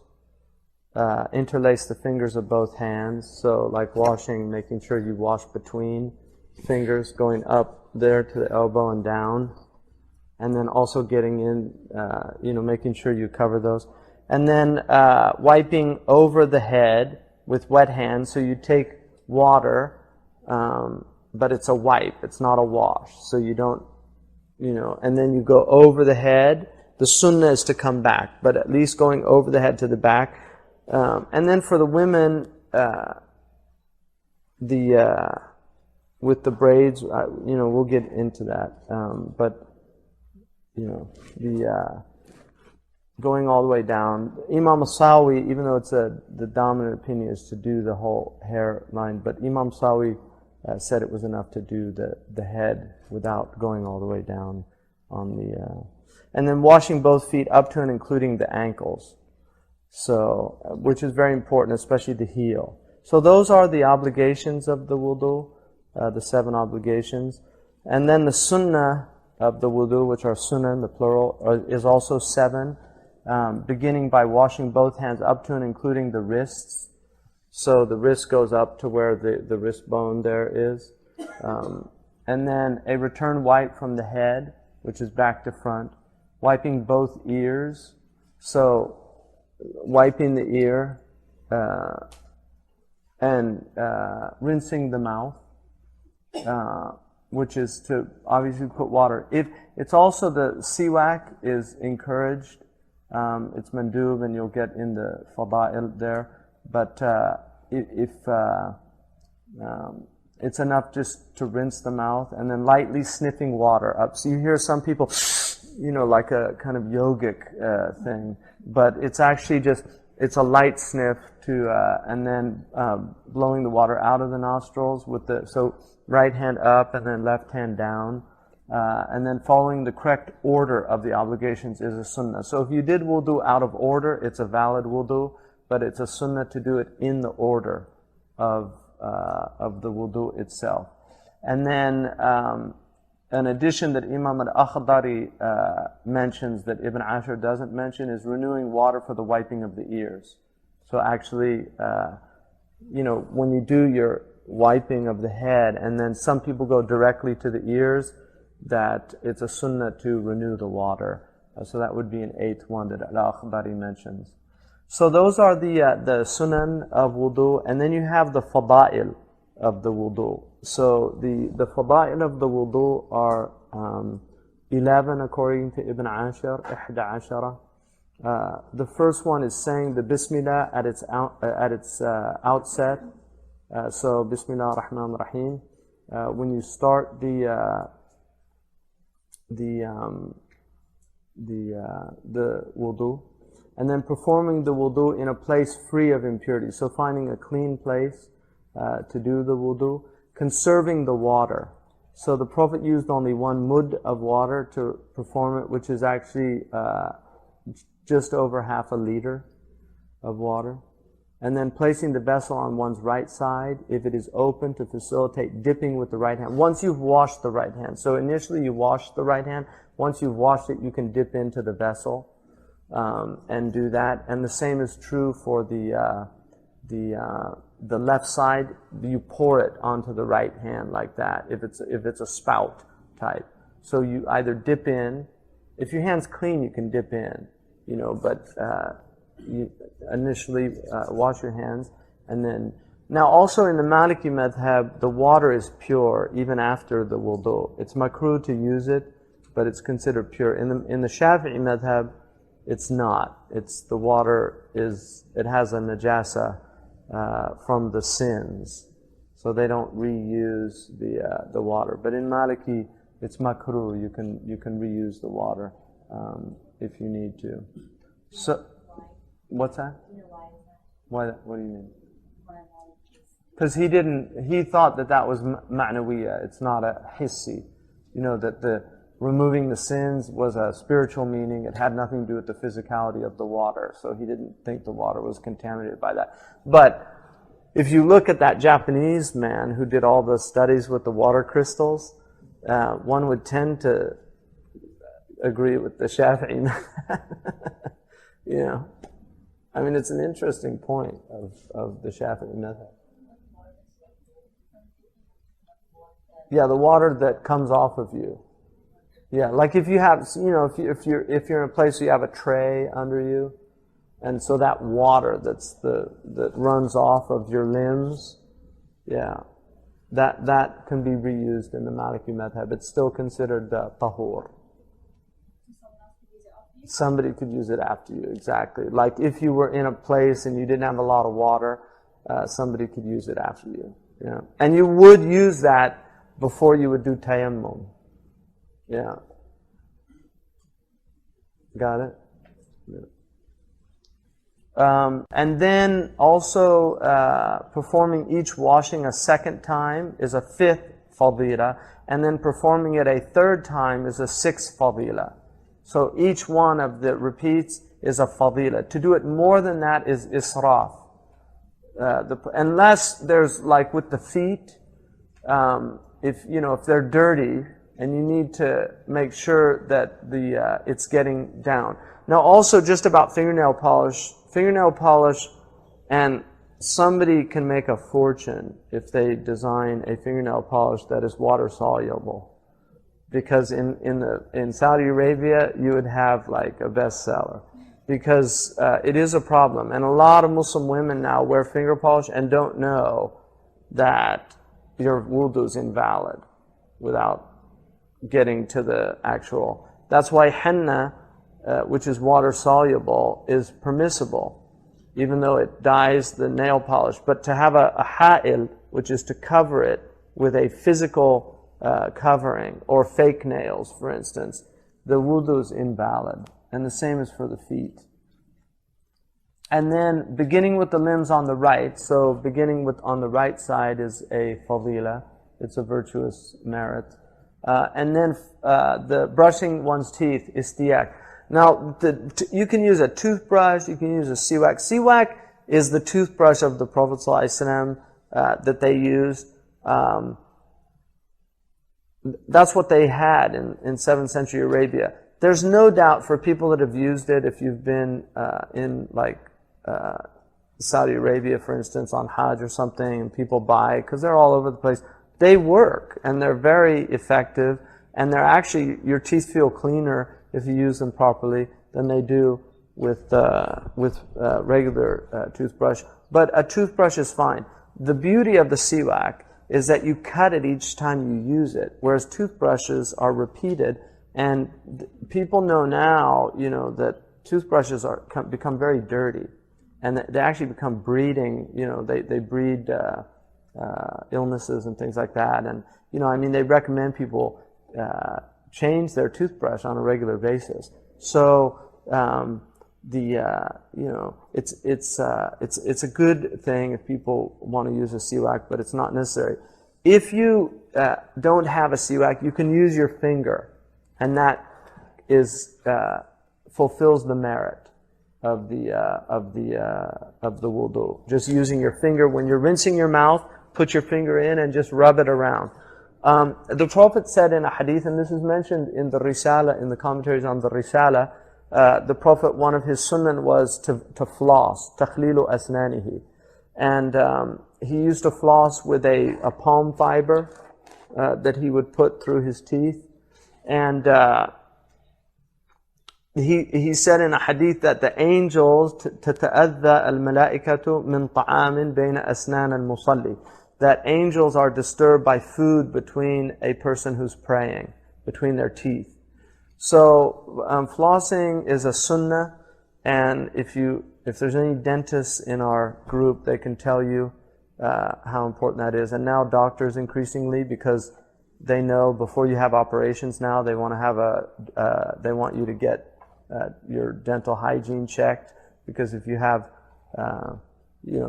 if you have infections in your mouth, it can actually affect your heart and other things. So the fact that our religion 1400 years ago had so much emphasis on dental hygiene, to me is one of the really amazing miracles of the Prophet ﷺ, because of the importance of dental hygiene today, now, just in people's overall health. I mean, there's a real connection between really good dental health and the health of your bloodstream. And so that is a sunnah. Now, if you think about that, brushing your teeth before you do wudu, I mean, you're going to be brushing your teeth 3 times a day at least, if you're an average person.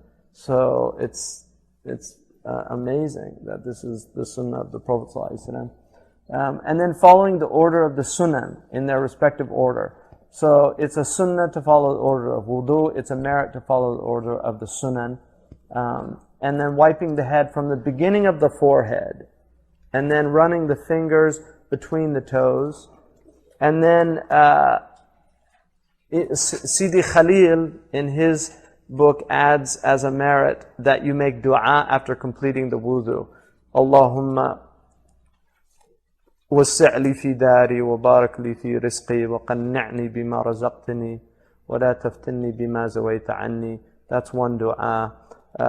أشهد أن لا إله إلا الله وأشهد أن محمد رسول الله. اللهم اجعلني من التوابين واجعلني من المتطهرين. There's different du'as. Marabt al-Hajj always recited إنا أنزلناه في ليلة القدر after every wudu that he did. And I don't know where he got that, but that's something he did as a practice. And he actually recommended that. So, and he was very strict in his adherence to the sunnah. Like, he did not do things that he didn't have a... What about drinking the water?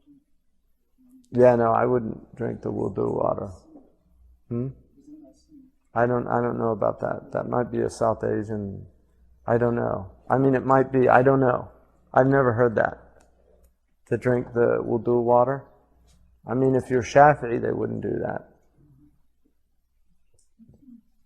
What's that? Oh, what's left over?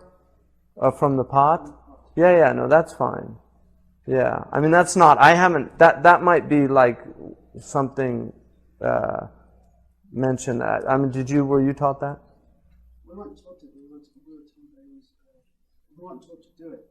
Yeah. Yeah, no, that might be. I mean, that's more like probably from people of tasawwuf. Yeah, that's a good point. Water conservation.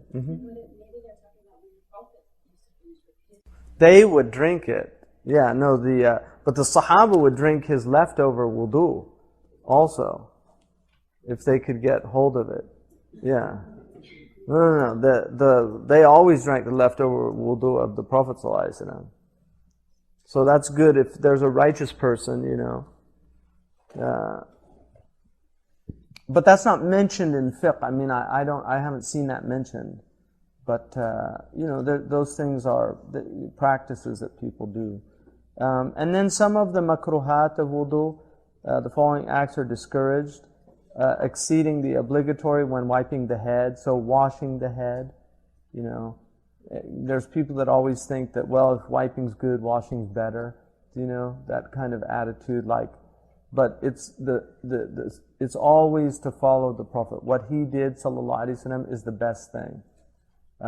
Washing beyond the regions specifically prescribed.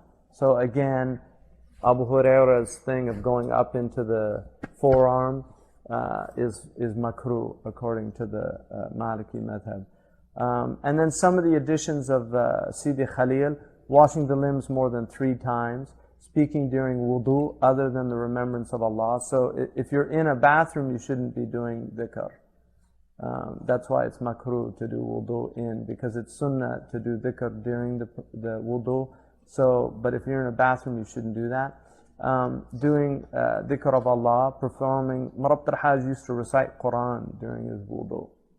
So there's no specific dhikrs of, I mean, you'll find in the books these dhikrs of, you know, you ask Allah to remove the sins of the eye, the sins of, and you'll find those, but there's no specific dhikrs with each of the limbs, but it's just dhikr generally. Performing wudu in an impure place, wasting water, al-israf, walau ala nahrin jari, even if you're on a flowing river, it is makruh to waste water. And water conservation will become increasingly important in our lifetimes. I mean, especially young people, they're going to see there's going to be a lot of emphasis on water conservation as time goes on. So that's part of our religion. We should be teaching people that, not having the non-Muslims teach us about water conservation. And then performing each washing only once. Performing wudu using a vessel of gold or silver. So, I mean, generally using vessels of gold and silver, we mentioned earlier, is muharram. If there was no other vessel, that's would be makruh to use that, something like that. The mudabbab or mumawwah, which is a gold-plated, I mentioned the other day that there's a khilaf about that. But if it's slight, then in Maliki madhab there's no problem with that. If it's, you know, like they put it around the edges or something. But generally, even if it was done for an investment, so they even mentioned, like, if you bought a gold vessel and then you plated it with lead, you're still not supposed to use it. So it's not just about showing off. It's about not using gold or silver. If unable to maintain continuity, one should start where one left off, as long as the limbs do not dry in the elapsed time given moderate weather. So if it's like this is moderate weather, it might be a little hot, but if you're in moderate weather and say the telephone does ring and you're in the middle of wudu and you go and answer the phone and you talk for a period of time, if your limbs are still wet, then you can go back to where you started. If they've dried, then you need to start the wudu over again. And then things nawaqid al-wudu, a missed obligation. If one remembers a missed obligation after time has elapsed, then one need only perform it. So if there was one thing that you missed in the thing, you can go back and just do that thing over. And then if one remembers a missed obligation during wudu or shortly thereafter, then one should return to it and complete what follows in the original order after the missed limb. And then if one realizes that an obligation was missed after having prayed with an incomplete wudu, the prayer is invalid. So you need to do the wudu over and do the prayer over. Is it about if he's seated when Yeah, it's better to be seated. and do you have to do any of the thought in order? Like, can I complete all my wudu, then brush my teeth, or should I do? No, you should do. It's actually the teeth is out at the onset before you actually go into the wudu. Or when you're doing your mouth, if you're going to use the finger, then to do the finger. Yeah. Mm-hmm. But it's makruh in the Maliki madhab to do siwak before the prayer, the way people do it in the masjid. He considered that. And that's very strong, I think, because he was in Medina. And the fact that in Medina they considered that makruh is, to me, very strong. And there's something kind of, to me, you know, even though I know it's in the other madhabs, it's like brushing your teeth in public, you know, which is a weird thing to do. And I think, but people do it. They pull out their siwak, and then some people put it in their shirt, and it's kind of like, you know.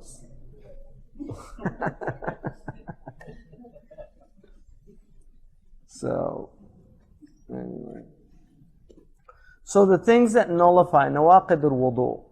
Oh, then if one remembers a missed sunnah, one need only repeat it for the subsequent prayers, and the previous prayers done with the missed sunnah are valid. So if you missed a sunnah, the prayer is valid, and you only do that for the subsequent prayers. The nawaqid al-wudu are the things that nullify wudu. Urination nullifies wudu, so any passing of urine. The passing of wind, and then incontinence, if rare, إِذَا يَنْدُرُ. And rare means if it's less than once a day. Then it, so people that have, somebody can sneeze and they get a release of urine, or even laugh and they get a release of urine. Those are types of incontinence. But if it's a medical problem, then you have salas al-bawl, and also salas al-rih. There's people that have incontinence to wind, so they're passing wind. If they, I mean, these are all medical problems that the Sharia deals with. And then defecation, heavy sleep. So you have light sleep, heavy sleep, right? The light sleep is where you can hear people talking. So you're kind of in a pre-sleep state, but you're definitely not, you're not paying attention. That doesn't break the wudu. If the light is long, right, then you should do wudu again. You don't, it's not an obligation if you go light sleep for a while, as long as you don't lose consciousness. And then, you have a heavy sleep, which is where you've lost continence.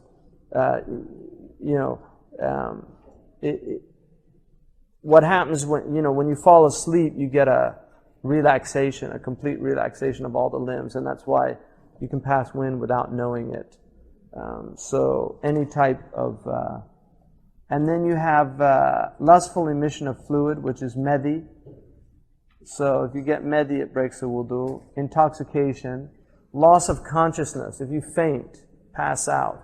Insanity, temporary insanity, people that just completely, and that's why, I mean, even in like talaq, if somebody goes completely nuts and divorces their wife and can't remember even that they did that, something like that, it's similar, that they've lost their wudu. And then involuntary lustless emission, which is wedhi. Wedhi and medhi are similar. The medhi is more,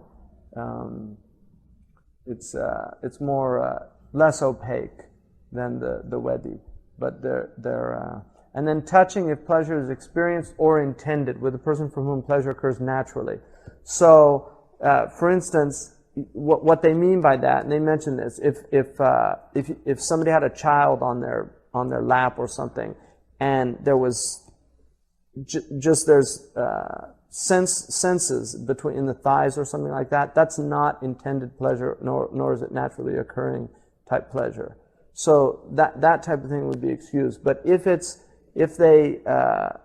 touch somebody and they intend pleasure, like a kiss or touching the hand, an amorous, it would be like an amorous touch, then that breaks the wudu, even whether they find it or not. If they touch somebody, like a goodbye kiss, does not break wudu. The ulama, the Malikis say if it's a kiss on the lips, generally it breaks the wudu, just because it's madhinnat al-ladda. It's a place where normally people derive pleasure. But if it was a goodbye kiss that was quick, then it doesn't. And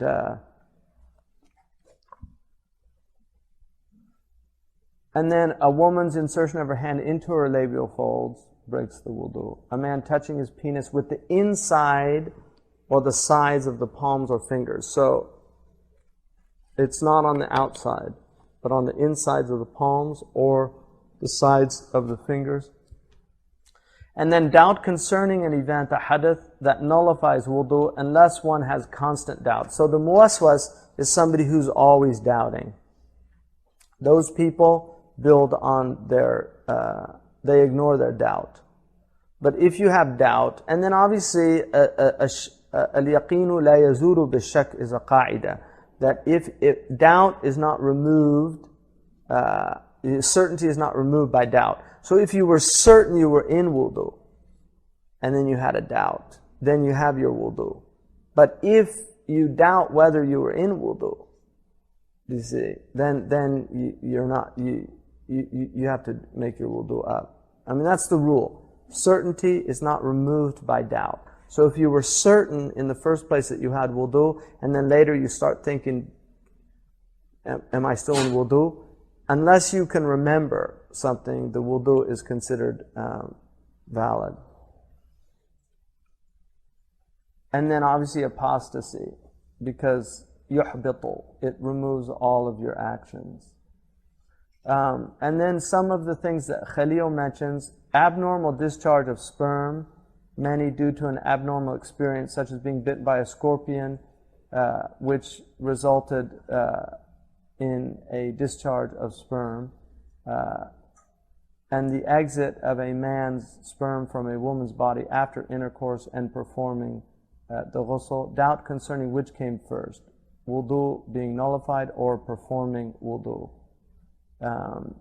So when you can't remember, like that.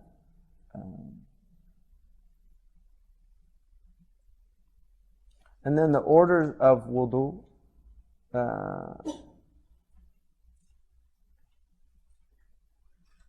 So here, this is the order of the wudu. You find a pure place in which to perform the wudu. You place the water vessel on the right side if it is open to facilitate dipping with the right hand, and on the left if it is closed to facilitate pouring into the right hand. You brush your teeth. You say Bismillah if in a pure place.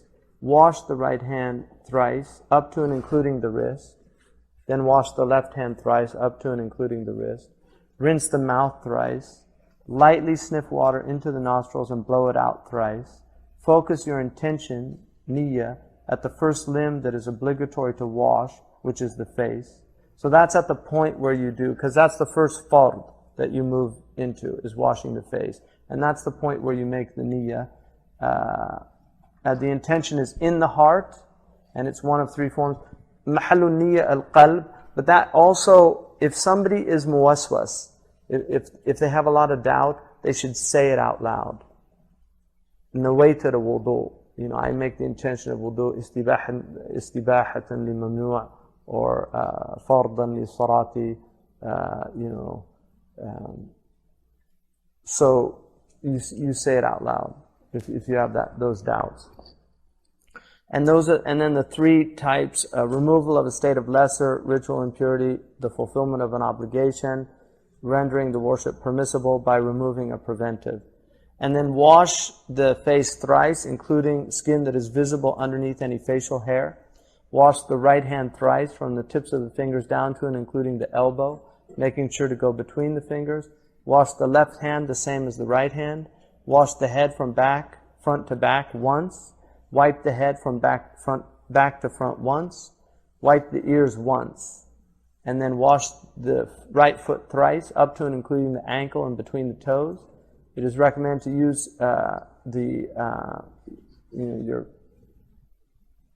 your pinky there through the between the toes on the left pinky, and then wash the left foot in the same manner as the right foot. And then, so that's wudu, basically, which is the basis of your prayer. So I'll just go through these from the text here.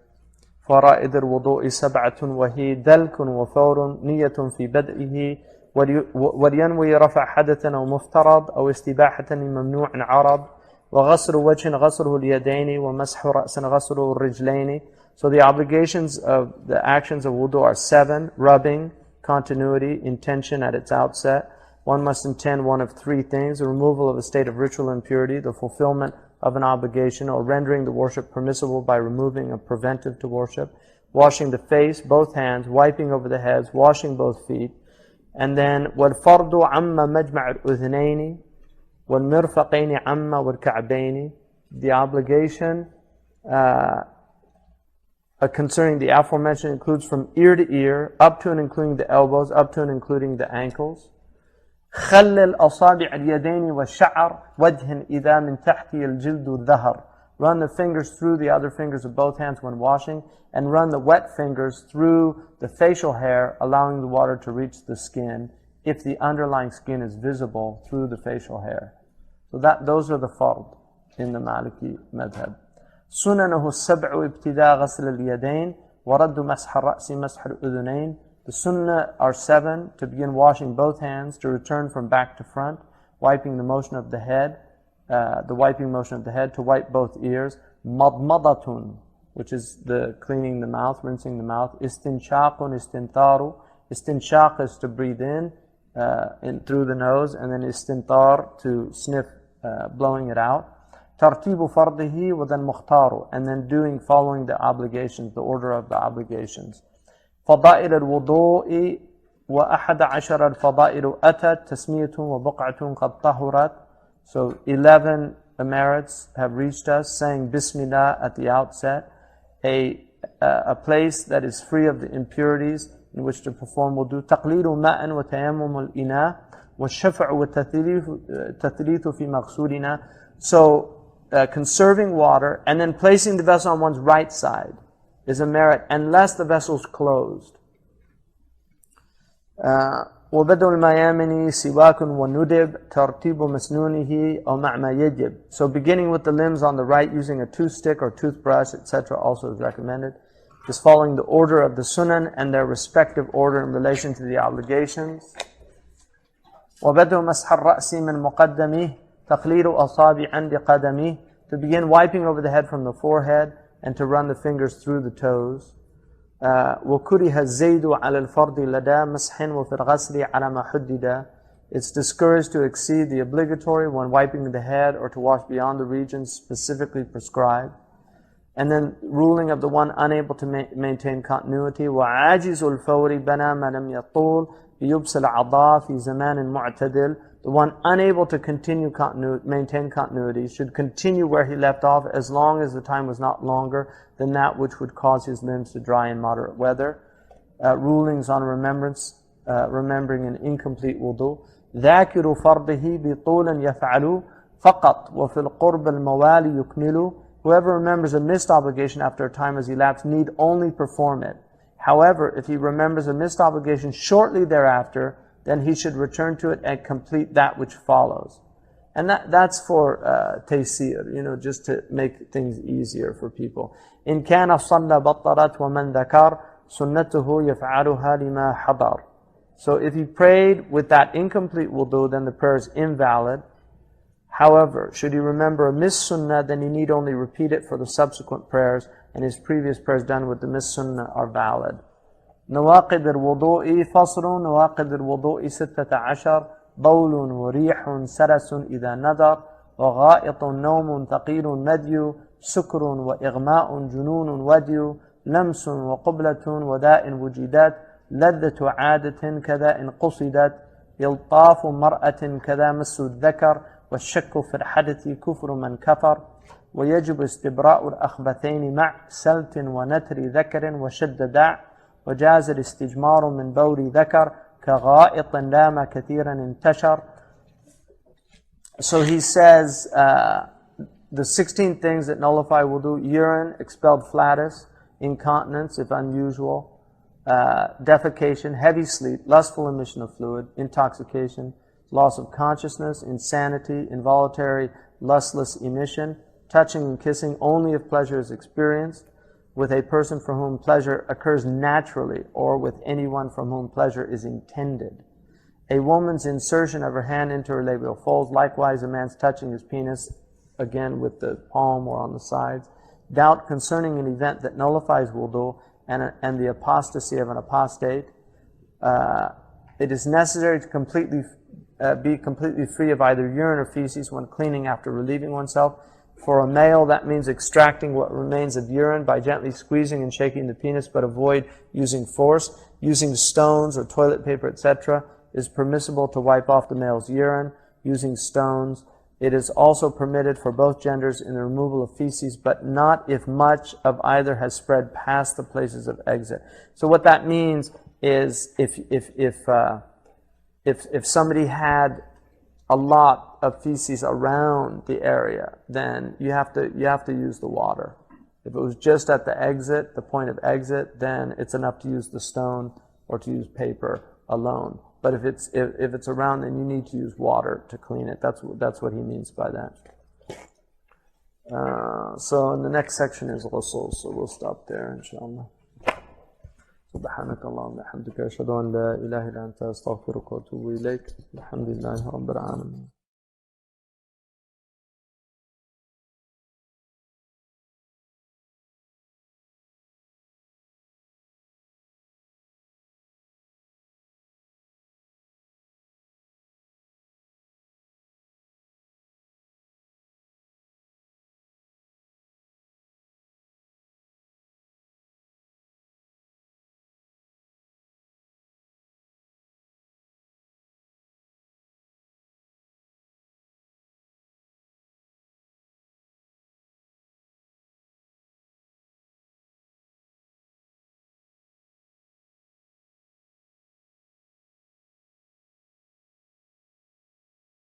Before we do the ghusl, let me just go over the things that that you shouldn't do if you're not in wudu. So you can't pray. You can make du'a, but you can't pray. And if we'll do the section on tayammum, but if you don't have tayammum or water, then the prayer is it's not binding on you, according to the Malikis. So they give the example of somebody who's in jail, who's like locked up on the wall with chains or something. They can't do wudu. So you can't do tawaf because tahara is a condition. It's a shart. لصحة الطواف. It's necessary but not sufficient condition. The sa'i, on the other hand, if you're making sa'i, you can do it without wudu. But the tawaf, you have to be in wudu, and that he covers that in the section on the. Also, what's that? Well, for the same reasons that you had, you can. Yeah, for the same reasons that you would do wudu. And then also you should not touch the mushaf, and that includes even a portion of it or a verse, and it includes also the dafatayn mushaf, or if the mushaf is in something, you shouldn't touch it without wudu. La yamassuhu illa al-mutahharun. Only people in a state of tahara should touch it. If the mushaf has tafsir in it, it's permissible. So like Yusuf Ali, English that has the Arabic, it's permissible to touch it. It's also permissible if it's being transported. So for instance, if it's in a trunk, even a non-Muslim could carry it in that case. There's rules relating to the mushaf. You shouldn't carry it into any, like a toilet or something, unless it's covered. So if you had like a jacket that has a zipper, then you could take the mushaf into a bathroom. Or it was in like a briefcase or a purse, if the purse had a zipper or something covered. But it can't be open to the air in the same place that... Yeah, you should do wudu. You shouldn't touch it. The mushaf is it has a hurma, sanctity is very high. And also, it is prohibited for somebody who's in a state of hadath al-asghar, the lesser or the greater, they should not write the Quran or even a verse of it. And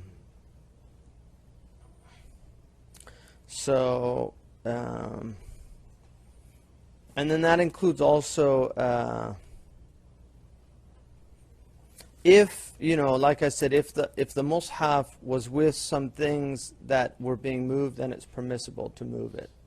So if it was with, if you're moving some things and it's one of those things, then it's permissible to move. But if it's the mushaf on its own, it's not.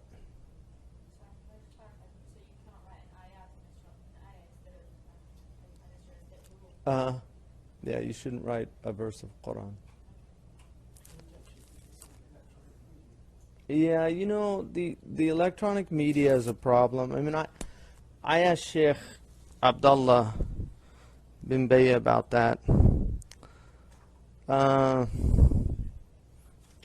You should treat a mushaf that's on CDs or something, you should treat it with respect, because on the one hand you could do a qiyas that it's like somebody who memorizes the Quran, so because it's ready at hand, it's actually not present. So on the CDs it's digitally there, but it's actually not, there's no physical evidence of it being there other than that once it starts playing. But I mean, those are codes, and words are codes as well. It's just those codes aren't, they're not the mushaf technically of what we have. I mean, it's a problem, it's definitely, so it's usually better to err on the side of caution and just treat it. I mean, I had teachers that treated the CDs like a mushaf. Yeah, no, exactly. Now we've got MP3. I mean, I've got the whole Quran on my iPhone, so that's what I mean. But it's not, it's ready at hand. Do you know what I mean? You have to pull it up. So it's encrypted. Well, it's like a qari is somebody who's ready at hand. I mean, it's like if you ask him for an ayah, he'll give you the ayah. Well, it's similar to, to the, so the qari can go into the bathroom and, he doesn't, he has to do what he has to do as well. So the Quran being in the heart is not like the mushaf. The mushaf is a physical, do you see what I mean? So in that way, there's a physicality, but then there's a non-physicality, because it's really, it's not right there, but it's ready at hand. You can pull it up. So in that way, it's similar to like memorization. I mean, it's definitely a new thing. I asked Shaykh Abdullah, he wasn't, he just said it's better to respect it than not to, than to consider it normal. Well, that's what I said, and he liked that analogy, because I use that as an analogy that, and he thought that was an interesting way to look at it. But it's definitely encrypted in there. I mean, it's encrypted, so there is a physical reality to it on those things. But one could argue that it's encrypted in the Hafiz as well, because that memory is, there is memory. Like when you memorize something, you're actually creating neural pathways, and the neural pathways are there. So I mean, you can forget things, but the actual neural pathways it's like a file it's deep down in your filing cabinet. It's not that it's not there, it's just you don't have the access that you used to have, or it's lost in those files. It's somewhere, I just don't know where it is. So, Would you say that, for example, if, for example, when you're menstruating and it's okay to read Quran off of a Well, the Malikis, a menstruating woman can read the Quran. Yeah, it's not, Imam Malik's the only Imam from the four that was his position. And his argument was that hayd you can't use the analogy of janaba, because janaba is something that people can remove at will if they have water. And if they don't have water, they can remove it with tayammum. So, whereas a woman in hayd, he argued that technically she could be prevented from reading the Quran half of her life, her adult life, because her hayd could be 15 days. So he said that that a menstruating woman can recite Quran.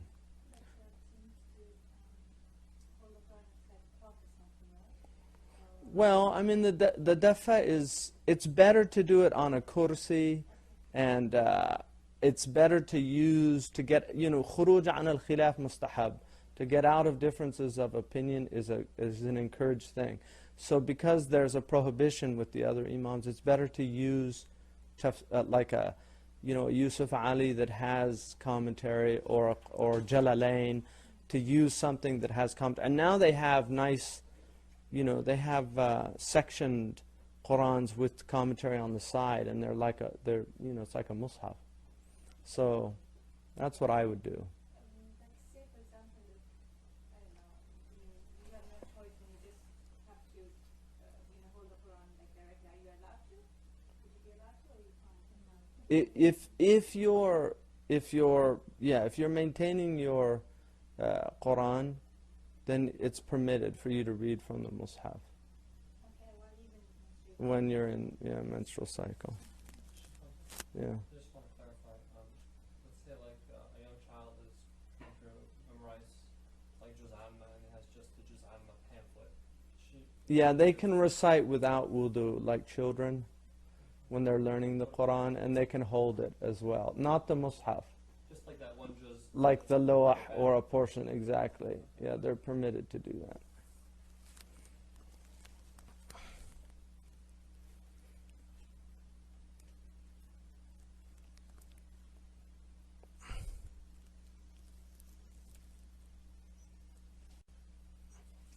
So,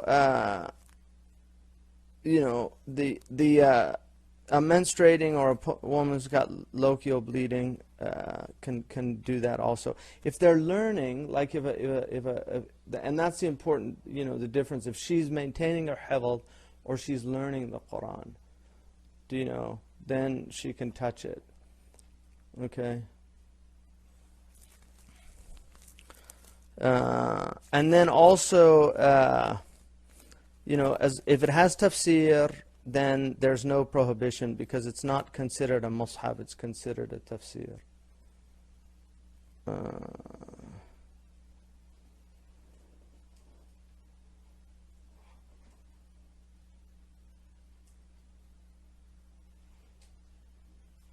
And that includes somebody who's in the state of janaba. They can carry a tafsir as well. So the section on ghusl, Allah subhanahu wa ta'ala says, وَإِن كُنْتُمْ جُنُبًا فَطَّهَّرُوا. If you're in a state of janaba, then purify yourselves. A state of janaba is the hadath al-akbar, which comes from the iltiqa, the meeting of the two circumcised. I mean, the Arabs they say the two circumcised, but they really mean the male, because the Arabs call when there's two things that are together, then يغلب على أحدهما, they use the name. So you have like al-ma wa tamar is called al-aswadan. Water and dates are called the two aswadan, the two black things, but it's really the dates that are black. In the Maliki madhab, circumcision of a woman is not, some of the Maliks say it's makruma. Imam Sidi Ahmed Zarruq said Moroccan women, they didn't do it in Morocco, and he said it wasn't necessary. So it's kind of a khilaf issue, but it's definitely not a clitorectomy. I mean that has nothing to do with Islam. That's like they actually call that pharaonic circumcision. So it was a pre-Islamic thing that Coptic Christians did, and you find it in Sudan, Ethiopia, Somalia, some of those places where you get what's called a pharaonic circumcision, which is not the makruma was something that the Prophet ﷺ permitted for the Arabs, because the Arabs used to do it before Islam, and they came and they asked him, and he said, "You can do it, but don't just make a cut. You know, don't." So it's like it was a little cut that they made on a woman, and some say it comes from Sarah, that when Ismail was given, when Ibrahim alayhi salam was given the circumcision, she asked for something for the women, and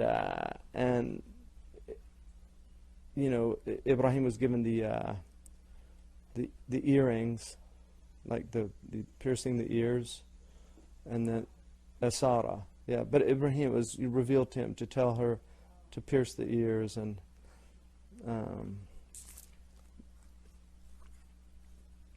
so the ghusl is, ghusl in the Arabic language means washing.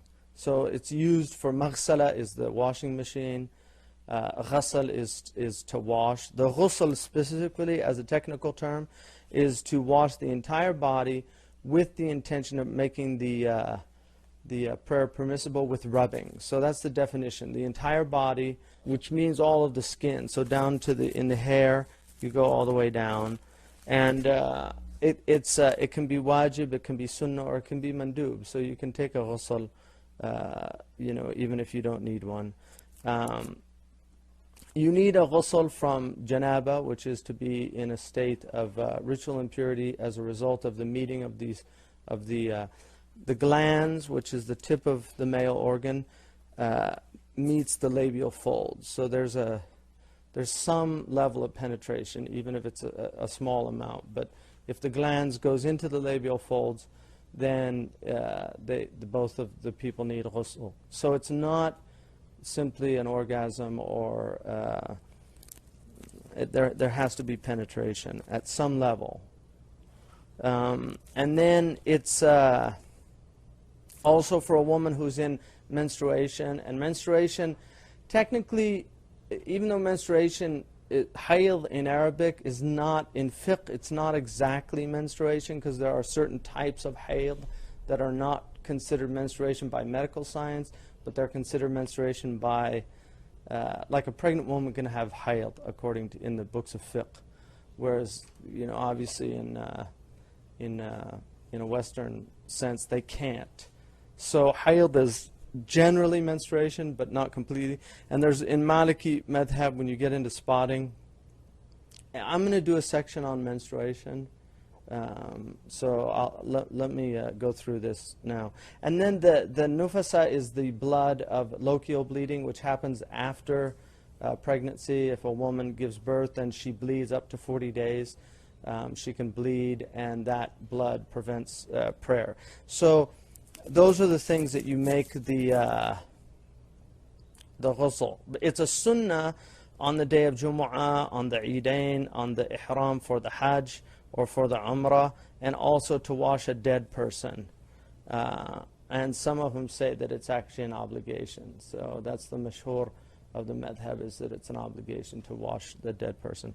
And then it's mustahab for tawaf, for sa'i between Safa and Marwa, for being at Arafah, Muzdalifah, and then washing from the blood of istihada, because even though istihada is blood that 3 days after your normal cycle, you call that istihada, which it's like is it menorrhea?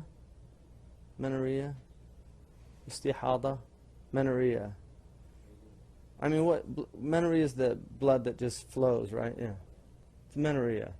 So if you have menorrhea, which is women who bleed excessively, even after they've had their menstrual bleeding, and it's usually from there's a there's veins in the actual womb that bleed, because it can be treated through cauterization. They go up and they treat it. So there are women that have this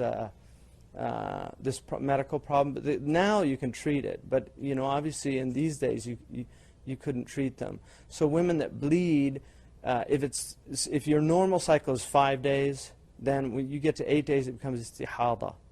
So that means that the blood that flows after that is not considered menstrual blood. So you resume praying. You do ghusl and resume praying. You can have sexual intercourse. It's normal. So it's encouraged then when the istihada stops to do ghusl. You don't have to, because it's not technically hayd, menstruation. And then also to go into Mecca and Medina, all of those things. Some of the ulama, if you're visiting one of the righteous people, would do ghusl, just to visit one of the awliya or the salihin, to go into their gathering.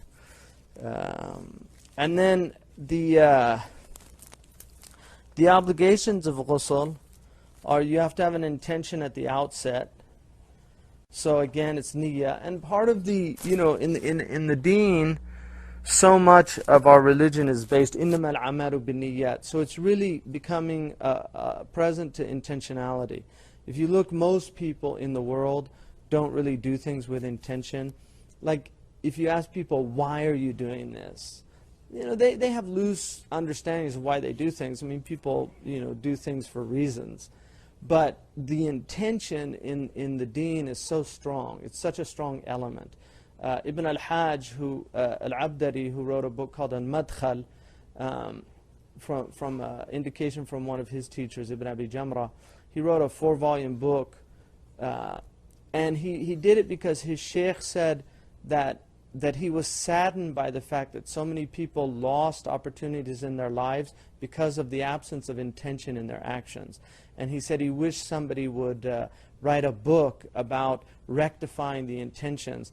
And then he looked at Ibn al-Hajj, and Ibn al-Hajj said he realized he was kind of telling him he should write the book. So he wrote that book, and it's an amazing book because it's basically every profession he deals with, and shows how their profession can be a means to actually gaining reward with Allah. Doesn't matter what they're doing.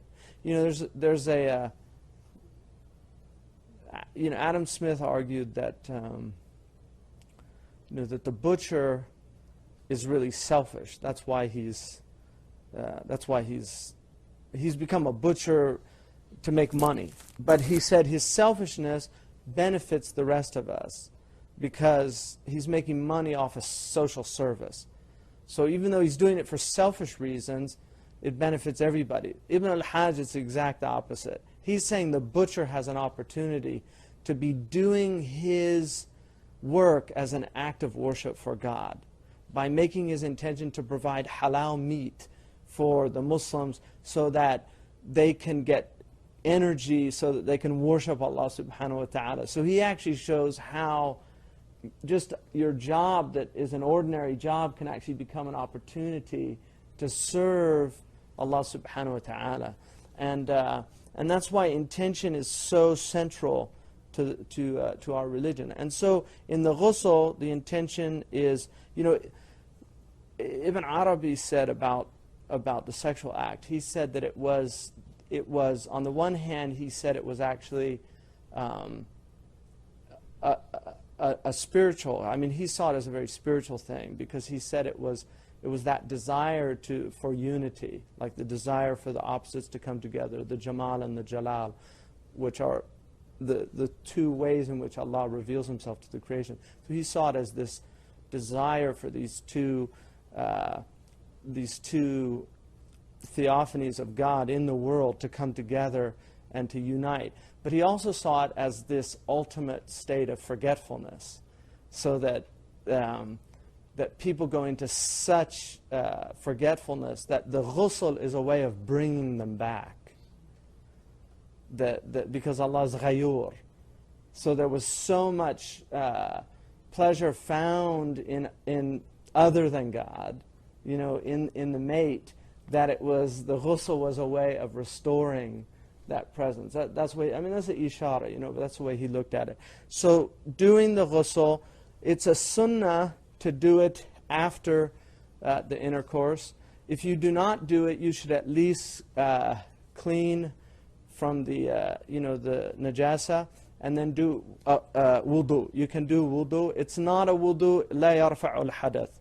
It doesn't remove the hadath, but it's a wudu that the angels of mercy remove themselves from people that are in a state of janaba, and so it's a way of so you just do a wudu before you go to sleep, but you should do something instead of just having the intercourse and then sleeping.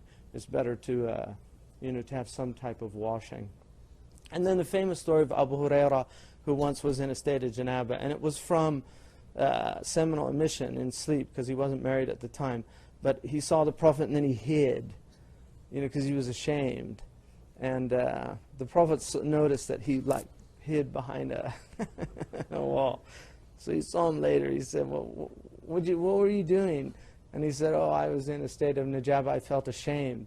And he said, al-mu'min la yajnub, the mu'min doesn't, it's in other words, like your spiritual state is still purity. Like a believer doesn't go into a state of impurity. His,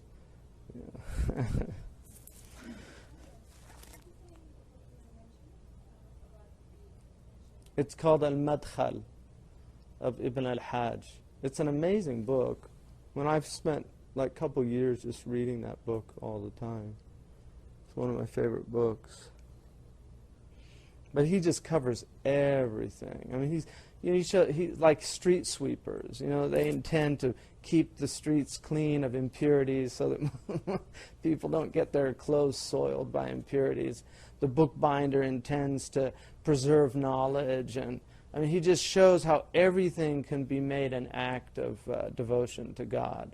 And historically, that's the way. Like if you go into Fez, in those old Titus Burckhardt, in his book on Fez, the sacred city, when he was there, because he was there in 1932, he mentions how people really had that understanding, because he would talk to craftspeople. He once was talking to a man who was making a comb, one of the horn combs from horn, from the animal horn. And he was making the comb, and he asked him about it, and he said, he asked him what he thought of the new combs that they make. He said he didn't like them. And he said, why? And he said, this was taught to us by Idris, the Prophet Idris. He was the first one to make a comb and give it to the people. And he said, and I learned this. I learned how to make this from my teacher, who learned it from his teacher, who learned it all the way back. And he said, to take that out, to take that from, because that's tradition. Tradition extends even to crafts. And he said now they just make all these things, and he said people won't appreciate it. He said people, when they buy my comb, he said they keep it for their whole lives, and they actually appreciate it. And that's one of the really interesting things also about the Prophet ﷺ, is that he named things. Stuff. Like now, stuff is all disposable. And when you appreciate stuff, you're going to appreciate people. But when you have a total lack of appreciation for stuff, the next thing is to have a total lack of appreciation for people, because people become utilitarian. Like stuff, you use people. So this idea, the Prophet ﷺ named things, like he named his comb. He had a comb, like, where's so-and-so? And he was personalizing stuff. And even though he had very few things, he honored them by naming them. Now it's all throwaway. Everything's throwaway. And people don't appreciate the world itself, that the world has value. Things in the world, stuff has value, books have value. Somebody asked Sidi Abdullah ibn Hajj Ibrahim, one of the great scholars of West Africa, how did he get such a big opening? He said, well, one thing, I have never put knowledge on my calf. Just like he never put a book at that level. Just the adab towards knowledge, the adab towards books. I mean, now it's all thrown away. People use things and... if in Syria, putting a book on the ground, you get whipped almost by the teacher. I mean, I always marvel, like, when I was at the university, I would see kids sitting on their books. Do you know? I mean, if you did that in a madrasa, they would just really, I don't know what they would do. The idea of sitting on knowledge like that. But, in West Africa, they're looser about that just because they're floor people. So I think it depends on, like I'm a floor person. I don't really have furniture in the house, so we're on the floor. So for me, having a book on the floor is not, it's not like a, because I read and my books are on the floor. But if you're in a culture of, table people, then you shouldn't put books on the floor. So I think it goes with the urf. Because my teachers, like in West Africa, did not have a problem putting a book on the floor, but they're floor people. Obviously, the mushaf, I wouldn't do that. And that's why, they have the kursi traditionally to hold the mushaf. That was for floor culture, so you always kept the mushaf off the floor. So I think it goes under urf, like it would be the custom of a people. What's proper adab with this? So if you're in a culture with all furniture and you have a book on the floor, it's aib.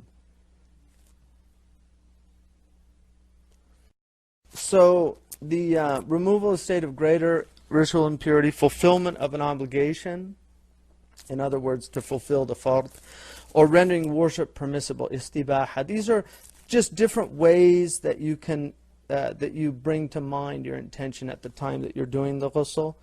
And then obviously muwalat, the continuity, the fawr, rubbing the entire body with water, penetrating all of the body's hair. So getting down into, so that the hair actually goes down to the, and that would include for a woman, if she's got braids, removing the braids so that she can penetrate down to the hair.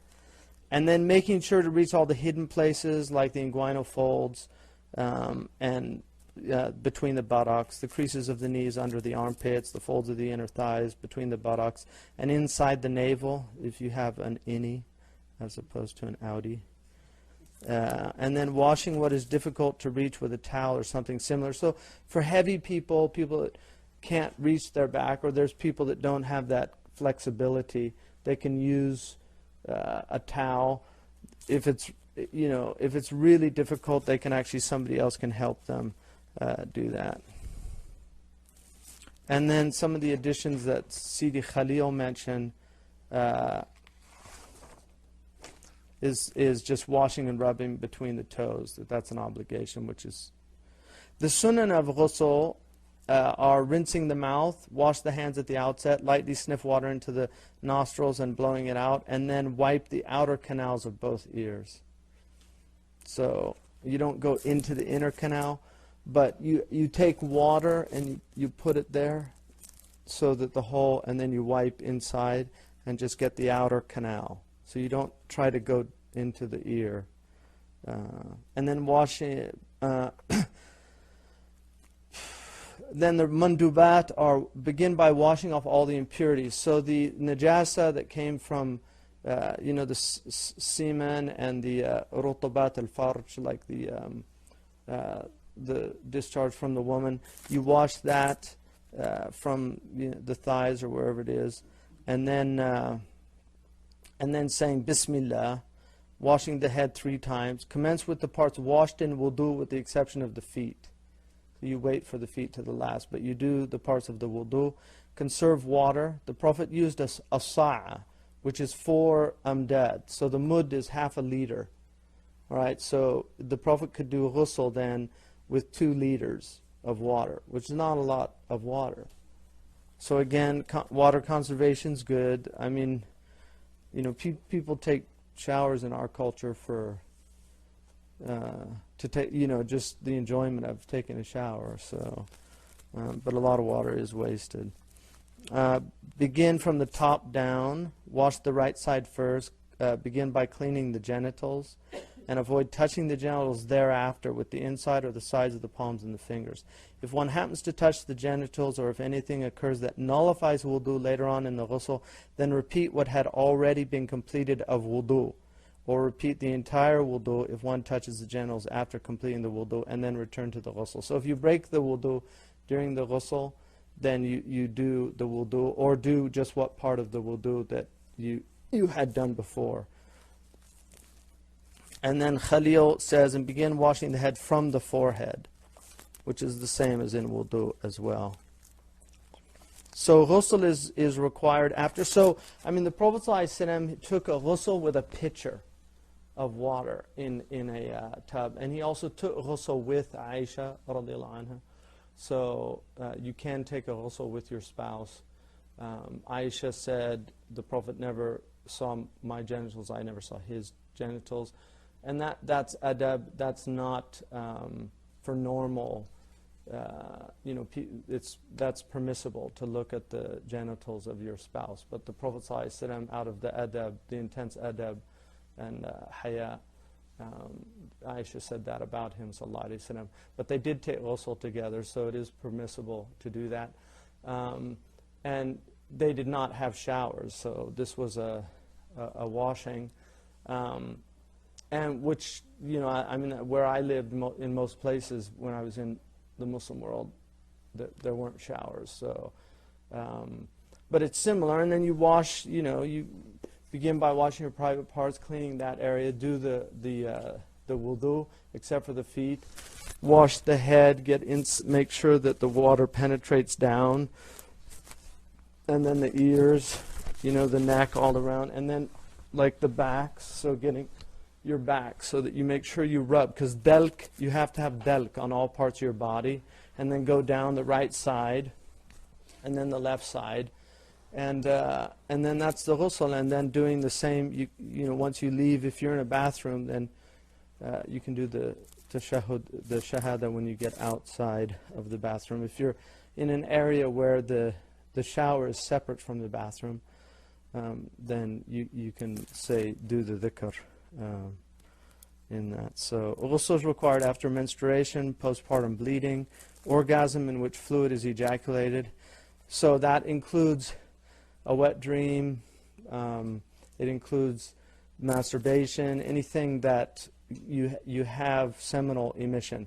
And then the penetration of the glans penis in any private part. So that includes rectal, which is absolutely prohibited. Male, female, male, animal as well, any bestiality, anything. But, people do these things. That's why they mention them in the books of fiqh. And then also entering Islam in the state of one of the previous four. So when you become Muslim, you take a ghusl, one of the first things that you do. And then learn about najasa, tahara, which is important. And then the physical state requiring ghusl, janaba, prohibits the following. If it is caused because of menstruation or postpartum bleeding, then intercourse is unlawful until ghusl is performed. The Prophet ﷺ used to go to his wife when she was in menstruation, and she would wrap an izar, and he would not go under the izar, but he would dally with her. So it's permissible to have foreplay and intimacy, but it is prohibited to have intercourse during that time. What's called mufakhadha is also permissible, which is like the thighs of a woman, something like that. Those things are permissible, but actual genital penetration is prohibited during the time that she is in her menstrual cycle. And then if it is from the last 2 points, 3 and 4, in the previous section, then the recitation of the Qur'an is unlawful with the exception of a few ayah recited for protection, like isti'adah.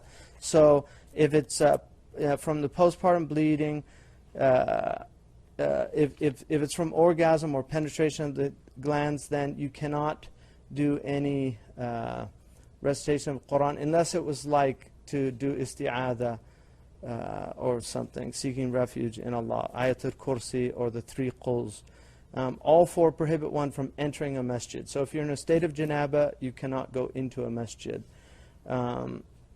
Additions from Khalil, the prayer, touching the mushaf of the Quran, circumambulating the Kaaba, making tawaf. If something is forgotten during the ghusl, then treat it as if you would your wudu, except what you need not repeat what was already performed. So you just go back to that limb or whatever you forgot. And then Sidi Khalil mentions on the clarification on the different types of doubt. If there's doubt in regard to a discharge, whether it is many or medhi, so if you don't know, if you wake up and you have discharge and you don't know if it's many or medhi, you assume it's many. So you do a ghusl for that. Also, you don't have to do a ghusl for discharge, for ejaculation that comes from some kind of, it doesn't relate to the normal means. So, I mean, they mention in the books of fiqh like riding a horse or riding a camel or something like that. Sometimes that will cause an ejaculation. That just means they have to wipe, clean themselves, but it's not, doesn't necessitate ghusl. If it's urine or medhi, then consider it medhi. If it's many, medhi, or urine, consider it medhi. So order of ghusl, when performing ghusl, one should follow this order. Start by saying Bismillah. If you're in a pure place, so if you're in the bathroom, then you should not mention the name of Allah. If you have a shower that is separate, like, you know, there's a door, not a curtain, but a door that closes, and so the shower is actually in a separate place, then you can just mention dhikr of Allah. Mm-hmm. What if you have like an extra bathroom that you never use to go to the bathroom? Oh, you don't use the toilet? Like it's an extra bathroom you never use to. You know, it's niyyah. I mean, it's a bathroom. I don't know, but you know, the toilet's the toilet. It's kind of a low thing in our culture. So, I mean, obviously the point is the najasa that's in the place. So, you know, if you feel comfortable with it, you know, it's like turkey bacon. You know, if you feel comfortable with it.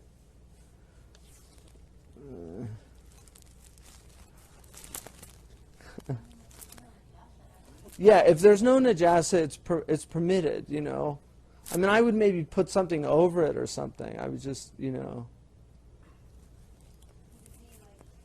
Because somebody could go in there and use it. I mean, you might not use it. Somebody else might use it. What's that? I would say just a question that I eat there. Yeah, no, exactly. So if you go into a Syrian bathroom, you probably would. Yeah. I mean, they are the cleanest bathrooms, aren't they? Yeah. I would say if Muslims would only keep their public spaces as clean as the private spaces, you know, it's really interesting. Because you know, you go to Muslim countries and like the outside is so dirty, and then you go in the houses and they're so clean, you know. I was with somebody in Morocco, and we were in we were in this zawiya, and you know, these guys are doing dhikr, and they were such a mess, you know, and they all had like half their teeth were falling out, and they all had like yellow teeth, and you know, and their jalabas were a mess, but they were just so full of light, and you know, they were singing these qasaid and things. And when we left, my friend said to me, he said, subhanAllah, you know, you go to like America and everybody's outwardly clean, and all their teeth are all brushed, and their hair is all, and he said, but you know, they're addicted to this, and they're on Prozac, and they're you know, like infidelities to their spouse or what. I mean, he just went on about just the inward states of people. How like these people, he said it was kind of the opposite, you know. Outwardly they're just a mess, but inwardly they're like you know, these really pure people, and it was just really accurate description, I thought.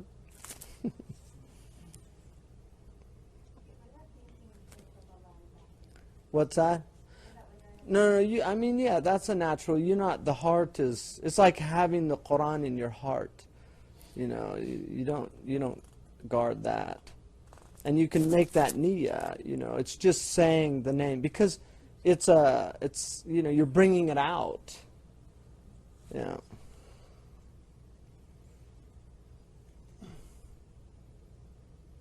So, then wash the right hand up to and including the wrist 3 times, the left hand up to and including the wrist 3 times. Wash the genitals, remove any impurities from the body. Do this with a focused intention to remove the najasa. So you always intend to do that. And then removing a state of greater ritual impurity. So you make the niyyah, fulfillment of obligation, or rendering worship permissible by removing a preventative. Rinse the mouth 3 times. And again, these are all symbolic. Imam al-Ghazali goes into detail that, it's purifying your mouth from anything that you said that was like backbiting or anything that was done incorrectly, your eyes from anything you saw, your nose from anything, foul that this is all, and then wash the face thrice, such that the water penetrates the skin beneath all facial hair, that rub the hair rub together. Wash the right hand up to and including the elbow thrice, making sure to wash and rub between the fingers. Wash the left hand like the right. Wet the fingertips and massage the scalp from the bottom up before washing the head. Wash the head thrice. Start by pouring water onto the head. So if you have a shower, obviously it's coming down anyway. And work the water into the scalp using fingers, ensuring all the water is wetted and rubbed together. Wash the right ear once. Place water into the right hand. Lean your head like that. So you put the water in the right hand, lean your head so that the water covers the ear, right? The inside of the ear, and then you go... and behind the ear pin eye, this is the pin eye, and behind the ear. Wash the neck once, wash under the chin, wash the right arm from the shoulder to the elbow once, including the armpit. Wash the front and the back of the right side of the body up to the knee once. Reach all the hidden places of the body between the folds of the right inner thigh, between the buttocks. Wash the left arm from the shoulder to the elbow. So now you do the same thing on the left side.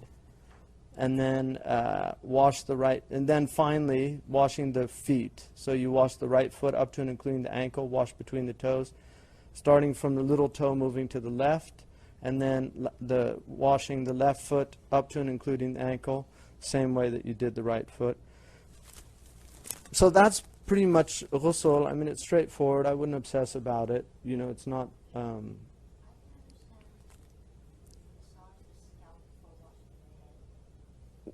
with the water.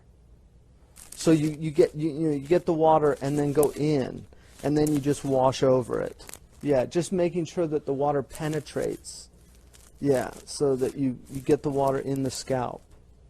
Yeah, and then you wash the water. Like you would do, you wash the water and just do that. But before that, you actually get in to penetrate down. Uh-huh. You have to, yeah, if you have a beard, you have to get in if it's thick. I mean, normally in wudu, you have to do that if you have a light beard. But with ghusl, you have to make sure you get down to the root so that the water penetrates. So that's ghusl. And then the tayammum is earth ablution. The Prophet said, جُعِلَ لِي الْمَشْجِدُ جُعِلَتِ الْأَرْضُ لِي مَشْجِدًا وَالطَّهُورًا. The earth was made as a place of worship for me and a source of purification. And so the tayammum is earth purification. It's in place of water, and it is simply to do the ritual, the lustration, before you pray. So tayammum can be done with anything which is sa'id al-ard, that's on the earth. And it's not a hard thing to do. It's very simple. The Moroccans tend to use rocks to do it, but it's basically you do it. The reasons for performing it are fear of harm. So if there's death, like for instance, one of the Sahaba had a cut on his head in a battle, and then he had a seminal emission that night, and the next day his wound had dried, and the next day he wanted to do tayammum, and the people that were with him said, no, you have to do ghusl, and he said, I'm worried about the wound, and they didn't, and he ended up doing ghusl, and he died because the wound started bleeding again. And when they got back to the Prophet, they told him, and he said, قَتَرَ صَاحِبُهُمْ قَاتَرَهُمْ Allah. You know, they killed their companion, you know, and wronged him greatly. And he said, had they only asked, you know, it was something where they shouldn't have given an opinion because they didn't know, but he was actually right. So the Prophet was very upset about it. And the point of that is that, you know, these things are done as, you know, to make things easy for people. So, in fact, Shaykh Khatri said that he knew the sunnah was practiced in a place when he saw people doing tayammum. Like if you go to South Asia or a lot of Muslim countries, nobody ever does tayammum.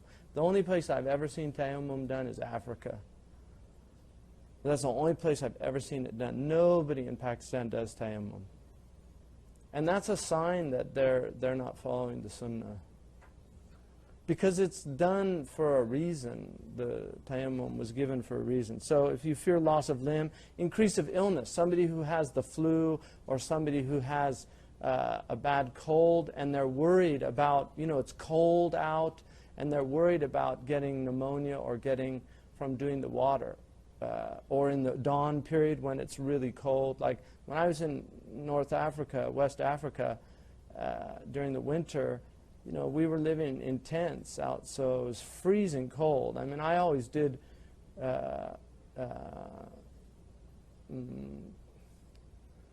wudu, but there were a few times where I needed to do ghusl, I did tayammum. Because had I done ghusl in that type of thing, you know, so I was afraid of getting sick from that. So, and then delaying the healing of an illness, and ensuing illness from the use of water, lack of water. So if you don't find water, then it's permissible to do this. So, and then al-akhdari includes, and this is important too, if the prayer time is about to go out and you will lose the time in doing wudu, so there's water available, but you're going to lose the prayer time is over the water. So you actually do tayammum. So if the sun's about to go down and you have to go to the bathroom to do wudu and you're going to lose the asr prayer, then you just do tayammum right where you are. So rules for praying with tayammum: only one obligatory prayer can be performed. So it removes the hadath, but temporarily. It's not like wudu, which removes it until it's broken again. It only removes it temporarily, enough time to do your prayer or recite your Qur'an or what you're going to do.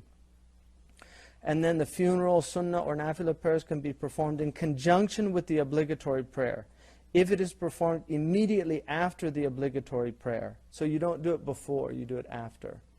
So you can do an extra prayer after, but not before. You'd have to do a separate tayammum for the obligatory prayer. It is permissible to perform tayammum for a nafilah independent of the obligatory prayer, for both a sick person and a traveler, but not for the healthy resident.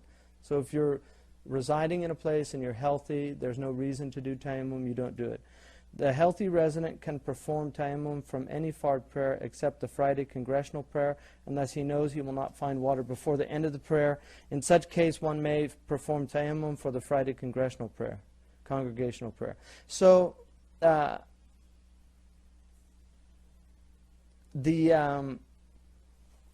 when you're traveling, the healthy resident can perform tayammum for any fard prayer except the Friday congregational prayer, unless he knows he will not find water before the end of the prayer time. So if he'll miss the prayer and he's not going to find water, but otherwise he has to go and do it. In such a case, one may perform tayammum for Jum'ah, if you're going to lose the prayer. No, if you're going to lose the Jum'ah, the Friday prayer, because the Imam's going to finish. Yeah. Say that he's in the second rakat. And if you know by going and getting your wudu, you're going to miss his, then you can do tayammum. That's why in Morocco, they have the big rocks in the masjid, right? They always have them there. Because that's a sunnah to do that. But people don't. In Pakistan, you'll never see a rock in the masjid. Oh, in Hanafi, you can't? Rock is much better. Shouldn't be prayer time then, it should be the prayer. What do you mean? Shouldn't say, unless you're not find water at the end of the prayer time. I think Jummah is the only exception, right? Yeah, it is the exception. Jummah, it's to catch that congregation. You can put that if you want, if it's not clear to you. It's clear to me, but it might not be clear to some people. So just add it in there. The last rakat of the imam. Was my... I mean, the Jummah prayer time is the prayer, because you're either going to get it or you're not. Huh? Got it? You can put it in there. Come on. It's fine. Look, if you had a hard time with it, somebody else is going to... Prayer time is at the end of Dhuhr. I know, but not for Jummah. The end of the prayer time is when the imam finishes the prayer. Yeah. But if it's not clear, you can put it there, because if you with the genius Husseini brain, there's other people that are going to think the same thing. So go ahead. Obligations of tayammum are wiping the face, wiping both hands up to and including the wrists, intention at the first patting of the earth, and that's called darba, which is proof that darb in Arabic means a pat. Right? Like in the Quran, you know, وَضْرِبُوهُنَّ, like pat them. Yeah. It's not like, that's not how you do tayammum. It's just a, you know, it's just a, you know, come on, snap out of it, girl.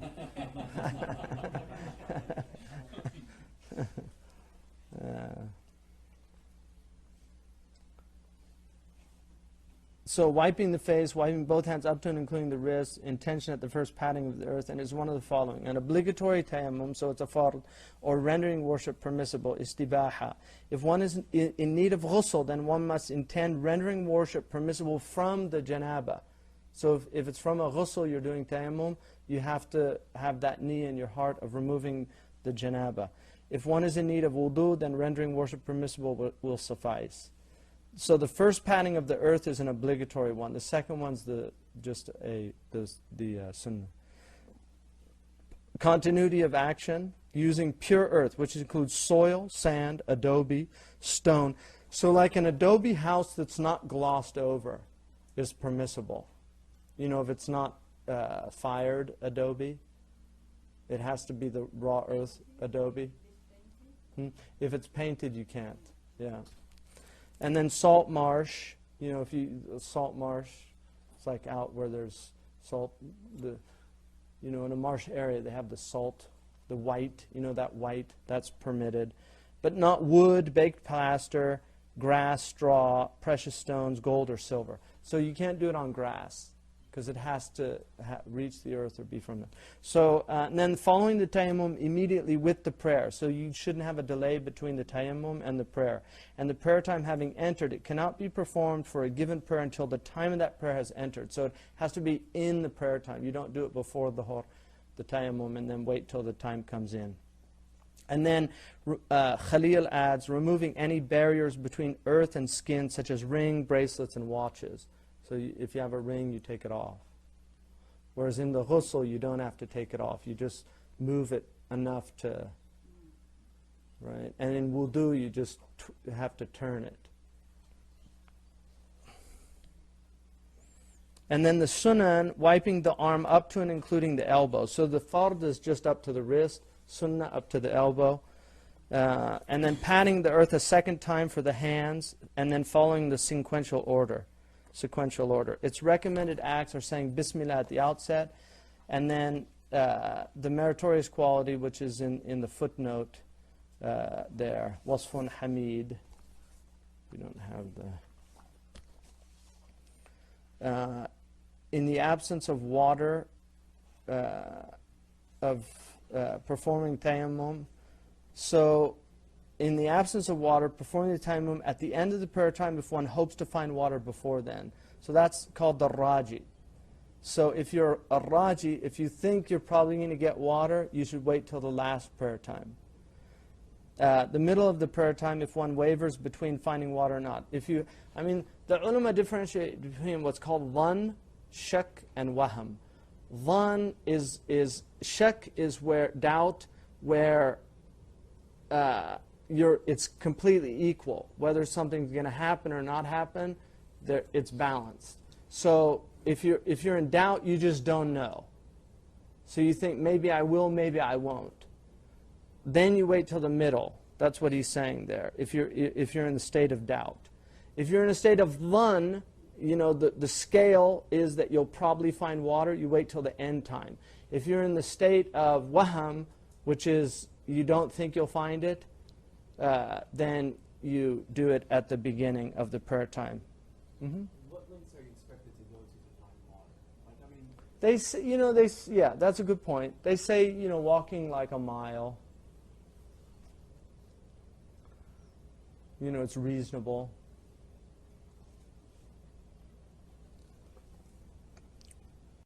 Then facing Qibla and brushing one's teeth. So the siwak also.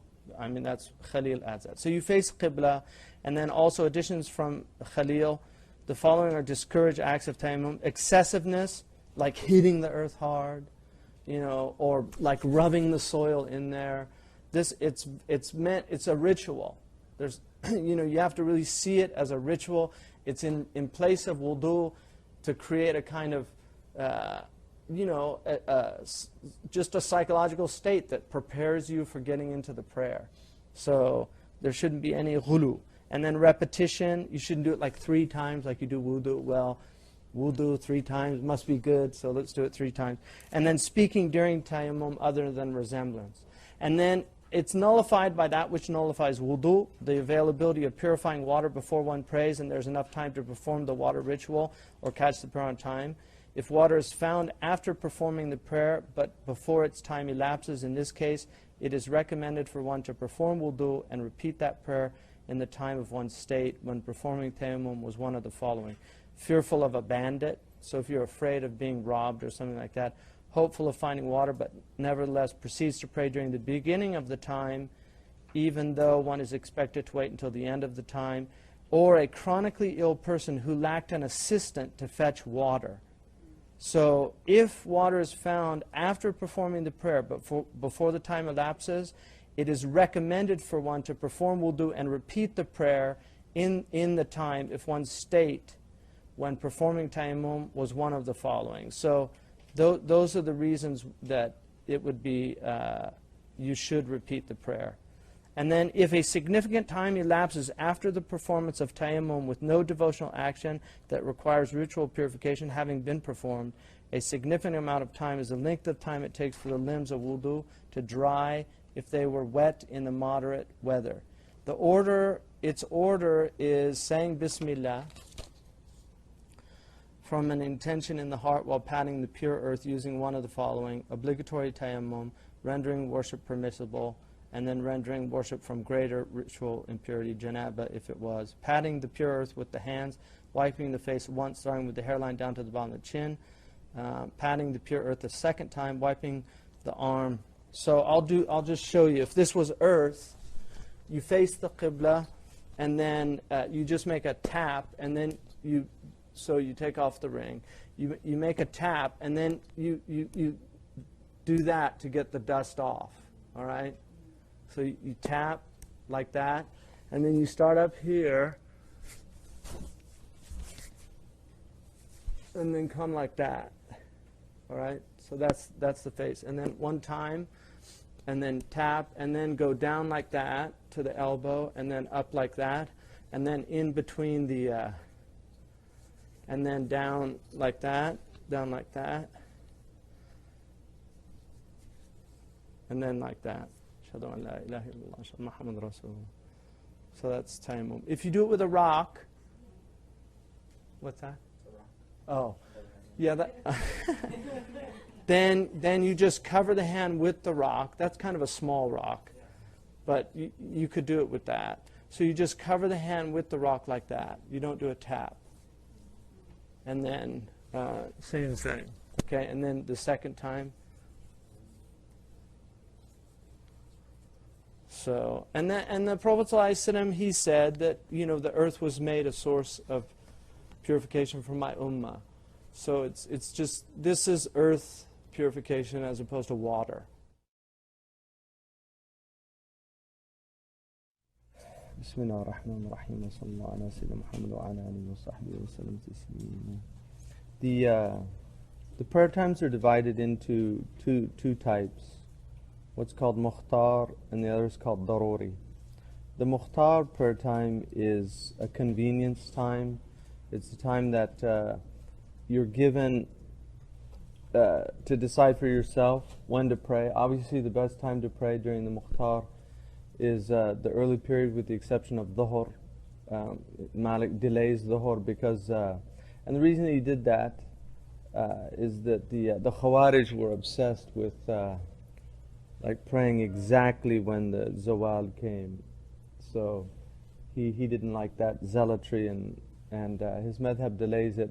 That's one of the reasons. The other is that if you pray in a Maliki country that's following Maliki Fiqh, because a lot of these countries don't anymore. So for instance, Morocco does not pray according to the Maliki Dhuhr time anymore. If you go to Morocco, they pray. So one of my sheikhs in Fez told me, تركنا المذهب وقلدنا Greenwich. We left the madhab and now we follow Greenwich. But Dhuhr time is to 1 dhira from the fate. We talked about the fate. Does everybody remember what the fate is? The fate. It's the extra. It's what's ever left over from the zawal. The sun, the sun is rising in the east. The east is over here, west is over here. So the sun's rising. When it rises, you're here, it'll cast a shadow to the east. Now as it's moving up in the sky, the shadow is getting smaller until it reaches the point where if you're in, because here's the south down here, and here's the north up here. We're in a northerly climate, right? Because in the equatorial countries like Sudan, Saudi Arabia, Pakistan, you get periods where the sun gets directly overhead. But if you're further than 26 degrees, then it's not. You're always going to have some leftover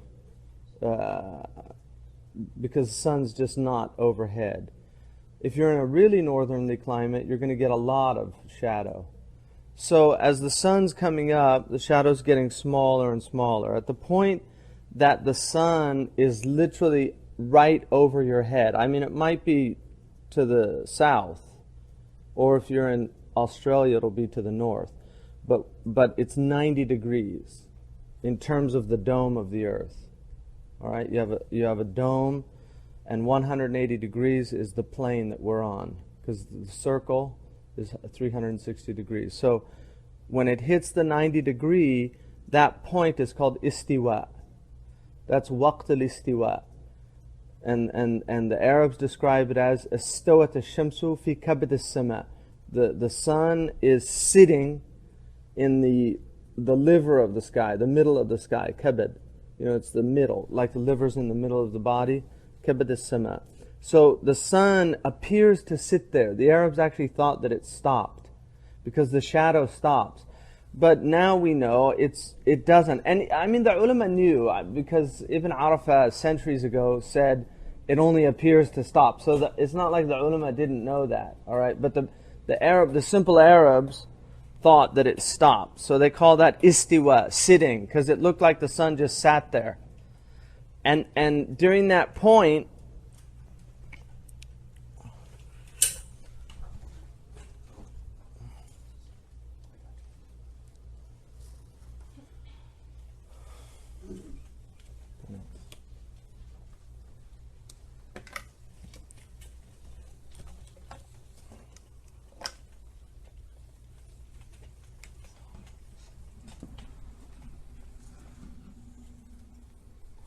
So we're here, okay?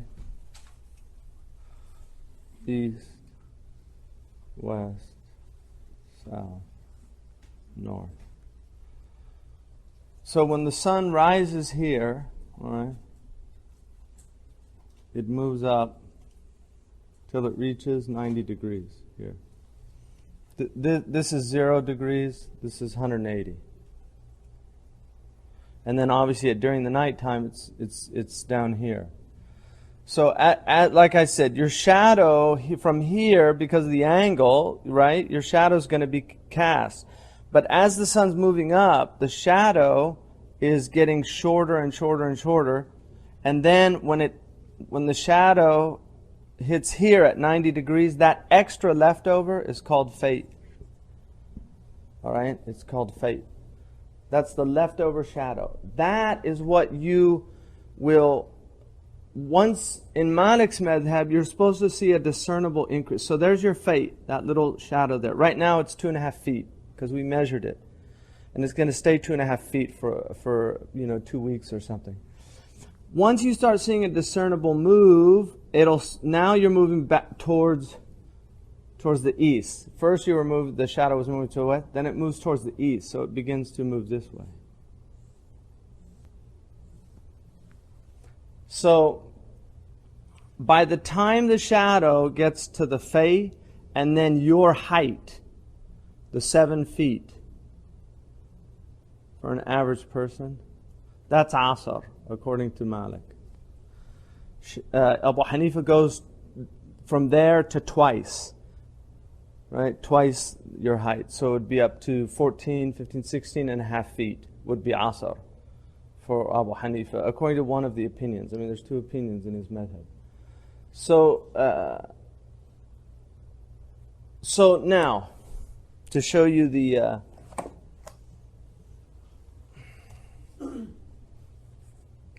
this is the book, by the way, on the Maliki Fiqh, but unfortunately it was supposed to be out.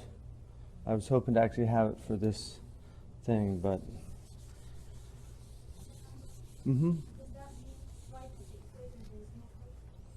there's no faith twice a year because the sun's moving, so there will be a period of time where there is no faith. It disappears, like in Mecca twice, because the sun, if you watch the east, right, the sun, these are called the mashariq in the right, it's going like this and then back, and it takes the sun a year to do that. So there's a period in the equatorial countries for a couple of months where it's twice a year. It'll be as it's moving back, right? Because it moves back right twice a year. So it'll return to these places, and during that time the fade disappears. All right, I mean around the time of the September and June and December are the longest points, right? Because that's the point where it reaches the furthest. June is the furthest north. December 21st is the furthest south. I mean, and then the equinox, which is where it's equal. Those are the points during where, if you're in an equatorial country, those are the points where the fate will disappear when it's right overhead, depending on where you are, obviously. So this, and now what's interesting about the moon, for people that are interested in this, the moon does in a month what the sun does in a year. So most people don't even notice this stuff anymore, but it used to be very important to pre-modern people. So if you watch the moon is actually moving all in 1 month. It'll do that what the sun does in a year. So the moon has risings and settings as well, and they fluctuate also. All right. So if you look now, I did this was done. I had it done 2 ways. One is a linear and the other is circular. So I'll do the linear first.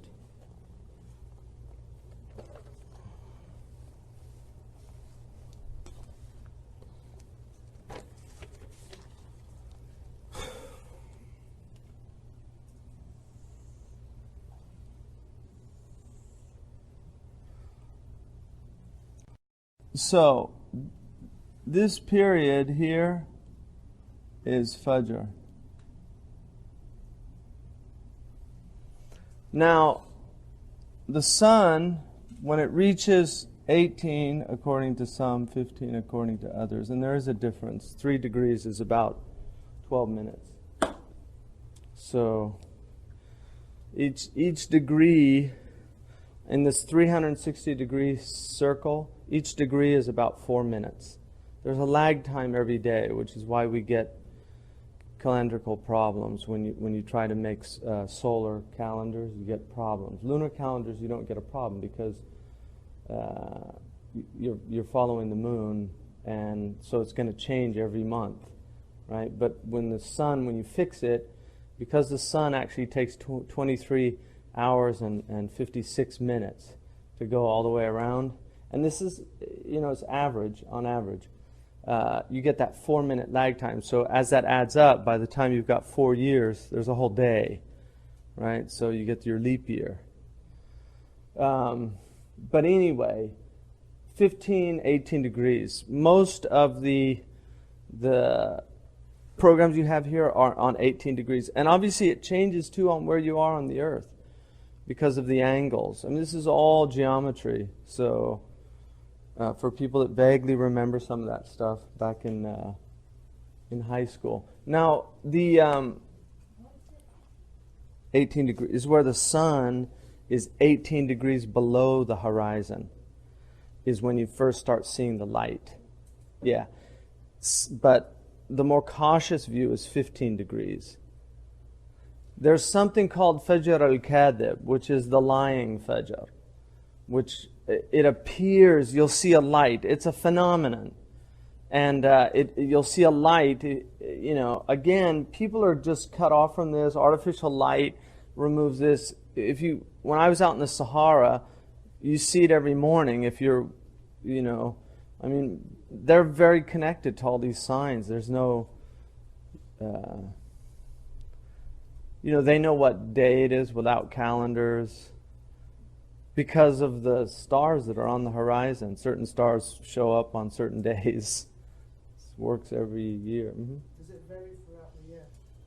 The time difference between the false dawn and It's going to vary slightly, based on where you are.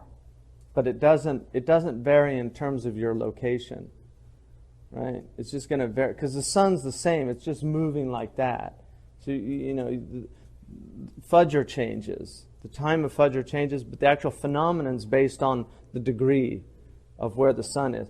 So the false dawn is a light that comes up, and it looks like dawn, but it's not. And then that light disappears. And it's they describe it as a foxtail because it's kind of a, it's not a flat line. It's more like that. So that, you have to wait till that goes in. And the books all mention that many people have mistakenly prayed with false dawn, thinking that it was dawn because they saw that light, and that light disappears. So when that light goes, you'll see on the horizon, if you're looking at the horizon, a very white light that's clear. And it should spread all the way across the horizon. And that white light increases quite fast. The best place to see it is on an airplane, because you'll really, if you're traveling in the night where you're going to hit Fajr, it's nice to see it because you can watch you'll see the curvature of the earth, and you can watch how that happens. There's pictures of it obviously as well, but it's good to see it, to experience it. So when you see that is the beginning of the Fajr time. Now, that period, which is quite dark, will last, which is, that's the beginning of what's called Subh prayer. Fajr is the crack of dawn, and literally, Fajjara means to split. So this idea, the crack of dawn, is a metaphor that the Arabs use as well. And then basically you move into, the light begins to increase. Now this early part is the best part to pray the Fajr in. It's also, that's the khayt al-abyad. حتى يتبين الخيط الأبيض من الخيط الأسود. Until you can distinguish the white thread from the black thread. The black thread is the thread above the white. So one of the Sahaba was out. He had two white threads, a white thread and a black thread, and he was out, and the Prophet asked him what he was doing. He said he was trying to distinguish between the white thread and the black, and he put his head on his back of his head, and he said, "Ya arid al-qafa," because the Arabs believe that if you didn't have a big knot, those little, if you touch the back of your head, there's a little, that's your base of your cranium, that knot, the bigger it was, the more intelligent you were. So if it was flat, so the Prophet was kind of making light of that.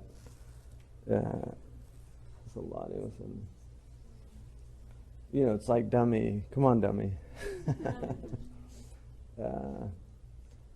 So that period then is the first period, and that there's a khilaf. Some of the ulama say until the shuruq, which is the sunrise. The shuruq, would say, is here, so the sun rises here. Until the shuruq, this is all mukhtar. That's one opinion. These are both strong opinions. The mukhtar means that you can pray as long as you get your prayer sometime before the sunrise. You have that choice. So if generally in our climb, you're going to see it's about an hour and a half. You have an hour and a half. That's about how long from the first dawn until the sunrise is generally about. And you can work this out just on for people that are good at calculations and things, you can work it on based on the degrees and things like that of where you are. But it's generally going to be an hour and a half. So as the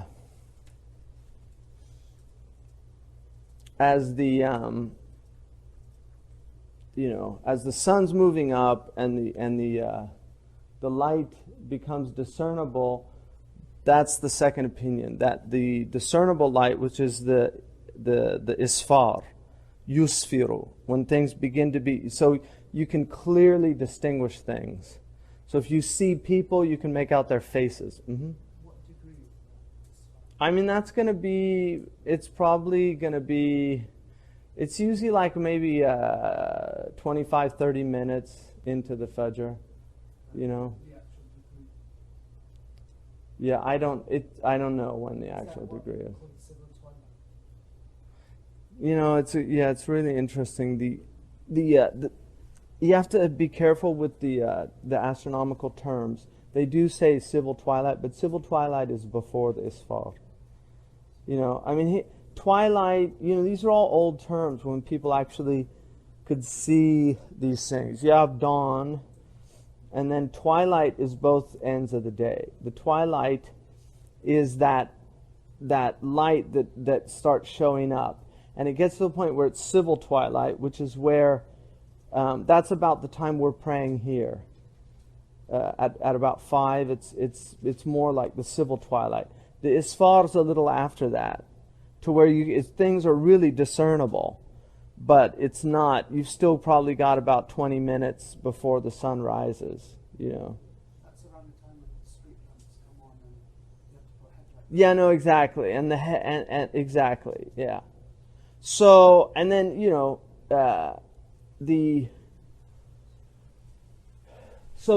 that's the second opinion, is that the time, this time is mukhtar,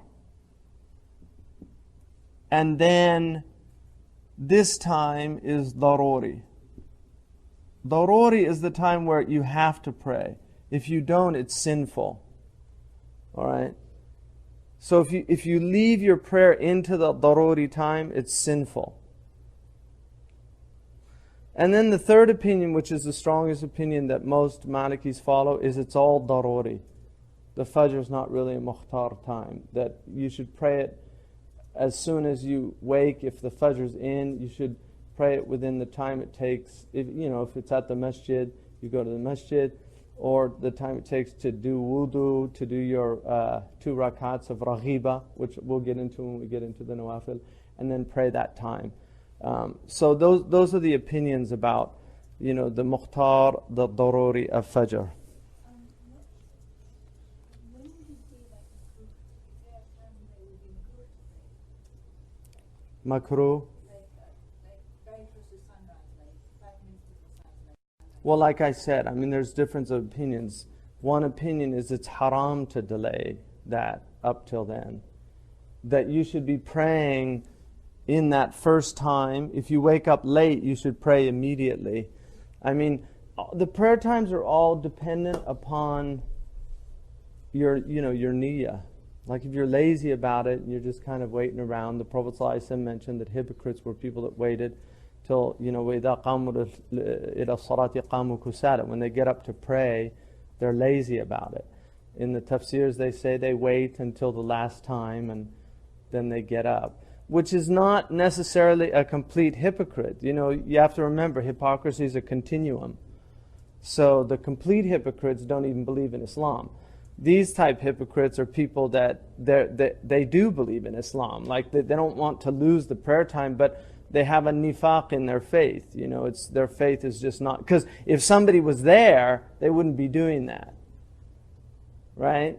So they're more concerned about people than they are about God. So if somebody was there, they'll it's time to pray, let's go. Whereas if they're out watching the football game, I'll just wait till there's only one more quarter or whatever. Do you see what I mean? So that's a type of nifaq. Nifaq. If the daruri time is when it's sinful to pray, and there's a opinion that says that all of the times is daruri, then what's the implication? Well, that's just about Fajr. The other, Fajr and Maghrib, because the windows are quite short and they're the easiest prayers to miss, there's more stringent opinions on Fajr and Maghrib. The other prayers are quite lenient. Asr has a shorter window as well. But there's Asr has a reasonable amount of time before it gets into the daruri. Mm-hmm. Yeah? Does it mean then that any time you pray Fajr, you're always Fajr, yeah, I tend to, this period is for me, that's like a mukhtar period. If it's dark out, you've got some room. If it starts getting light, you should be concerned about, I wouldn't wait till the isfar, to where it's, things are really clearly discernible. Mm-hmm. If you do wake up late, for whatever reason, then you have to finish the prayer before the sunrise, or what if you're in the... You have to have 1 rakat, which means you have to have gone into ruku'ah before the sun rises and you're coming out. If you do that, then you've obtained the rakat in the time, and it's not qada. It's actually, you're doing ada. I'll get into that in a second, okay? So let me finish, because a lot of these questions are going to get answered.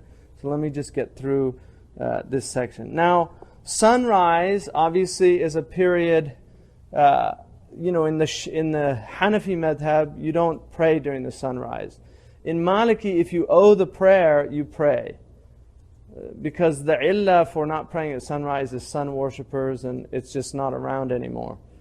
There's probably still sun worshippers, but it's not a problem for the Muslims, So anyway, that if you owe the prayer, you pray, even if the sun's coming up. So if the sun if it's starting to come up, you see it on the horizon, and you haven't prayed Fajr, you just pray the Subh prayer, all right? And then when this goes up to the 90-degree point.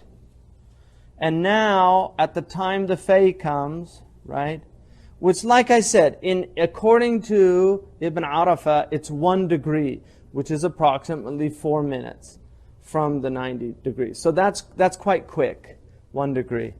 I mean, I wouldn't pray within 1 degree, but most of the prayer schedules, like I said, are based on this principle. It's like immediately after Zawal. So it's 91 degrees, Dhuhr's in. All right? But generally, I would give it 20 minutes from Zawal. And if you're Mauritanian up in these parts, they would probably wait 40 minutes. If they're strict, you know, like people that I studied with, they would not pray, although it's clearly past the Zawal. So I'm just letting you know, people aren't, inshallah, all these prayer times are valid. The only thing that I genuinely worry about is, like I said, most of the prayer schedules are based on zones. All right? So they're giving you a geographical region and they're saying that here's your 12 p.m. So it's not true post-meridian. Do you see what I mean? So you actually might be at that early part of the geographical zone. So when you read your prayer time, it's not actually in yet because they're averaging it. So that's the actual true. And so this time is after and this time is slightly before. So depending on where you are, you might be in an area, unless it's a really accurate, and I don't think there are those programs because all these schedules are based on the Nassau programs. And when I checked, this was several years ago when I was doing this research, the programs were based on averages. So they're problematic. But I did find, like I said, for some reason or another, Asr is incredibly accurate. But we found discrepancies. We measured the Dhuhr every day. We did computer-generated graphs, so we found there was a problem with Dhuhr on the prayer schedules. When I check online for the prayer times, it gives you the option to choose which city you are in. Like, Toledo, Ohio, Columbus, Ohio, Finley, Ohio. Yeah. Those are all part of the same region? Well, yeah, they're done. They're averages. They're not. Okay, here's what you can do. Check Houston, Texas, and then check a city, that's nearby Houston, and see if there's any change in the thing. Because, if there's no change at all, that it's an average. Say, if it's 20 miles away and there's no change in the prayer time, you have a problem because the sun, that's a time lag. It takes you a certain amount of time. The sun is the Dhuhr, at that point, 20 minutes is a considerable amount of time when you're measuring shadows. Do you see what I mean? So their shadow, it's going to be reasonably close, but it's not going to be exact. Do you see what I mean? So you're going to have some time lag, and that's the problem with those prayer schedules. And like I said, we measured it. We did it ourselves to see, and we found discrepancies on these things. I had somebody going out every single day and doing computer, so it was very small increments just to see when the shadow stopped and when the istiwa, and then when it went past the north to, and we found there were prayer schedules that were still, the shadow was still decreasing, and it was saying that Dhuhr was in. Now it's only a few minutes, like I said, but a few minutes is the validity of a prayer or the invalidity of a prayer, because you have to have yaqeen about prayer times. The only time you can have ghalib al-dhann is if it's shadow, if the sky is overcast or something like that, then ghalib al-dhann is permissible. Where the overwhelming preponderance of evidence, like I said, the craftsmen who say no, Dhuhr is definitely in. They don't have certainty. Now, some of these things you can argue, this is all pre-modern stuff, right? Because now we have all the. But my point is that all this scientific stuff is not as accurate as people think it is. Do you see what I mean? Because it wasn't designed. Had Muslims done it, it probably would be accurate. Because they would have designed it with this knowledge in mind. But most of our like engineers, never studied fiqh. So they don't even know what, and they don't even understand the average. Most people don't know about any of this stuff. People just follow prayer schedules, calendars. They tell us it's Mawlid, we have Mawlid. They tell us it's Ramadan, we have Ramadan. People don't know anymore. And most of the people doing this stuff don't know. That's my point, is literally they don't know. Because they didn't study this stuff. Most of the ulama that I studied with the exception of some of the Moroccans and the Mauritanians, have never done any of this. They read the chapter. They never did it. They never went out and measured shadow. They never did any of this stuff. No practical. It's all pure theory. Because they haven't been using this stuff except in places like Sudan or Mauritania, where you still have villages and people don't. I told you I was in the Haram of Medina, because there are several Mauritanians that I know in Medina that will not pray Dhuhr in the Haramain, because they think they pray too early, which I don't agree with. But based on Malik's criterion, it's true. But anyway, so I was measuring inside the Haram one day, the shadow in the Haram Madani, and this guard came up. He said, "What are you doing? Majnoon? Are you crazy?" I said, "No, I was measuring the shadow." "What are you measuring the shadow for?" I said, "I'm just checking the Dhuhr time." He said, "The guy gave the adhan. It's Dhuhr." I said, "I know, I just wanted to see how close the two were." And then he got really upset. Don't do that. There was some old Bedouin guy who was down there. He said, my father used to do that, to check Dhuhr. And that's how long ago. But all this stuff, the prayer, Muslims have been using calendars for a long time, but they still learned all the stuff, because the idea, it's like Rasam al-Quran. You can argue, why learn Rasam al-Uthmani? Because in the East, the Hufad, they don't know Rasam. You memorize Quran without Rasam. In Mauritania, they will not give you an ijazah in Quran without knowing how to write the Quran.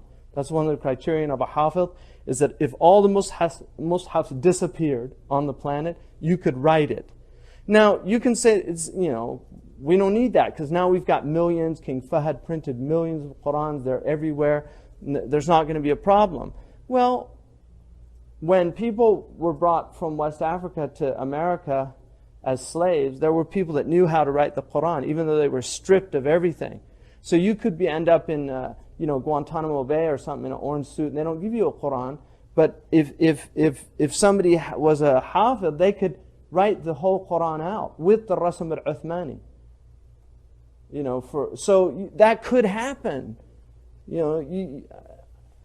It's not foolproof. So all these things are meant to be preserved. They have to be preserved. And this is what tradition is. It's handing it down. People, the Sahaba were doing this. This is how they were determining their prayer time. They weren't determining it from, they didn't Google, I pray, to find out when the time was. So, now, when you get to the Dhuhr time here, all right, so Dhuhr starts here. Like I said, until the shadow is twice, right, here. Until the shadow is twice in the Hanafi, once in the Maliki. So if you're 7 feet and you're 7 feet tall, I mean not 7 feet tall, your height is 7 of your feet, and the Fay was 2 feet, then when you get here to 9 feet, that's when the Asr is in, all right? And then the Asr prayer here, when the Asr prayer comes in, that, according to the Maliki madhab, is the end of Mukhtar time. So this is all Mukhtar. Malik is very generous with prayer times, because unlike the other madhabs, Imam Malik says that until the sunset, which we'll say is here, until the sunset, this is all daruri. This, at the time Asr comes in here, until sunset is still daruri time for dhuhr. So you're not praying qada, you're praying ada. In other words, you're not making up dhuhr. As long as you prayed dhuhr in the asr prayer time, with one rakat of asr before the sun sets, you've done it ada'an. You've performed it in its time. Now, it's considered itham, you should say astaghfirullah, that you waited to, unless you had like surgery or you were saving a life, or even smudging fruit, is permissible. Like to save wealth, it's permissible. Like, if you know orange farmers, when they have a heavy frost, have you ever seen smudge pots? They have these in lemon groves, orange groves, places where they have fruit groves. You'll see little pipes next to the trees. Those are smudge pipes. And what happens is that they heat up. So if they get a heavy frost, the farmers get out there in the morning and they heat the tree up so they can prevent, the loss of because frost kills fruit if it's a heavy frost. So the ulama mentioned that it was permissible if you're going to lose your crop, that you could actually delay your fajr to save the property. It's permissible to leave the prayer to save property. Like, you're praying and you realize you didn't put your brake on, your car's about to go over the cliff. You can actually, you might not want to get in your car as it's about to go over a cliff. But if you can save the car, you can actually leave the prayer to save, wealth or life. If it's considerable, if it's tafih, you can't. If it's something, like it's going to crush the baby doll and then come to a stop, you don't go save the baby doll or something. All right. So now the other thing that Malik is very generous in is what's called waqt mushtarak. Malik says that there's 3 prayer times in the Quran given. The Sunnah gives us 5, but the Quran actually gives 3. Which is why the Quraniyun people, these people that negate hadith, they pray 3 times a day. And the Shia also have a strong,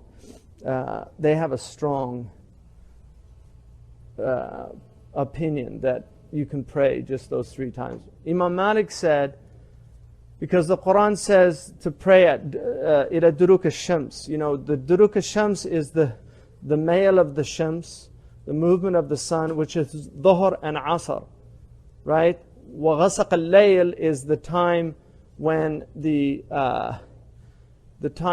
when Maghrib and Isha come in. And then Quran al-Fajr, and then pray at Fajr. So those are the 3 times that the Quran gives. There's no Dhuhr, Asr, Maghrib and Isha are not mentioned in that way in the Quran. There's only 3 times. So Imam Malik also took that from the hadith, which is a Sahih hadith, in which the Prophet ﷺ, Jibreel came and showed him the prayer times. And on one day he prayed, the man who asked the Prophet on one day he prayed at the beginning of the dhuhr time, the next day he prayed at the end of the dhuhr time, and said it's between those 2. The end of dhuhr time is the beginning of asr time. There's about a 15-minute window where it is permissible and not sinful. It's makruh without a reason, but it's not sinful. It is permitted to join dhuhr and asr. You can actually join the 2 prayers, and they're both prayed in their time, and it's not considered a sin to do that. Does everybody understand that? No, Asr has to be in, but it's a window of time. It's about 15 minutes, when it's called waqt mushtarak, which is where Dhuhr and Asr are considered. It's not daruri yet for Dhuhr, it's still mukhtar, at the very beginning of Asr time. If you delay it beyond that, then it's not. And the same is true for Maghrib and Isha. If you delay Maghrib up to the very end of Maghrib, because Maghrib, unlike the Hanafi madhab, which says you have to wait till the white is out, because they differ on the ghasaq, whether it's the ihmirar, the red, or is it the white light, the twilight, right? So dusk is the light that, the red light, the dusk from dawn to dusk. Dusk is the light that appears at the beginning of Maghrib up to the twilight, where it's red and yellow and all kind. The last color you see is green. It's the first color you see in the morning. It's called the green phenomenon. If you're ever at an ocean and you watch the sunset, pray Maghrib, you can sit and watch, and as the last light goes before the twilight, you'll see a green flash. It's quite extraordinary to watch it.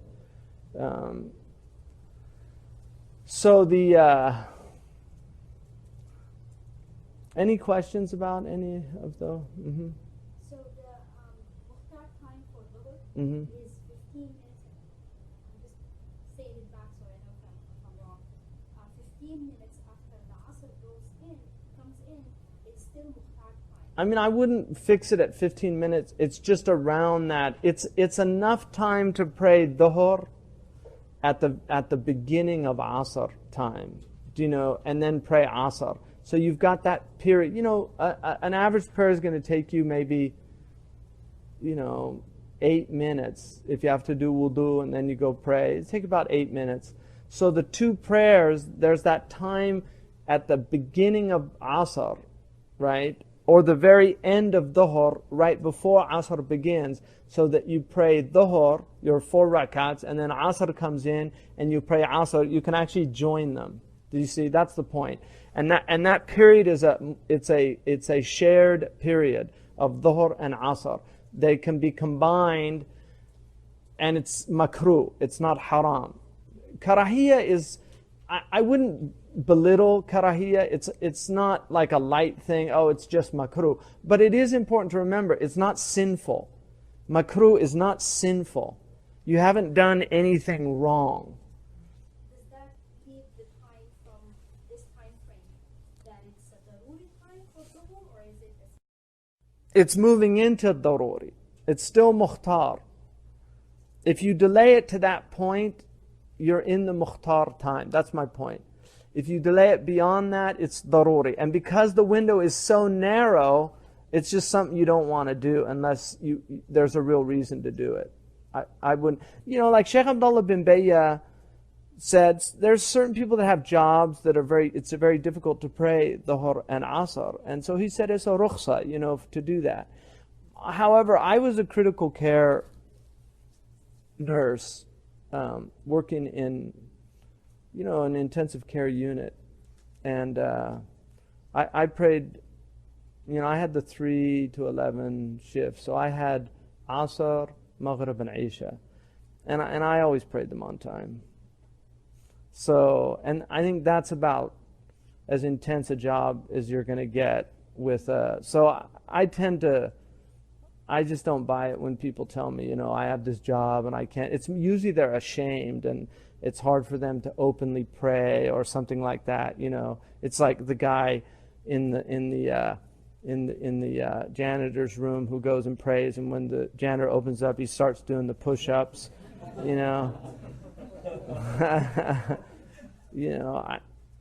I mean, people should be ashamed not to pray. Yeah. I mean, I used to pray years ago, because we went to college together. I'd pray right out in the open on the college campus. I had a Christian come up to me once and said, watching you pray your prayer, it's really given that, I don't know why Christians are so ashamed not to pray in public. Like, he was encouraged by it, so. I mean, if prayer comes, I've prayed on the side of the road, on the freeway. My wife was with me once. Asr time was getting into that daruri time, and I pulled over, and it was like one of those really heavy freeways. And I started praying, and this cop stops. Sir, what are you doing? I thought he was going to shoot me. I was thinking, I'll be a martyr for Asr prayer. You know? But I mean, I was literally in ruku. Sir, are you all right? Are you? So when I finished the prayer, I went over there and just told him I had to pray, and because the sun, if it goes down, I lose my prayer. And he said, "Well, you can't do it here, you know." So, but prayer times, you know, just to give you the enormity of losing a prayer time, in Maliki Fiqh, if you believe that you will miss a prayer by going to Hajj, Hajj is not an obligation. And that's mentioned in all the Maliki books of fiqh in Bab al-Hajj. If you think you'll miss one prayer, and you have ghalib al-dhan, you know, the high probability, then the Hajj is not an obligation. So that just tells you how important the prayer time is, you know. Mm-hmm.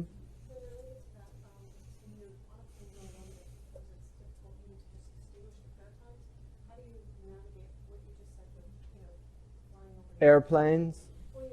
I mean, it's a problem, you know, generally, like there's two ways you can do it.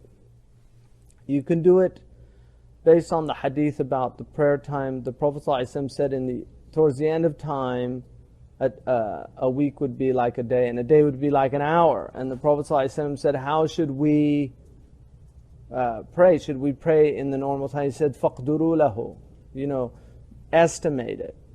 Now, if you're traveling on a jet plane, a day can be like an hour. You know, the prayer times, if you're going towards the east, they really shorten up.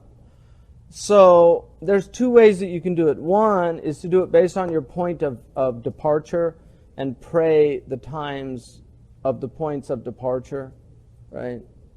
And the other is to just hasten the prayer times up. Mm-hmm.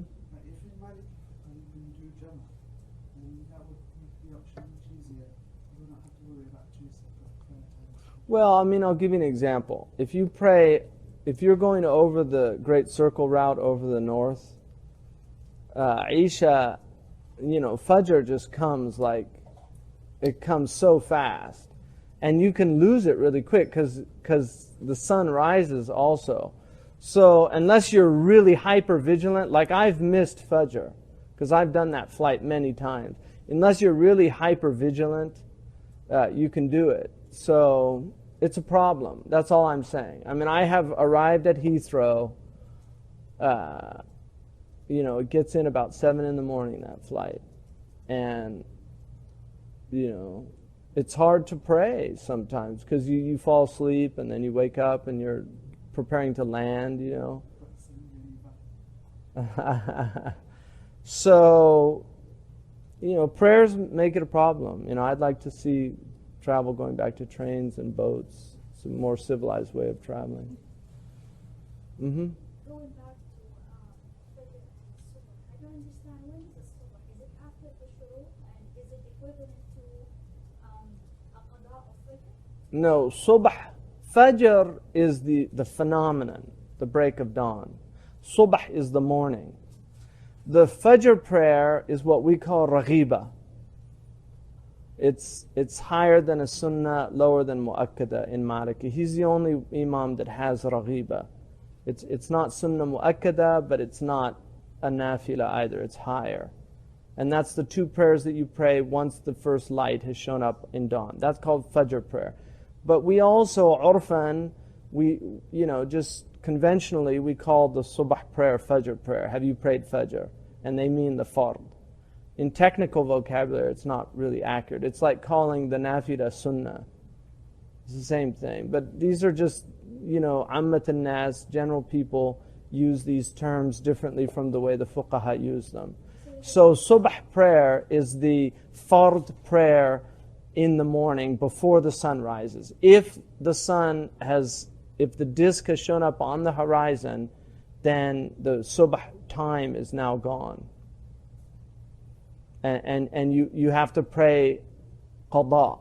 And I'm going to get into qada when I get into the prayers. Okay, but I'm saying in the Maliki madhab, qada is very generous. Ada, you know, he gives you a lot of room to pray ada. All right.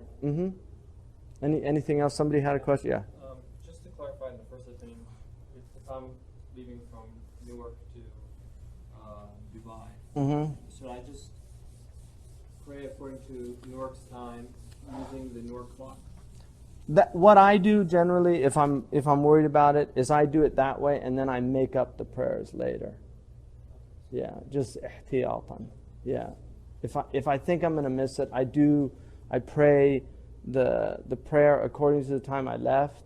So I do Maghrib, I do Isha, right, and then later, you know, I'll do. When you're going back west, it's nice. Because then there's like 20 hours between Dhuhr and Fajr, you know. But when you're going the other way, it's hard. So if I wake up, I wake up. If I don't, then I pray it on my point of origin's time. But regardless of what you see outside your window, plane. Yeah. Like. No, if you see the light, you can pray. Yeah, because these are asbab. You know, it's a sabab.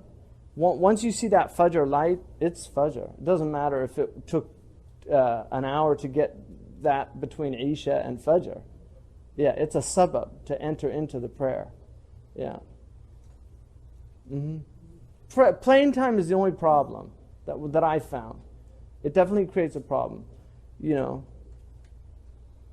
As a Maliki traveler, when you read the Zohar Asr, you get to bed and you walk to Mushtaq. I mean, we're gonna get to that, but when you know, you can have jam'u taqdeem, which is to bring the asr forward to the dhuhr time, or you can have jam'u ta'khir, and that depends on where you are and where you'll be, and if you're in sayr or not, if you're actually in movement. Because unlike Shafi'i has jam'u al-mutlaq. You know, if you're traveling, you can join prayers irrespective of movement. Maliki stipulates movement to join. You can't join once you've alighted in a hotel or you're at a house and you're going to stay there for a day. You can't join. Shafi'i you can.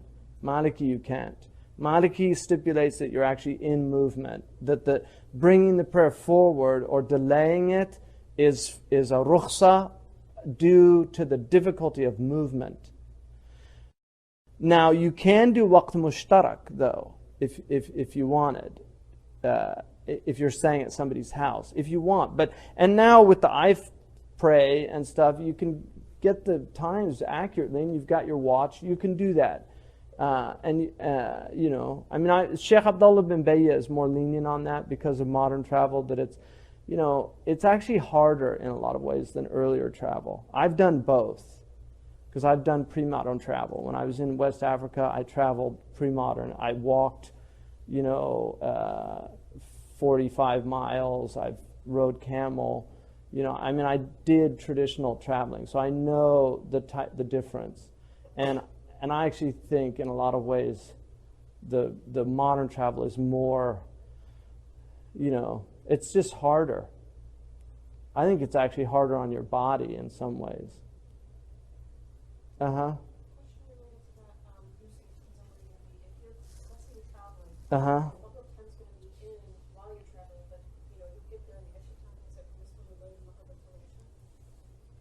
No, you would have, if you're going to get there after Isha time, and that's ghalib al-dhan, the high probability. You could have a flat tire, a lot of things can happen, but all that aside, you can join. If I'm here in Pearlstone and I'm going to Adams Center, and it's mid-dhuhr time, and I have a stop on the way, and I know I'm going to get there after Asr or in the daruri time of Asr, then I can bring Asr forward. But if my ghalib al-dhan, right, what I think most likely will happen is I will get to Adams at the beginning of Asr time, then according to Malik, you should not join. You should pray the Asr there. Even if it's 2 rakats, you could still be traveling, but you should pray the 2 rakats.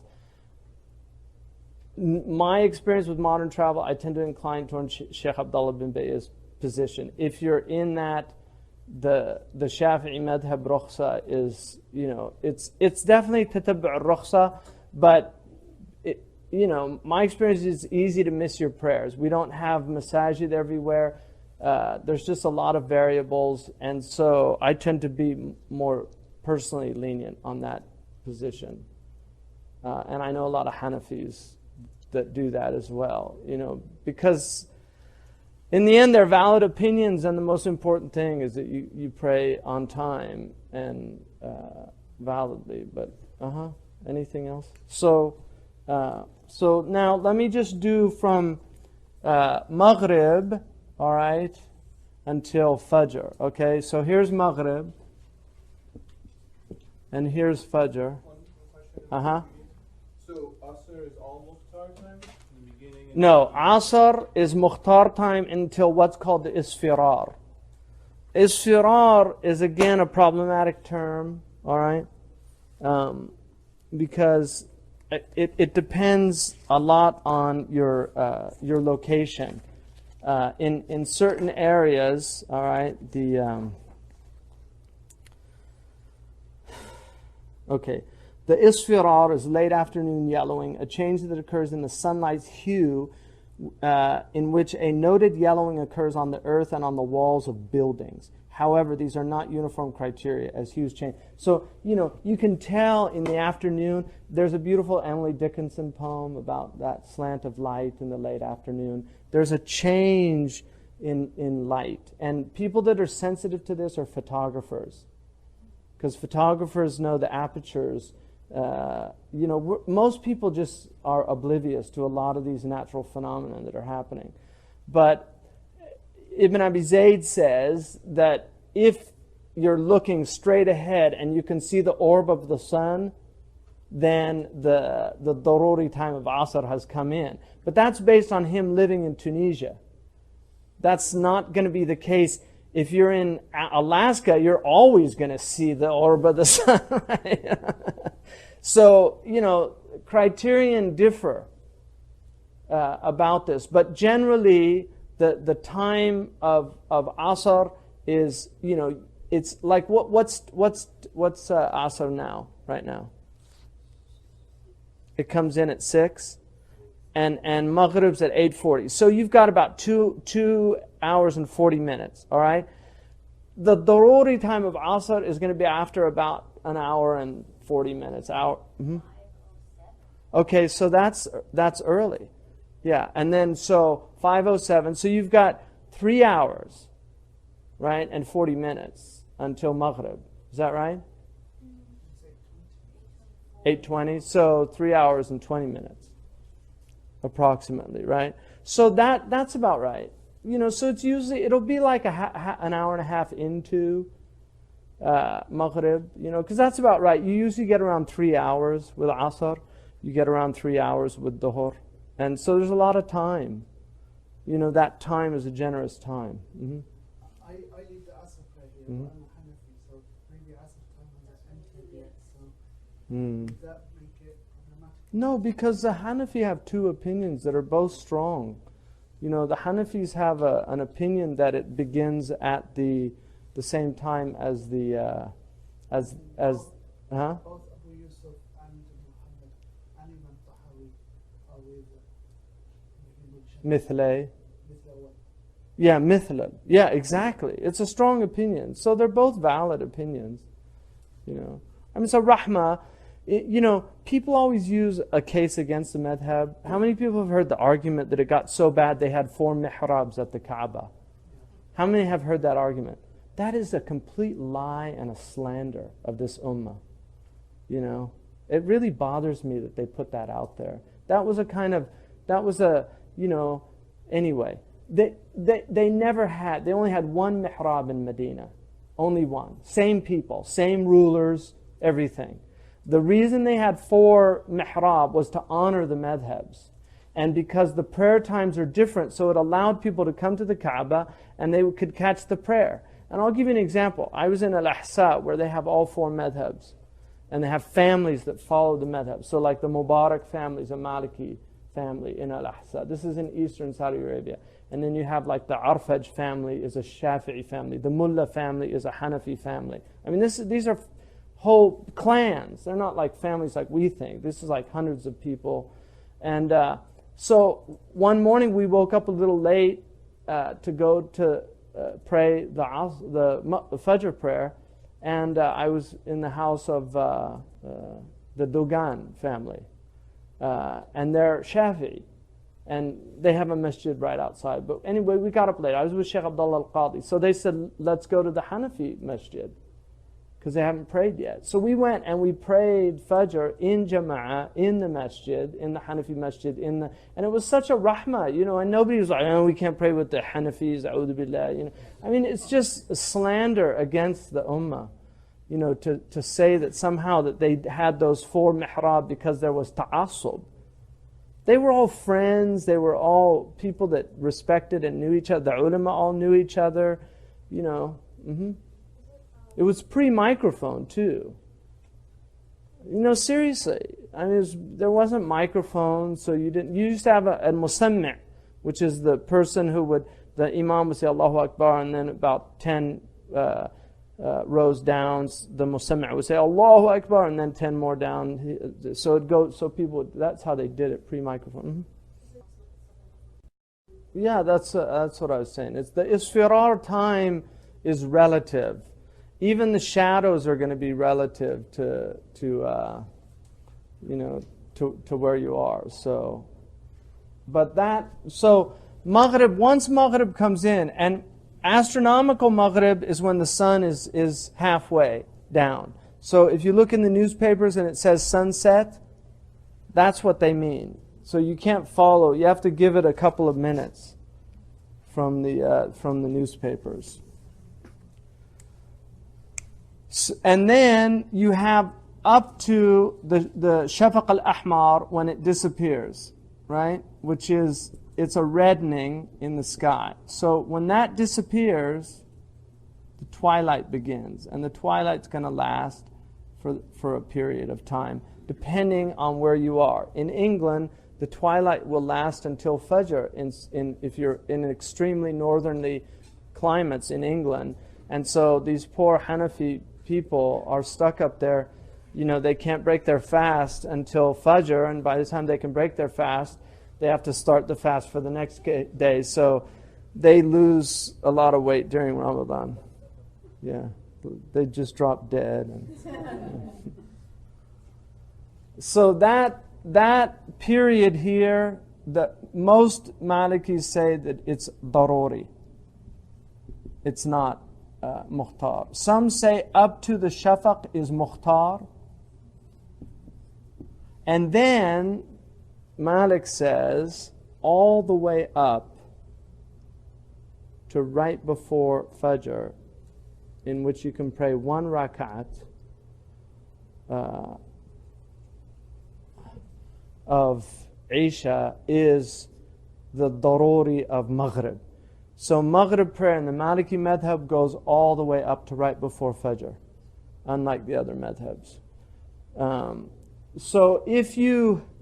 Now, here's another way to do this. In traditional cosmology, you have 12 hours of the day and 12 hours of the night.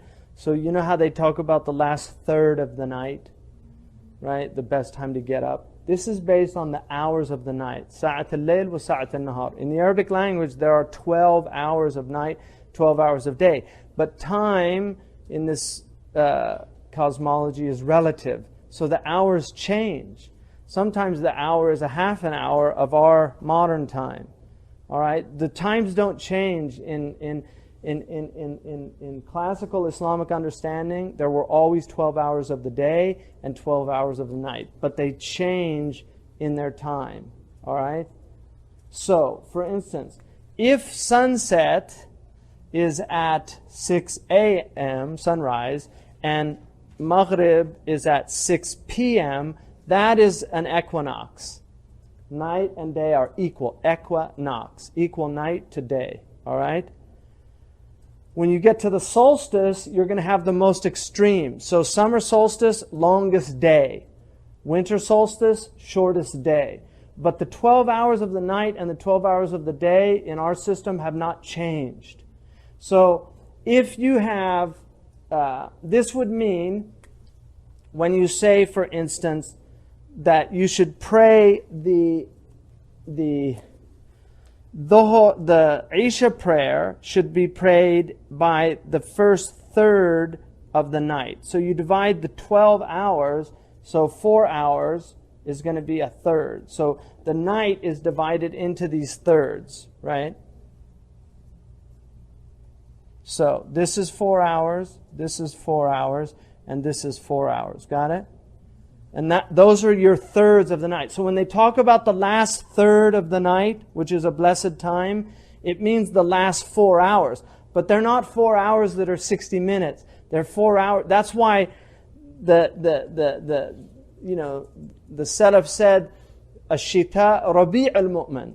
Shita is the spring of the believer, because the days are short to fast, the hours of the day are short to fast, and the hours of the night are long. So that's, in the winter you get the biggest third of the night. That's the longest time you have, do you see? So you get more of that blessed time than you do in the summer.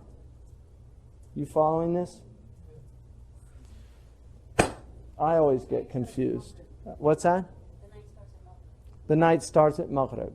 And there are 12 hours every night, irrespective of whether or not they are 60 minutes. They are 60 minutes when you have the equinox, right?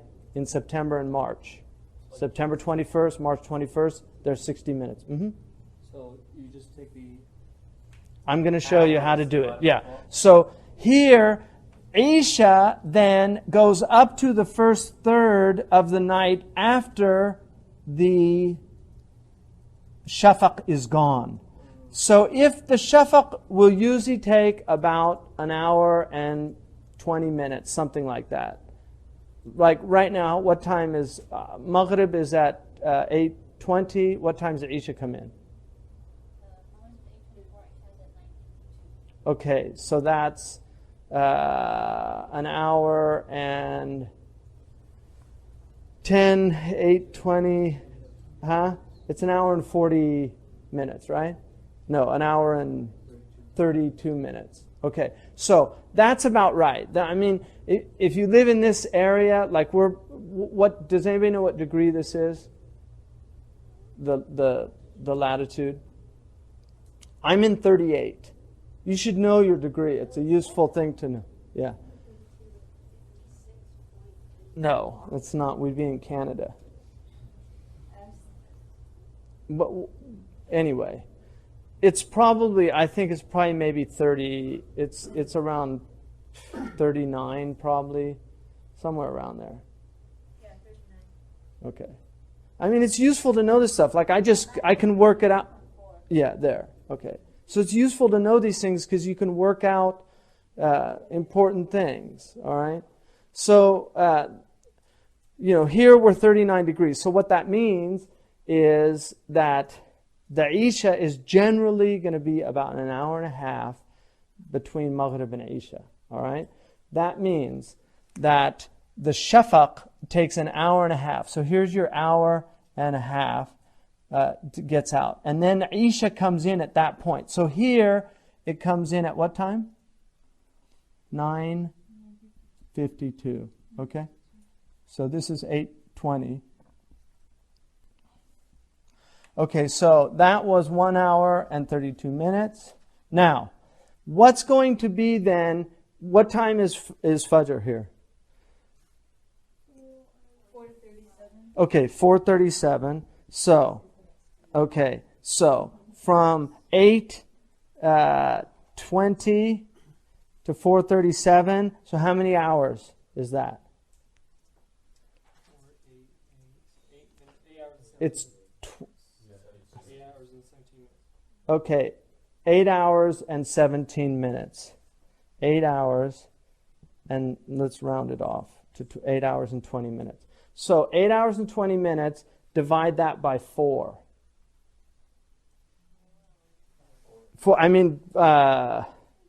Yeah, 3. Get your 4 hours. Yeah, your 12 hours. So you're going to divide that by 12. How much? Does anybody have a calculator? No, it should be that you're going to have opposite. What are we dividing by 12? Yeah, 820 divided by 12. 8 hours and 20 minutes? Yeah, 8 hours and 20 minutes. It's going to be point something. Maybe 8.33 divided by 12. 8 and a third. 48.3. Yeah, okay. Is that right? 48? Is that right? Okay. Well, I did. It doesn't seem right. Divided by 12? Is it 580 minutes? Let's do 8 divided by 12. Is it 580 minutes? 8 hours. 43 minutes. It's 43 minutes, an hour. That's it should be around 43. So yeah. So 43, so each hour is 43 minutes of the 12. So if you multiply, what's 12 times 43 then? That should get it.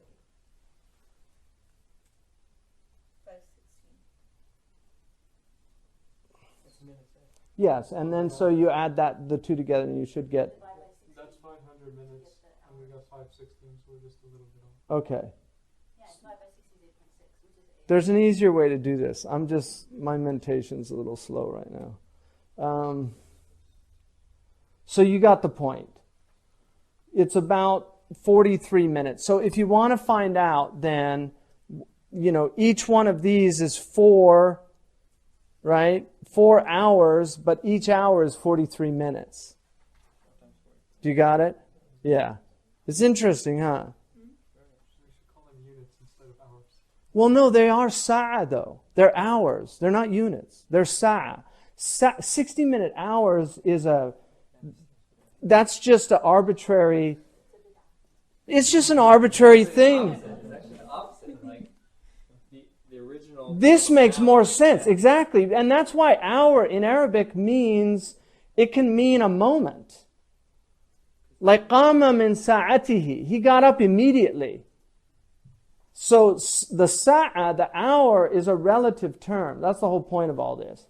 All right. So if you take this, then if we're 8 hours and 20 minutes, what's 1/3 of that would be? It's almost like 3 hours and what? 3 hours and 12 minutes. 3 hours and 12 minutes, yeah. So, from 8:20 to 3 hours and 12 minutes. So, you're going to get at 11:32, now you're into the end of your mukhtar of Isha. Got it?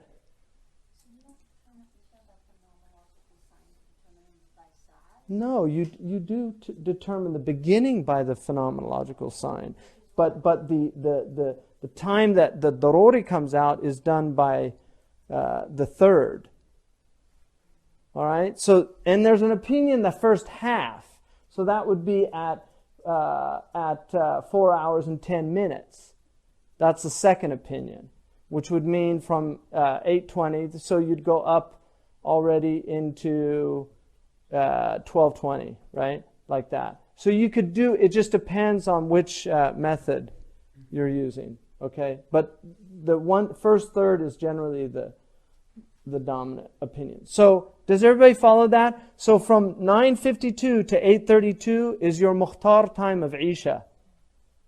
If you prayed it, it's small because we're in the summer. It's going to be bigger, right? When you go into the winter, it gets really big. Because the hours expand. When you're in that, when you get to a point where you get an hour and 20 minutes is an hour in the winter, or an hour and 30 minutes. So you're getting double the time. It's very confusing. So, but I mean, it's not if you're.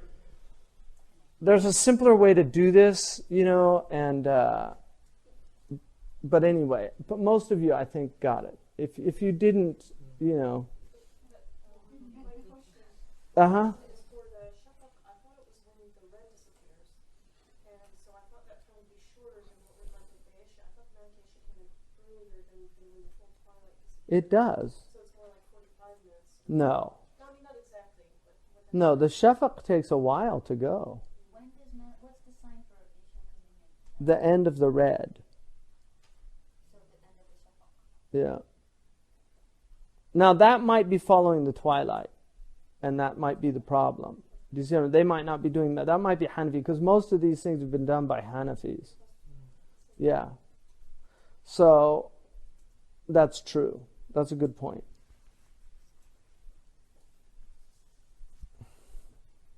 Because the Hanafis rule. Yeah. It'd be interesting if like you can do this on like an Excel sheet and do a formula. Oh, it'd be easy to do. I'm waiting for somebody to do it. Why don't you do it? Yeah. Because it's worth doing, you know, it's worth having this stuff. And this is really interesting stuff to me. It's just fascinating. I haven't looked at it in a while, you know, but I really got into it for a period of time and just, you know, and it's nice to know. It's just such useful. Fiqh is a really relieving thing, because if you know your fiqh, you just don't get confused like everybody else. I mean, Muslims are confused because they stopped studying fiqh. Really, all the problems in marriage is because they didn't study fiqh of marriage. It's all solved in there. 90%, if people were really committed to actually practicing this religion, 90% of their problems would go. But they're not committed to it.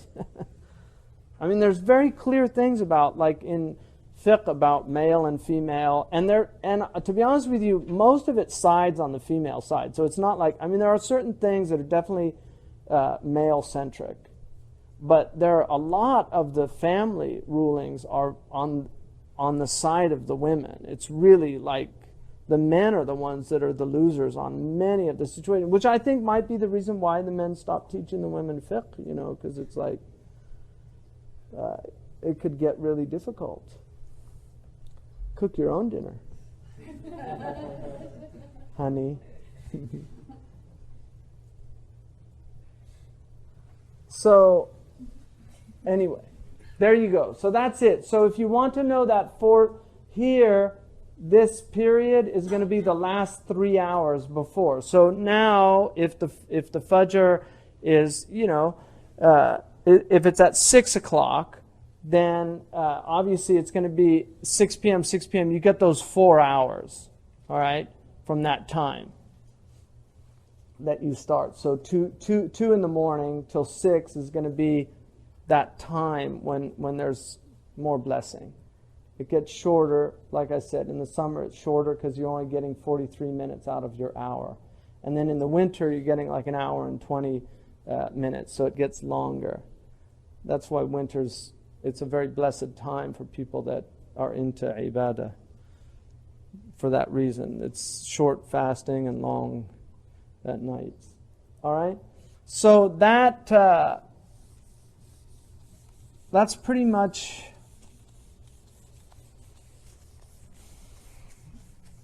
the prayer times that I can think of. Is there any other? Well, also,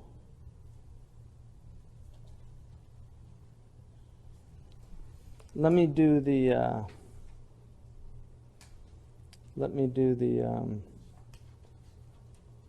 what's that? Oh, it's a class. Okay.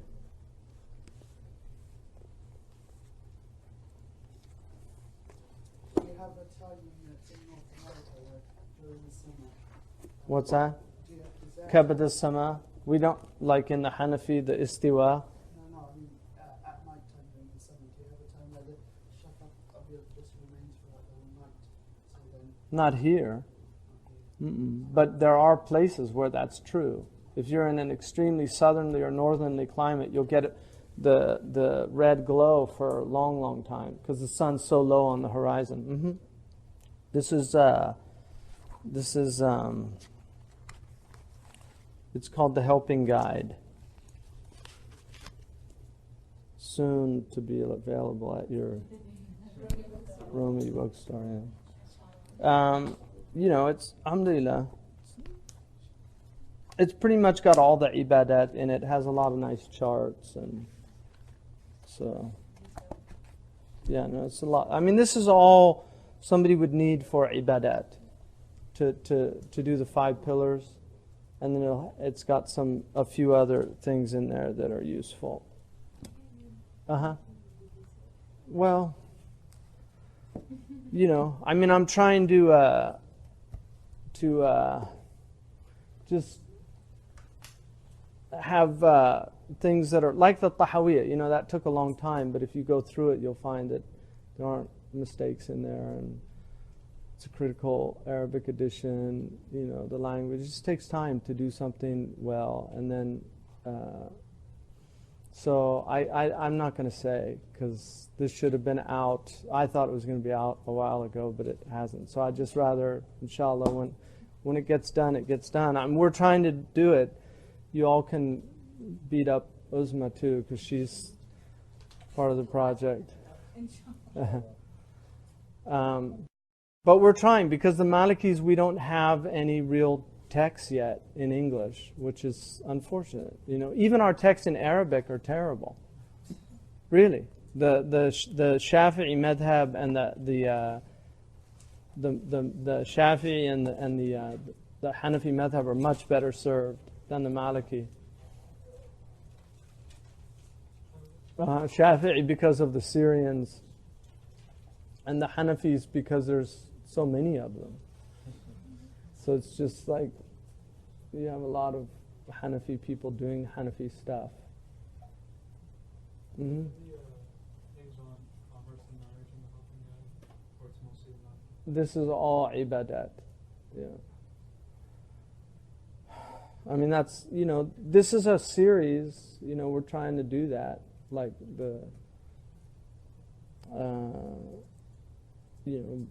I mean, a lot of this stuff would have been, it'd be a lot easier if there was,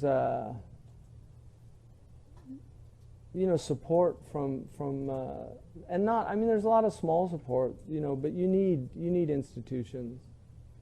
I mean, the Christians have huge institutions. I mean, look what they do, huh, David? Right? You were at Princeton, right? I mean, look what they can do there. All the research, all the, and Princeton University Press is one of my models. We use the same printer that they do. Because that's what I want to see Islam at that level. I want to see us at the level of Princeton and Harvard, and our materials, our religion should be competing at that level of excellence. I mean, I hate all this rubbish stuff. I just would rather have it burnt. I really mean it. We're living in a time, I mean, it was fine in pre-modern periods. The Prophet ﷺ's letters are beautiful because that reflects their, and people made fun of them. That's true, but the Muslims learned very quickly. And before long, they had so far outstripped all the previous empires in their excellence and beauty that everybody was in awe of them. And we don't have that anymore. So that's where we need to get back as a community. We need to get back to that our religion is awe-inspiring. But that takes, it takes a commitment to excellence and itqan, and inna Allah yuhibb al-abda idha amila amalan an yutqinahu. Allah loves a servant that if he does something, he does it with excellence, with itqan, real itqan in action. And that's why itqan is a beautiful thing. That's why, I mean, this culture is mesmerized by itqan. Michael Jackson is, he's mesmerizing because he could do something. It's a silly thing, but he could do it better than anybody else. And so people, they'll pay money to see that. And that's what they're really into. They're not into, they're into like, how does he do that? Well, he did it by practicing 8 hours a day. You know? But people don't see that. They just see the end result. And then they think it's magical. It's not magical. It's just really hard work. And talent. I mean, you need talent. There's no doubt about that. That's the extra factor, which is why he was at the top of his field, because he had a massive amount of talent. But that's true of anything, whether it's music, sports. I mean, people are paying all that money to watch these guys because they can throw a basket from a place that if you try to do it, you won't get it every time you do it, but they get it most of the time they do it. And the more they get it, the more higher they are paid, and the more people want to watch them. But all they're really wanting to see is that itqan. That's what mesmerizes them. It's a waste of, I mean, one of my favorite stories is that Harun al-Rashid had a majlis where people used to come in and do, you know, it was kind of like a gong show or something. It was, people used to come in and do things to amuse him. And if he liked them, he would reward them, and if he didn't, he would. But one man could take, you know, old pre-modern needles were quite big, but he could take needles and throw a needle through the eye of the other needle. And he could do this like consistently. And so he did it, you know, and Harun al-Rashid had ordered to have him, he got 10 lashes and 40 dinars. And the man didn't understand it, and he asked him to explain why he was punishing him and rewarding him. And he said the reward is for the itqan, but the punishment is for the time wasted in mastering what you've mastered. You know, so itqan it's an amazing thing, no matter what it is. That's why it's always amazing to see it.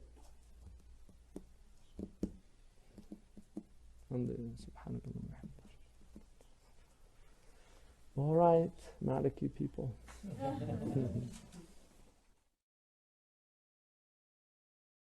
Bismillah ar-Rahman ar-Rahim. Sallallahu ala Sayyidina Muhammad wa ala alihi wa sahbihi wa sallam tasliman kathira. Alhamdulillahi Rabbil Alameen. We went over the prayer times yesterday, so I'm going to just quickly go over the terminology so everybody. The two times that the Malikis divide into, the first time is called Mukhtar, which means you have the choice from akhtara, yakhtaru, to choose for yourself. So it's a convenience time. The best time to pray for Dhuhr, which is generally considered the first prayer, is when the shadow reaches the dhira', which is from here to here. So if you take the Dhuhr, like right now it's 2.5 feet, and you add that much time, which is usually about, it's an hour.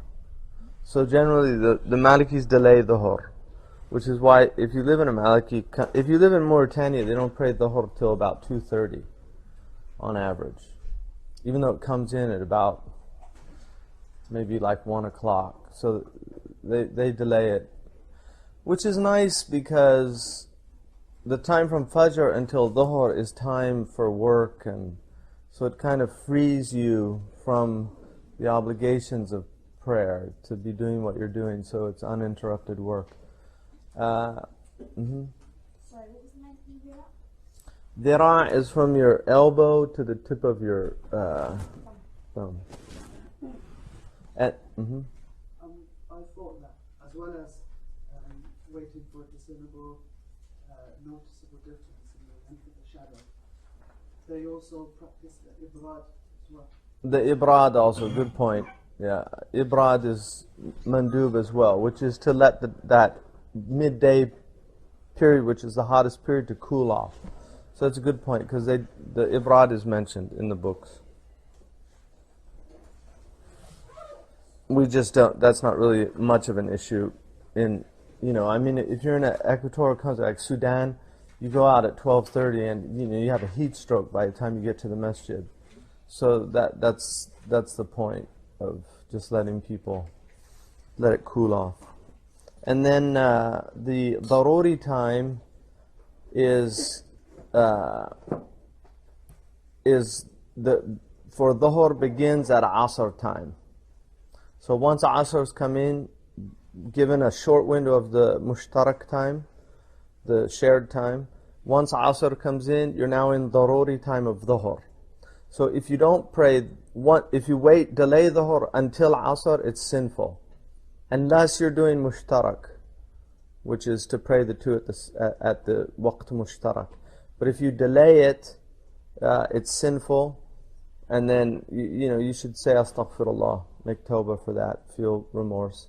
And then the daruri time of Dhuhr is up to the time that you can pray Dhuhr, 1 rak'at of Asr, and the sun hasn't gone down yet. That's a daruri time. So as long as you've done that, you're in ada, not qada. Ada is the performance of the prayer in its time. Qada is making up a missed prayer. So qada is like it's you're not praying dhuhr, you're doing qada of dhuhr. Do you see? So dhuhr's gone, you missed it. So qada is just making up something that you've missed.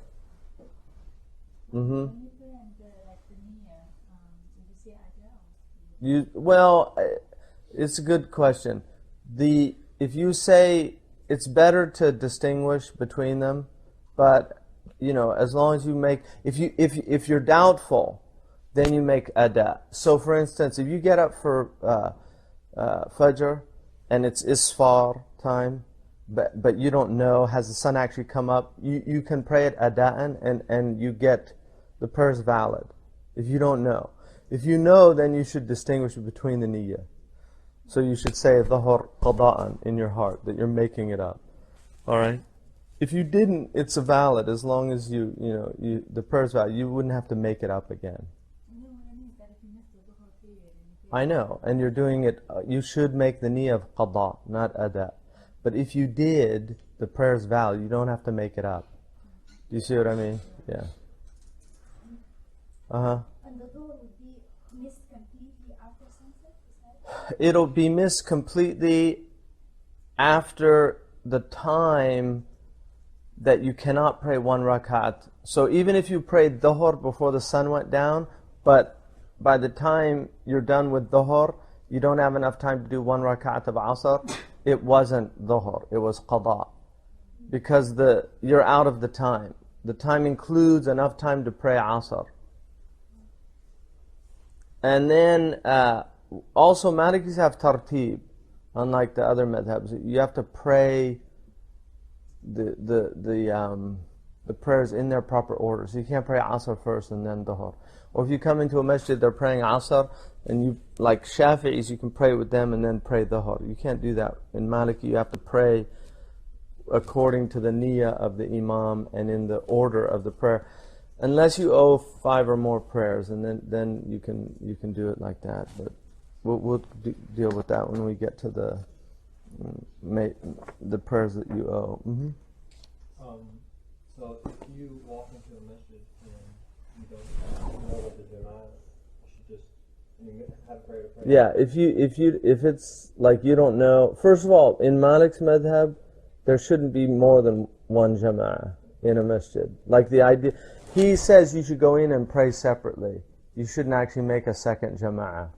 In a place like this, it would be okay because everybody knows everybody. But his reasoning is, it gives an opportunity for mubtadi'ah, who don't want to pray with the ratib. So you might be from a group that doesn't agree with the imam. So you just happen to be late every day for the prayers, and you create your own jama'ah. That was his fear. So this doesn't mean at the same time, at any time? Any time. Yeah, you should only have 1 jama'ah in a masjid that prays 5 prayers a day, the ratib. Other than that, he said you should just come in and pray separately. It also encourages, if you think about it, not being lazy about going to the masjid, because if you can always get the jama'ah in the masjid, you're not really going to be very diligent about the prayer time, or some people won't. So, but that's definitely true. His fear I've seen that. There's people that when they go into a masjid and they see who the imam is, like his beard's not long enough, or so whatever, they pray a second jama'ah. So if you come in and you don't know the niyyah of the imam, you shouldn't pray with them according to Imam Malik. The other thing is, even in traveling prayers, Malik prefers you if you go into a masjid and you're doing traveling prayers, you should do the traveling prayers, not pray with the jama'ah. The exception that the Maliki ulama make, not Malik, but the exception that the Maliki ulama make, unless it's a well-known righteous imam. So if it's somebody who's known for salah, and then there's a blessing in praying behind them, then you pray behind them and do 4 rakats, not stop after 2, which some people do, and I don't know if that's an opinion, but in Maliki it's not valid. Because you could go in and they're praying jama'ah and they're actually doing dhuhr and asr, combining it, and they're in asr prayer and you think they're praying dhuhr. Isn't that like the default assumption you make? Why? It's asr time. No, it's not. It's dhuhr time. They're bringing asr forward. Wouldn't you automatically assume that they're praying dhuhr? Didn't you just assume that they're praying whatever prayer they're praying at the time?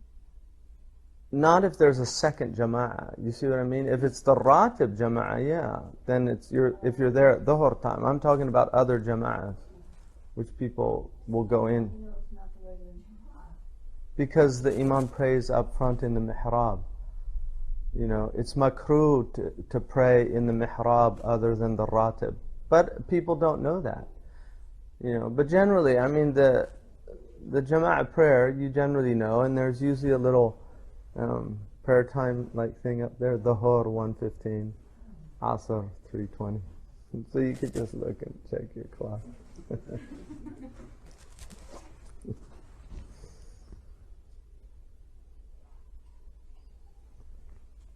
So,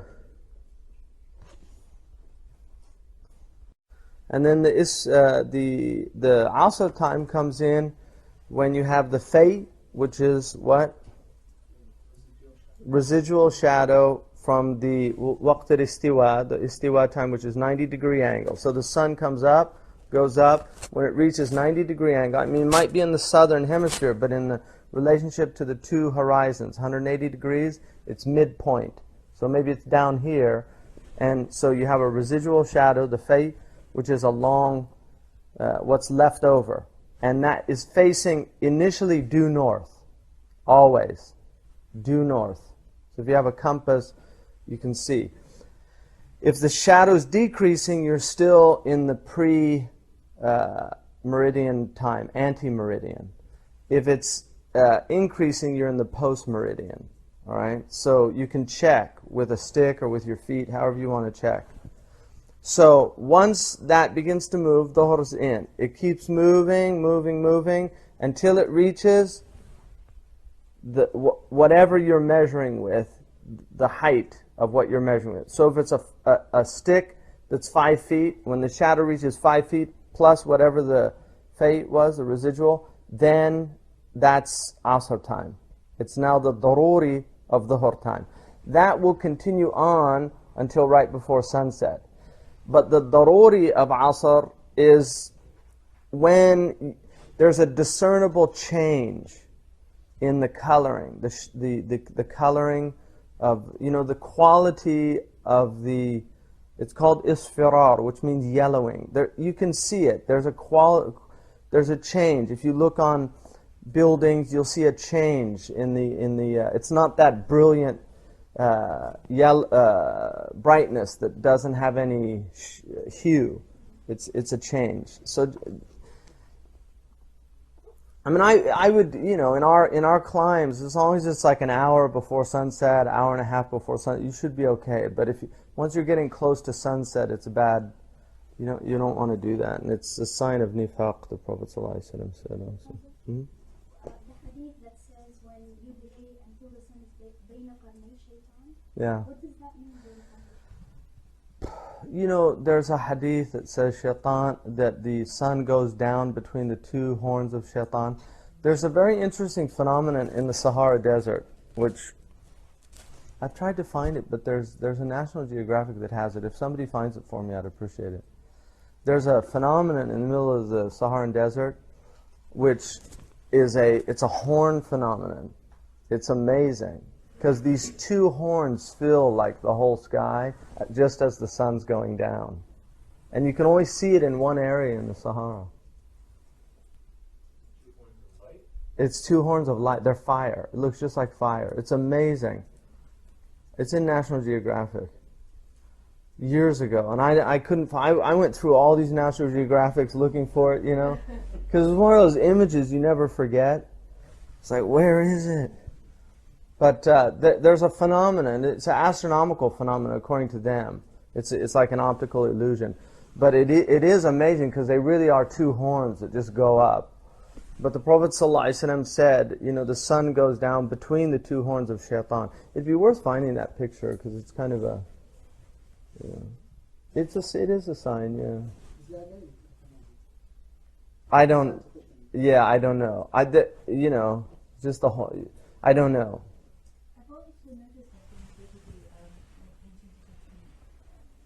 collection in museums, like the goddesses, they would, you know, the statue would be there and then the goddess would have two horns and the sun would be around it. Yeah, that was Horus carried the sun across the sky in their mythology. The thing is, I mean, He did have horns.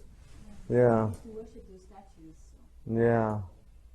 What's the reasoning behind that hadith? What's that? I'm asking what is the reason why did the Prophet say that?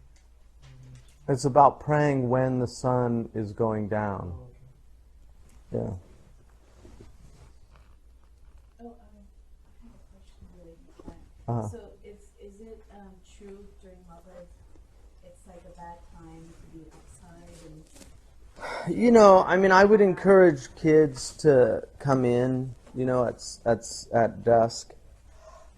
It's definitely وَغَاشِقِينِ إِذَا وَقَبْ. You know, the Quran says, you know, when the moon comes out, things, you know, that's one of the meanings of that. There's definitely nighttime is when, you know, that's when the vampires come out. I mean, dark people go out at night. Most criminal activities in the nighttime. You know, I mean, just normally, if you look, you talk to any police about the difference between day and night. I mean, that's why I say in broad daylight, it's like a shock for somebody to do something in broad daylight. You know, nighttime is the activity of the shayateen. I mean, it's... no, but during the sunset time. Yeah, no, that. I don't know anything. I've never seen any dalil for that. It's kind of I think it's just a folk tradition. Allahu A'lam. It's a folk tradition, but it has a basis, which is, you know, it's time to come in, especially for children. They should learn that. You don't want them kind of out there. But like Little kids, I mean, older kids are fine, you know. in general for adults even like going out. No, I don't. I mean, as long as you prayed, you know, I wouldn't worry about that, you know. But the Prophet ﷺ said, if you knew what I knew, you wouldn't go out at night. That's a hadith. And I mean, if you knew what the police know, you wouldn't go out at night. You know, I mean, there's a common sense to that, as well as his metaphysical knowledge of what happens at night, because, you know, it's a different world at nighttime. Yeah. And then, so the istiwa, we did that, Mukhtar. And then the sunset is when the sun is completely gone from the orb. Now, the Prophet ﷺ said, we'll deal with this in fasting, but to let you know. He said, when you see the night from here coming, and the day leaving from here, قَدْ أَفْطَرَ الصَّائِمُ إِذَا أَقْبَلَ اللَّيْلُ مِنْ هَا هُنَا. So the إِقْبَالُ اللَّيْل is, there is a line of darkness that you will see on the eastern horizon. If you're in a place that you can see the horizon, it's a line of darkness. It's a gray color, but there's no orange. If you can still see orange on the horizon, the sun's not down, according to fiqh. So when you start seeing that night coming, and then on the eastern thing, you'll see the western, you'll see the idbar.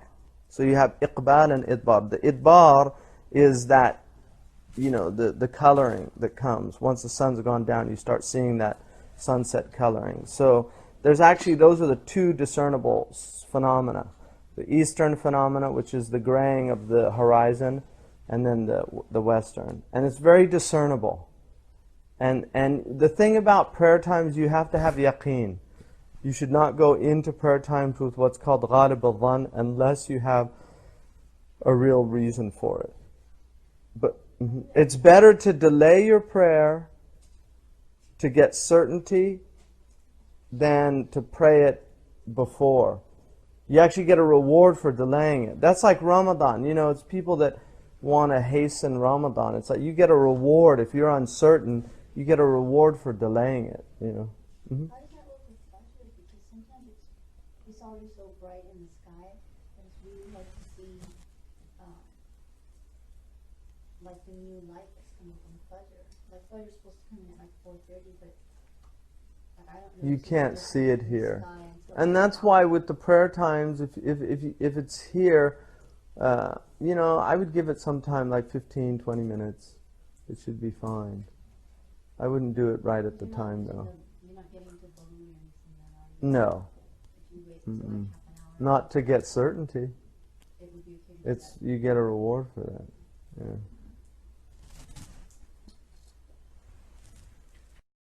You know, my teachers in Mauritania, even though there were watches, they knew exactly when. They knew the prayer was in. They wouldn't until they saw it. You know. And I mean, you know, like just from seeing the crescent moon, it's such a different experience to have the certainty, you know, than just to hear it from somebody else. So, and then the sunset is until the shafaq al-ahmar, which is the red. So it's not the twilight that is the Hanafi. And somebody pointed that out. It was a good point, good reminder about the Maliki. Isha comes in earlier, and these prayer schedules are done according to the Hanafi generally. The Asr is not, though, because I've checked it. The Asr is the first Asr, not the second. And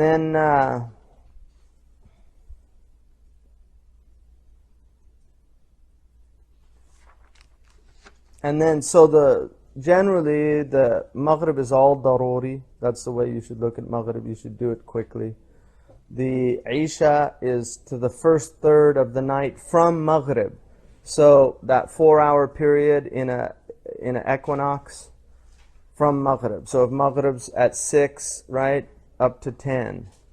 So if Maghrib comes in at 6 and goes out at 7:30 or 7, then from 7 to 10 is the Mukhtar of Isha. According to dominant, there's a strong opinion that it's the half of the night. So you'd actually go 6 hours. I know at least in Islamic calendar, the Isha time is based upon the angle of the sun again. How it gets better. Do you know what angle it corresponds to for the ending of the day? You know, I don't know that the Maghrib angle, but what I would say is the Shafaq is dependent on where you are. So you're not going to have a uniform angle with that. It's just going to depend on where you are. The Fajr, you know, is also dependent on that, but the middle of the earth is going to give you a reasonable, you know, acceptable reading for that. Whereas once you go into these northerly, extreme southerly climates, you're going to get, you know, it differs because of the curvature of the earth in relation to where the sun is. But that's something, you know, we should check about the angle and the shafaq, how well that can be determined. That's another one of those, you know. And then, so the daruri of Maghrib and Isha is like Dhuhr and Asr. Because you have to see Malik's philosophy here. He sees 3 prayer times. Fajr is a single. That's why he calls it the middle prayer. Because it's between the 2 prayers of the day, Dhuhr and Asr, and the 2 prayers of the night, Maghrib and Isha. So he considers, you know, when Allah says, وَالصَّلَاةُ الْوُسْطَى, you know, حَافِظُوا, like guard your prayers, and that middle prayer, the wusta prayer for Malik is Fajr. not Asr. And he knew the hadith in al-Bukhari. He was very aware of the hadith in al-Bukhari. So it's not like, oh, he didn't know the dalil. He knew the dalil. And that was also the opinion of Imam Ali ibn Abbas, who's the interpreter of the Quran. So it's not like a, Sahaba who were there at, Khaybar when they missed the prayer. They were there. So they knew they missed the prayer, and they knew the Prophet said that. So, but that's his philosophy. That's why he keeps those prayers together. Because the Quran indicates that there's 3 prayer times, not 5, in that way, even though there's 5 according to the Sunnah. So the Sunnah has 5. Those are the times where it's Sunnah mu'akkada to pray in those times, right? You say that Maghrib and Isha could be combined, like someone else to combine. Yeah, that's what I was saying. That's what I just said now. That the Maghrib and Isha share a time, waqt mushtarak, and Dhuhr and Asr share a time, and the Dhuhr and Maghrib times go all the way to the end of the Isha times in terms of ada. So if you prayed Maghrib at 3 in the morning here, it would be ada. It would not be qada. So say you fell asleep at 7 o'clock, and you wake up, and this has happened to me. Like, I've flown from Saudi Arabia here, and then I've fallen asleep like at 6 in the afternoon, and I wake up at like 1 o'clock in the morning. I haven't prayed Maghrib. That's happened to me before. That prayer is ada. It's not qada, because you're still in the time, according to Imam Malik, not according to the other Imams. He's the most generous with the prayer times, which is nice, because the hisab on the prayer times is إِنَّ الصَّلَاةَ كَانَتْ عَلَى الْمُؤْمِنِينَ كِتَابًا مَوْقُوتًا. These are on in specific times, and the first thing people are taken into account for is the prayer. What's the definition of ada? Ada is that you're performing it in the time. You fulfilled the time obligation. If it's qada, you have missed the prayer. The prayer's gone. Dhuhr ends at sunset with 1 rakat of Asr, right before sunset. Dhuhr's over. If you left it until that time, you did not pray Dhuhr. Dhuhr's over. Do you see what I mean? You're not praying Dhuhr. You're doing a qada of Dhuhr. You're making up Dhuhr. Whereas if you made that time, you're actually performing Dhuhr in its time. It's still its time. Even though it's a daruri time, it's still its time. Got it? So, let's say you prayed the Dhuhr, and you said if you didn't catch the 1 rakat of Asr before the sunset, Okay. the Dhuhr would be qada, right? And then what about the Asr? Yeah, it's qada. If you miss Dhuhr, you definitely missed the Asr. Yeah, because the only way you can miss Dhuhr is by missing Asr. Yeah. Do Maghrib and Isha, do they have like a Dhuhr and Asr, like a waqt? They do, yeah. Which is that time at the end of the shafaq and the beginning of the twilight. That's mushtarak. So if you pray Maghrib at that time and join it with Isha, it's makruh. Unless you did it for a valid reason. Doesn't the daruri of Maghrib start at the beginning of the shafaq? That is the dominant. No, the darur, that is an opinion, that the daruri begins at shafaq. Some say, and it's one of those things where there's really 2 opinions on it. So, some say that daruri begins when the adhan goes, the time is in, and the time it takes you to do wudu and to prepare for the prayer and find a clean place. That's mukhtar.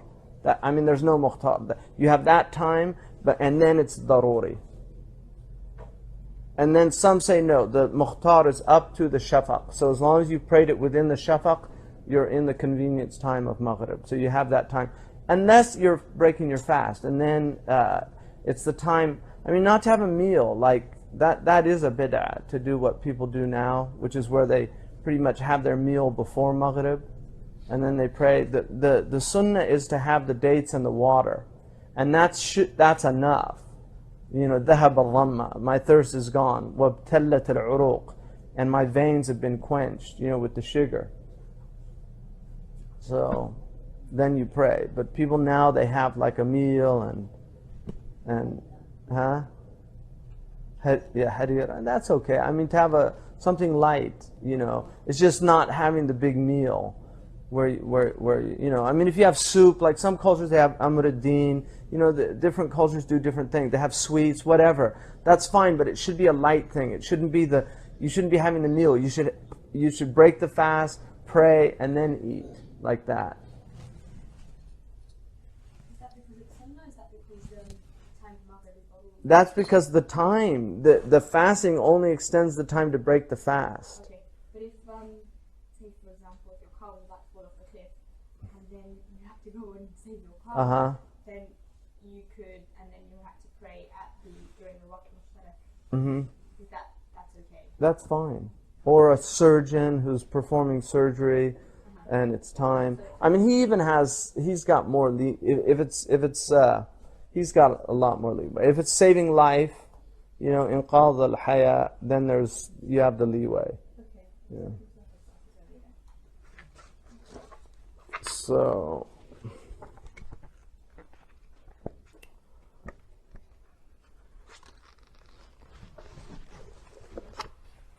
All right, now we're going to the prayer.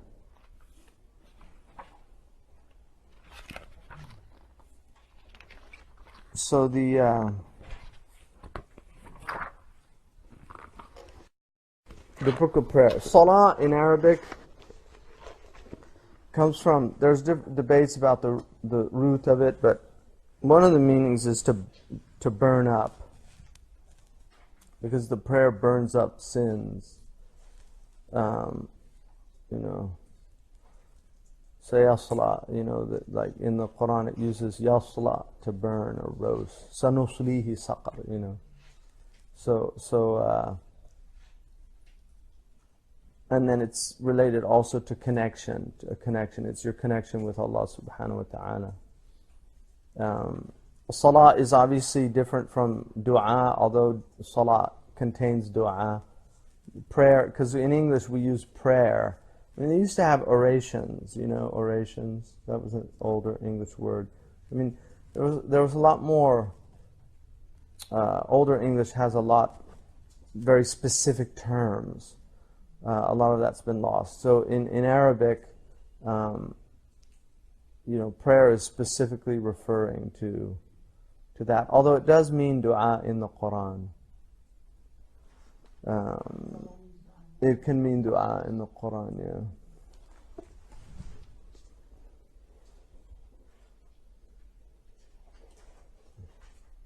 Like هو الذي يصلي عليكم, you know, yeah, it's the dua, and inna salatika sakanun lahum, you know, your prayer, your dua is a repose for them. The fact that the Prophet's making dua, so it's used to mean that also. So the obligations of prayer are 16 according to Ibn Ashir. The opening takbir, which is takbiratul ihram. Ihram is to enter into, just like in Hajj, when you enter into ihram, you're entering into a sanctified state. It has hurma. The state has hurma. So when you enter into a sanctified state, you're not supposed to be accosted. Like, that's why you're not supposed to walk in front of people. And also during that time you can't talk, you can't eat, there's things you're not supposed to do, because just like you have ihram of Hajj, there's certain things you can't do, right? That's what a hurma state, you know. I mean, that's why the Arabs call the women hurma. There's certain things she can't do that men can do, right? You know, she's inviolable in that way. She's to be protected. A stranger shouldn't come up to her and just start talking to her like he could a man, because of the hurma associated with her. All right. So that's the idea of takbirat al-ihram, is that you enter into a consecrated state, And then you have the qiyam, standing upright during the opening takbir, right? If you're able, obviously. And then intention for the prayer directly before or with the takbirat ihram. So in your heart, if you're what they call muwaswis, if you have obsessional thoughts, if you forget all the time, like I can't remember, is this dhuhr or asr? You know, if you're one of those people, I mean, there are people that have that problem, you know, sallamukumullah. But if you do have that problem, then you say the niyyah out loud.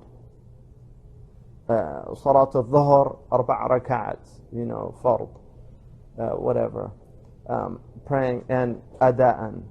So that you make that niyyah of whatever prayer you're doing to complete the fard. And then you have recitation of al-Fatiha, which according to Imam Malik is from Alhamdulillahi Rabbil Alameen to the end. It does not include the Bismillah ar-Rahman ar-Rahim.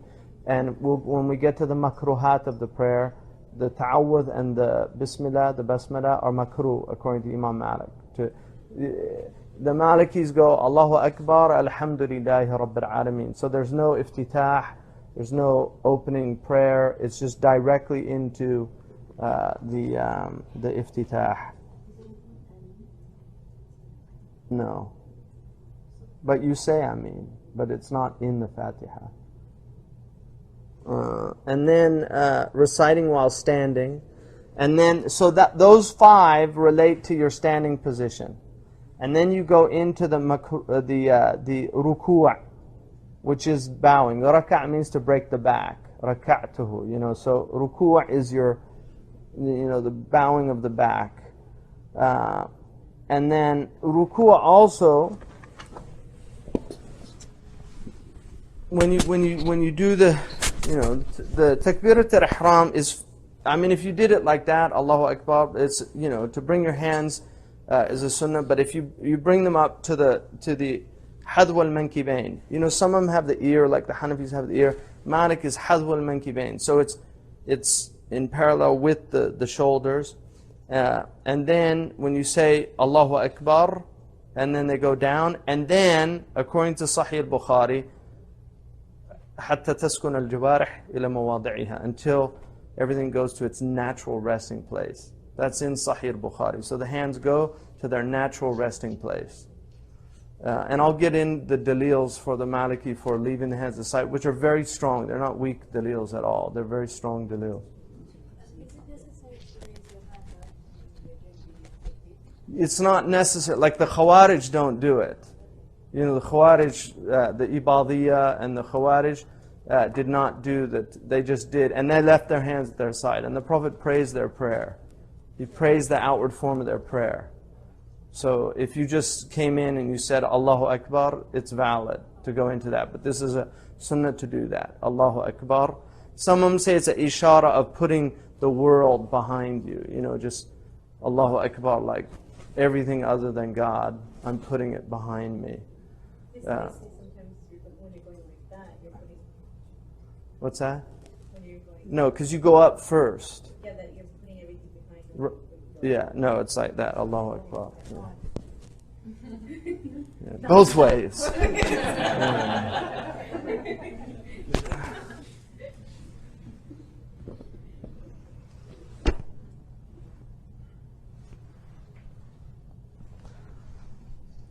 So, and then the prostration, sujood, in utter humility. Also, just when you go into the ruku'ah, right, we don't raise our hands again. And even though the hadith is very strong for raising the hands, it's very strong. Both Imam Malik and Abu Hanifa knew the hadith. They both knew the hadith. They knew the strength of the hadith. And yet they rejected the practice. And one of the reasons is Ibn Umar, who relates the hadith, did not do it himself. So people, you know, that's why it's such a mistake to think that you can just follow these hadiths like, you know, Nasiruddin al-Albani's kind of view, I'm going to choose for you these hadiths. It is the strongest hadith, that you do that every single time. There's no doubt that hadith is incredibly strong. 10 of the major Sahaba relate that hadith. But Malik didn't find anybody in Medina from the Tabi'een doing this who lived with 10,000 Sahaba. It was not the practice of the people of Medina. So he said, I'm not going to take a solitary hadith when I'm living with all these people that prayed with the Sahaba, who prayed with the Prophet according to the last period of his prayer, and they didn't do that. And that's Malik's methodology. The hadith are not, if they're not mutawatir, he doesn't take them as just, I'm going to accept the hadith. Because the Prophet, there's different hadiths, there's contradictory hadith, there's hadith that the Prophet did one time to show you that it wasn't makruh. The Prophet ﷺ did certain practices and then he left them. I mean, those are all, that's all, but it makes life interesting, diversity. People do, yeah. What about the sadal? Is that also Yeah, I'm going to go into sadal when I get there, but some of them consider it practice in Medina. We'll do that. I'll do that. Mm-hmm. How loud should the takbir be said when you're The Malikis definitely do it louder. Like, if you're in Morocco, if you're in Mauritania, and then the thing about in Mauritania, it's like, the Imam says, Allahu Akbar, and then they start going. Because the Malikis have istihdar an-niyyah, right, at that time. So some of them take a little longer to get their niyyah, and you're supposed to have khushu', and the Maliki fuqaha say you should preferably at least have it, because you have to have it for at least a moment in your prayer, that you try to get it at the outset. So you'll hear people kind of, Allahu Akbar, Allahu Akbar, Allahu Akbar. So it can actually be a little disconcerting, because they do that, and they say it out loud. They don't say it softly. So, but generally it's just audible. So Allahu Akbar. If you're in a place where people are not used to Malikis, people, they get bothered by it. So it's just better not to bother people. But you should at least say it so it's audible to yourself. And then when you go into ruku', right, it's down. Now, according to the Malikis, you should not lock your knees. There should be a slight nasbur rukbatain. There should be a slight, the knees should be slightly, they shouldn't be locked. They should be slightly, I've seen a lot of, I had one teacher that did that. Like but he was older, and I don't know if he did that for that reason. But, and then this should be straight, and then the eyes are just down there. Okay, so that's the ruku'.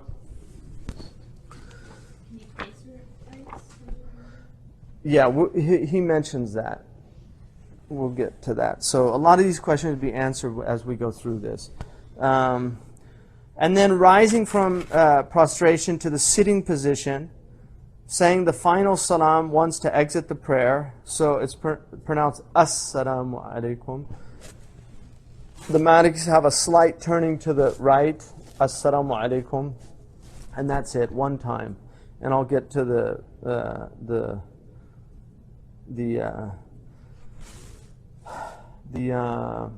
again, this is the practice of the people of Medina. In Imam Tirmidhi's collection, there's a hadith that Aisha said, if the Prophet left a prayer, he did it with one salam. And Aisha related that hadith. The hadith is not as strong as the hadith that says that he did it with two. In the Sharh of Qadi Abu Bakr ibn al-Arabi, he mentions a sound narration from Zuhri, who's one of the biggest ulama in Medina from the Tabi'een, who studied with countless Sahaba and took hadith from the greatest Sahaba. So Imam Zuhri, who's the teacher of Imam Malik, saw a man once pray in the masjid of the Prophet, and he said, Salaam alaikum twice. He went up to him and he said, where'd you get that second salam from? Which shows you they weren't doing it in Medina, right? I mean, the proofs for Malik's prayer are very strong. So he said, where'd you get that prayer from? And he said, I got it from so-and-so, from so-and-so from Ibn Mas'ud. He said, I've never heard that. And the man said to him, do you know the whole of all the hadith? He said, no. He said, do you know 2/3? He said, no. He said, do you know half? He said, yes. And so the man said, put it in the half you don't know. So Imam Zuhri laughed,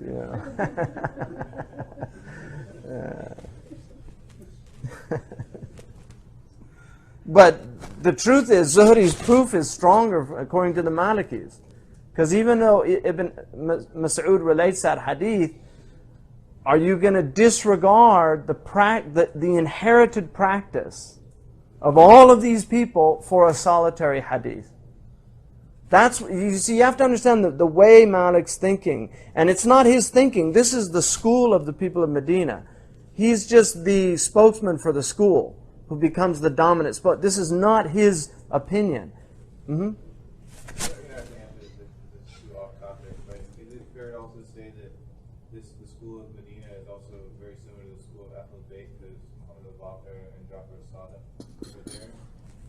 Well, he definitely, the Ahl al-Bayt were in Medina.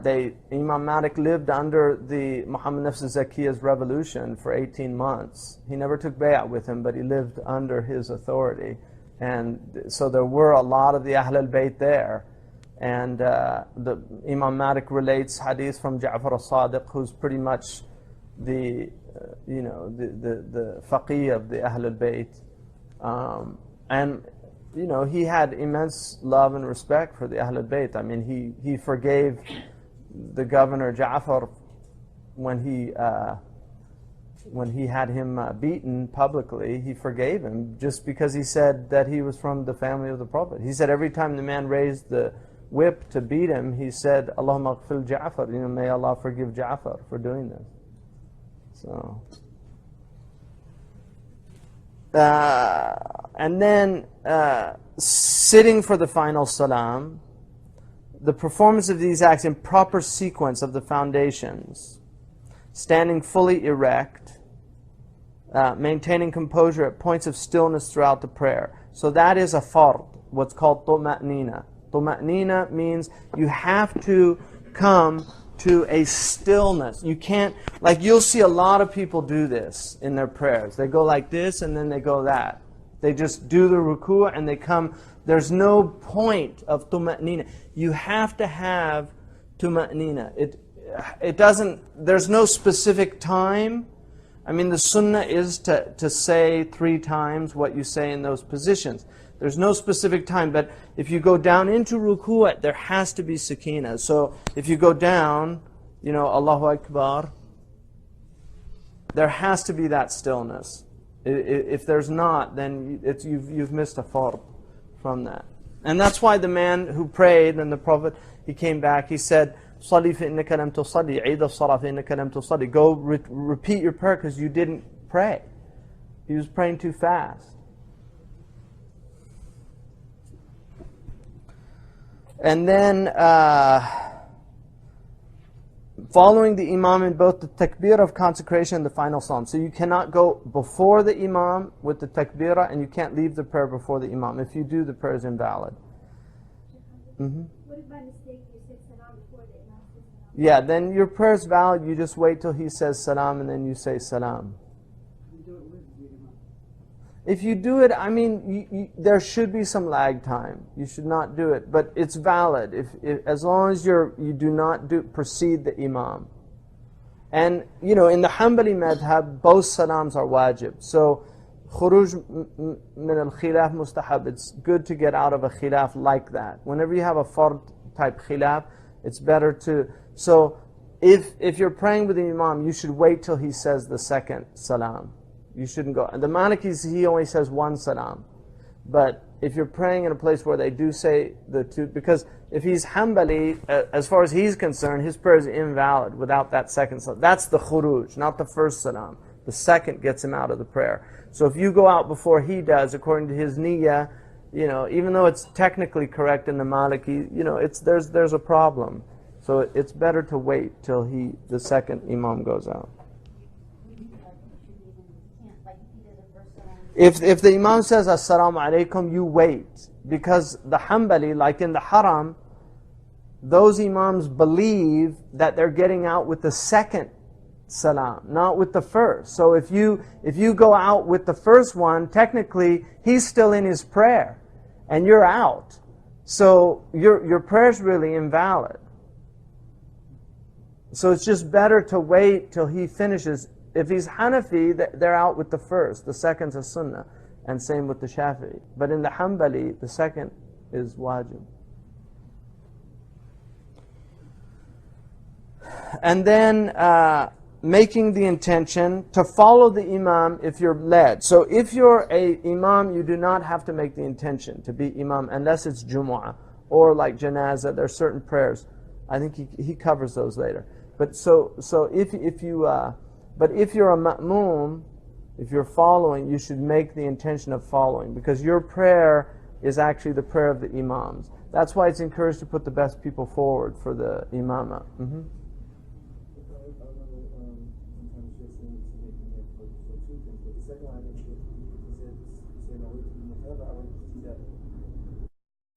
Yeah, iqtida is, they're both the same. Yeah. Taqtadi bihi. You can also do what's called muwazat, which if the person is somebody you don't feel like you should be praying behind them for whatever reason, you have doubt about them, you can do, if it's going to look bad for you to leave, you can do muwazat with the imam. You can, in other words, you follow his motions, but your niyyah is to pray on your own. That's permitted to do that.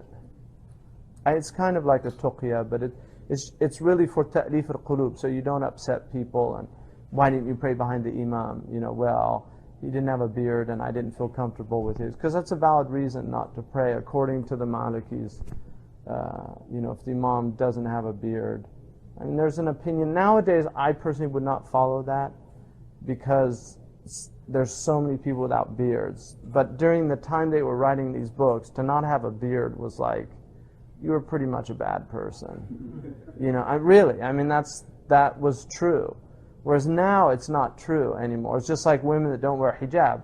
In the earlier period, it's pretty much like, I mean, she would have been the lowest of the low, you know, deemed like a fallen woman. Whereas now, there's a lot of virtuous women that don't wear, so you can't make those same, you have to recognize the urf and the time you're living in, because the times change.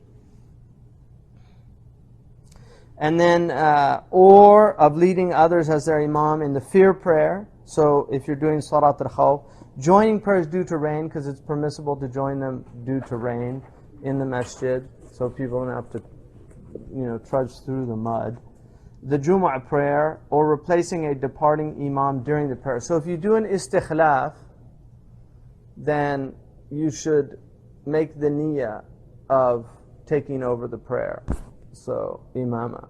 Istikhlaf is, I mean, women don't have to worry about this, but for the man, which is why the sunnah is to have the most knowledgeable people in the first prayer line. There's a reason for that. It's not like, you know, some kind of hierarchy, or, you know, it's literally so that if the imam does lose his prayer, he can pull somebody that he's certain knows the ahkam.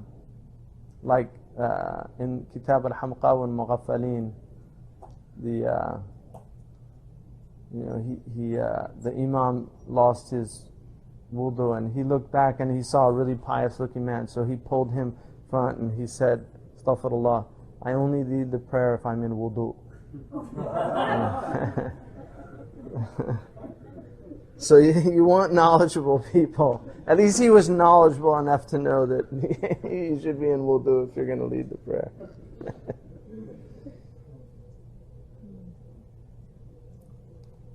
And then the conditions of performance of the prayer. So you have shurut.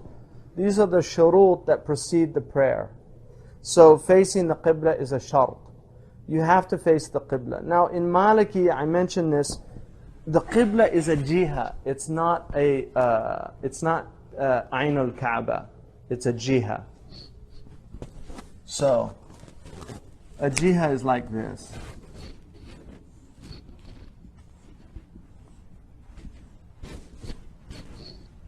Imam Shafi'i says there's 4 agreed upon jiha.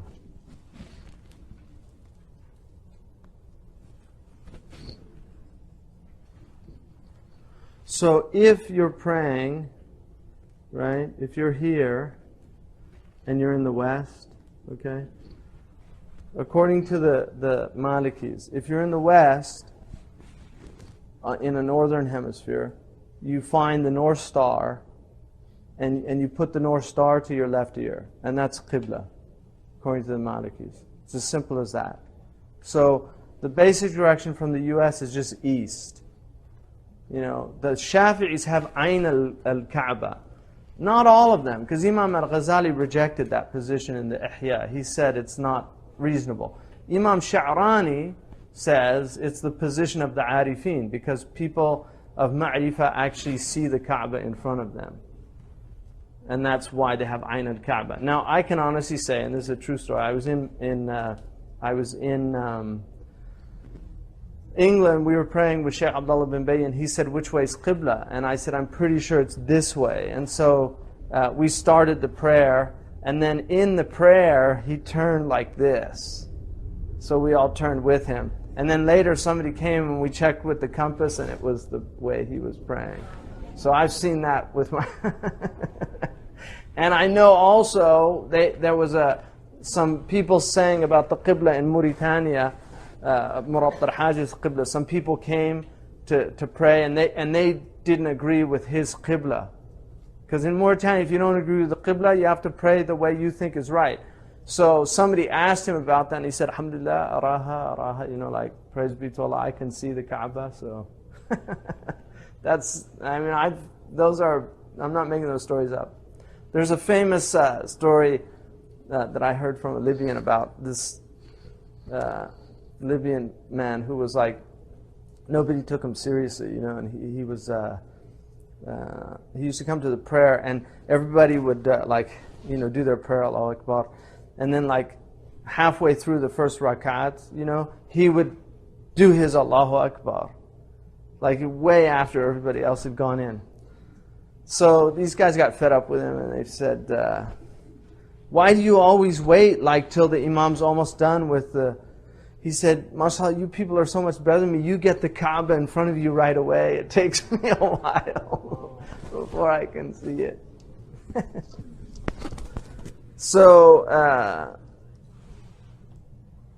that's that. Anyway, the jihad is like that. So as long as you're praying, like this is east, here is, if you get within that, you're in the Qibla. You don't have to worry. That is a valid Qibla for the Malikis.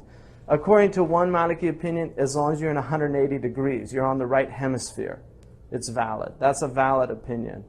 So that, and then there's the jihad, that's west, and there's the jihad. Like those are the four jihad. That's Imam Malik. He did not do tarkib, which is why in the Maliki countries you will see most of the masajid face, like the masajid of Andalusia, the early ones face due south. So the Qurtuba Masjid goes due south, because they thought there was more south in the Qibla than east, so they all just face due south. So the masjids in Andalusia face Morocco. I don't know if you know about Patricia Crone's work, the Hagarites. Do you know about the Hagarites? She developed a whole theory that the Muslims faced Jerusalem until Abdul Malik bin Marwan. And then they turned the Qibla to Mecca. And so the whole revelation, it was later Umayyad put those verses in. And her whole theory is based on the fact that the early masjids in Egypt faced directly to Jerusalem. That's what she based the whole theory on.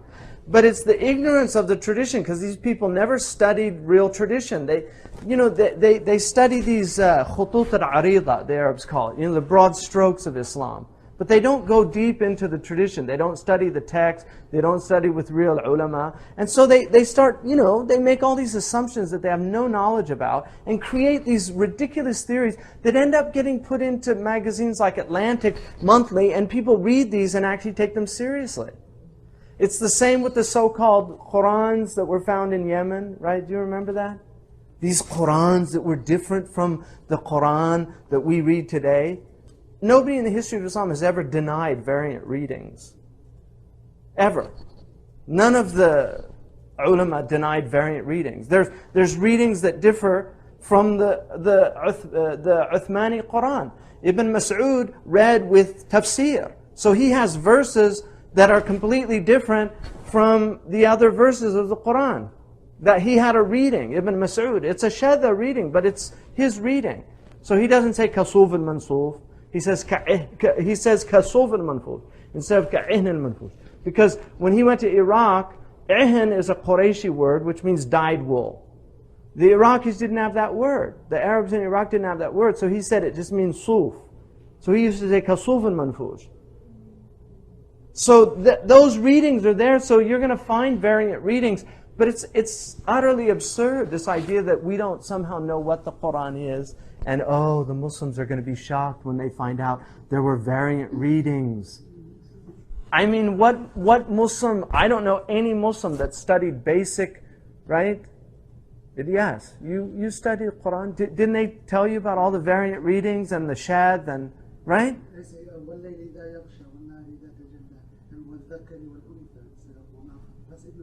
Exactly. So anyway, that was my point about the masjids. Then when the later Malikis came to Andalusia, because the first people that were in Andalusia were following the madhab al-Awza'i. And Imam al-Awza'i believed that you should follow. This is actually really interesting stuff to me. It might not be to you, but it's pretty fascinating. The Kaaba, so here's the Hajar al-Aswad, Rukn al-Yamani, the Hijr. All right, the Kaaba is aligned to Suhail, the star Suhail. And then these directions are aligned to the wind direction. So this is called the Boreal, this is called the Levantir, this is called the Zephyr, and this is called the Southerly. You know, in our tradition, like most, if you look on old maps, you know how they have the wind blowing in the. Have you ever seen that on old maps? Yeah, because wind was very important to know directions of wind. Sailors have to know wind. You know, doing that. Wind was also important for farming and things like that, depending on where, because you don't want, you know, if you do certain things, like to where the trees are, where you lay the fields. So people don't have wind knowledge anymore, but it used to be people were very aware of wind, and they understood, and that's why you had the, you know, the bellwether, you know, up on the, to see which way the wind blows.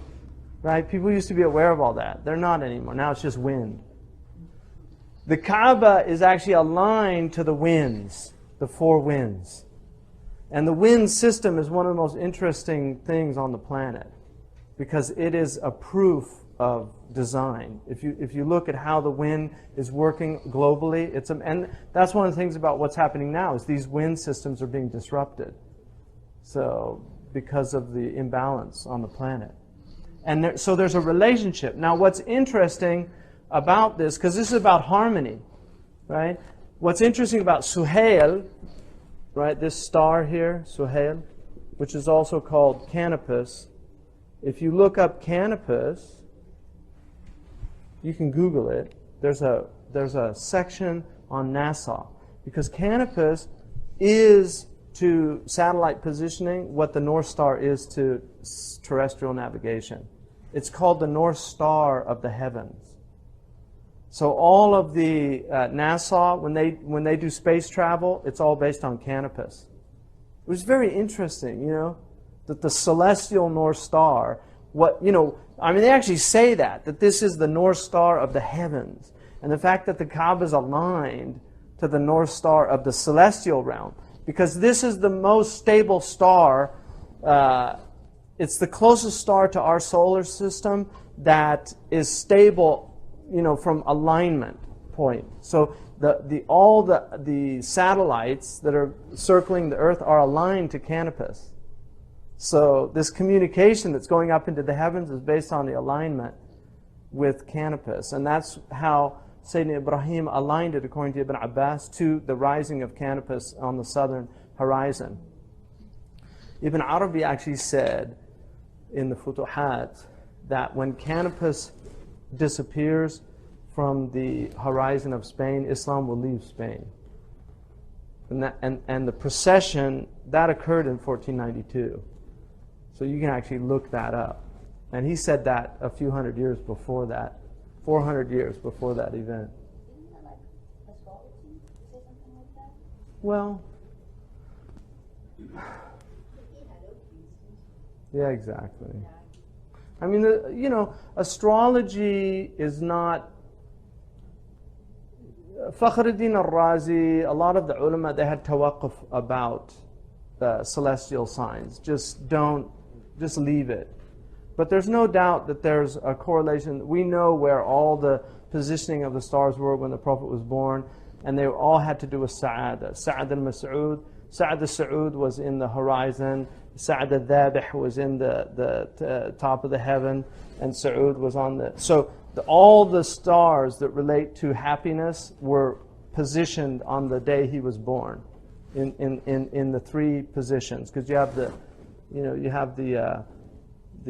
nadir point, and then you have the stars that are setting and rising on the horizon, and they were all related to Sa'ada, and that's mentioned in all the books of Sirah. Mm-hmm.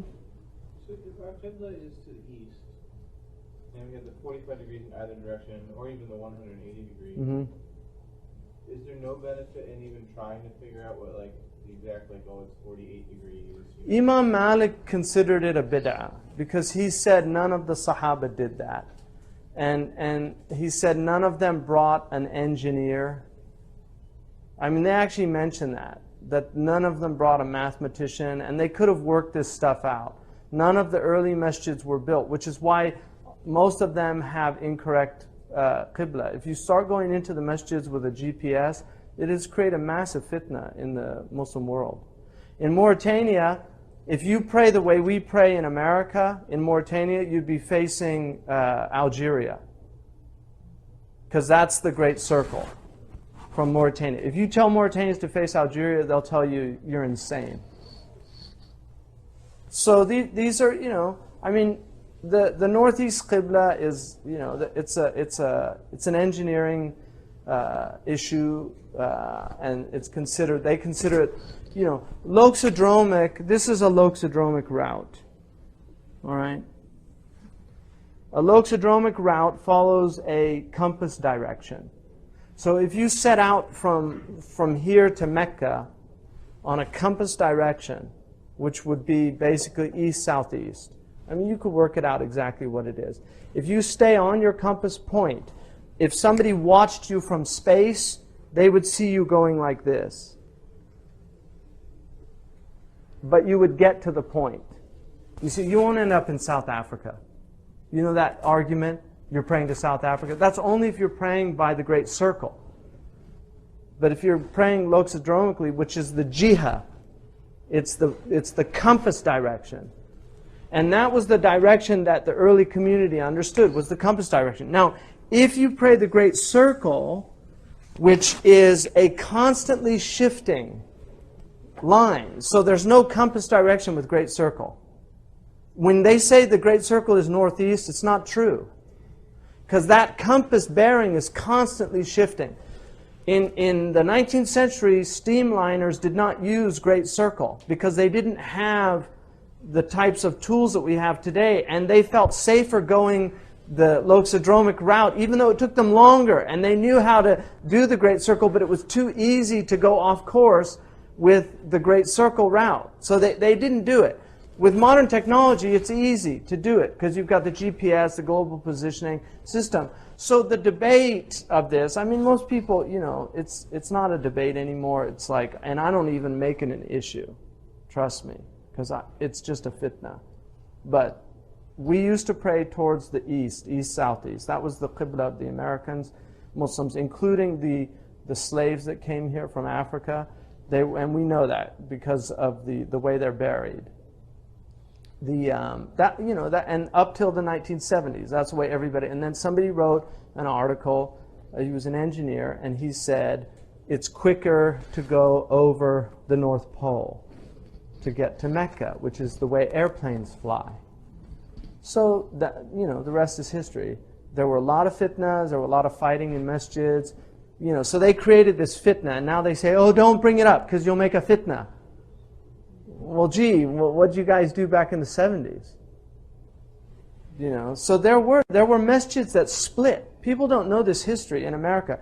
There was a masjid in San Francisco. Half the jama'ah prayed northeast, the other half prayed east-southeast. That was in San Francisco for years.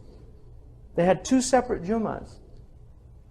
And there's still people that face east, southeast in the country. It's unfortunate, you know, but America is the only place where this is a real problem. In other countries, and if you live in Florida, you're lucky because it's negligible. If you're in Texas, Florida, if you're in those southern, but when you start, if you get to California, we're facing almost due north. We're 18 degrees off north. So there's almost no, we're past the 90-degree point. So it becomes a problem unless you take that second position, which is pretty much what Shaykh Muhammad al-Hassan al-Dadu said, you know, to just do. Take that second position.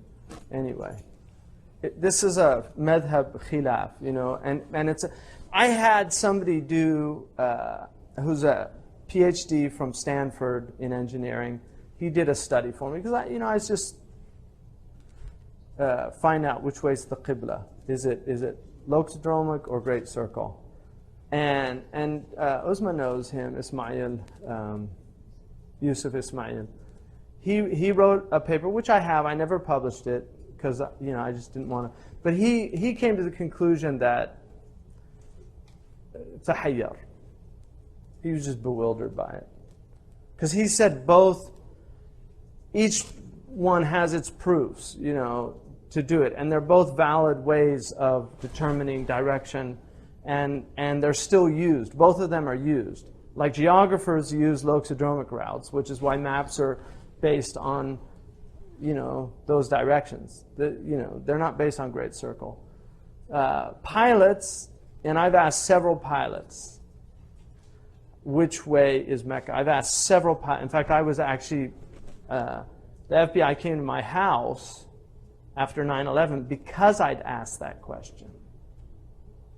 So one of the pilots reported me. You know, they probably asked him, was there any suspicious behavior? And so they actually came to my house to talk to me about why I asked the pilot which way was Mecca. But I did a survey for a while. I used to ask all the pilots which way was Mecca, you know, and they would always say east, southeast. And then I'd say, what about the Great Circle route?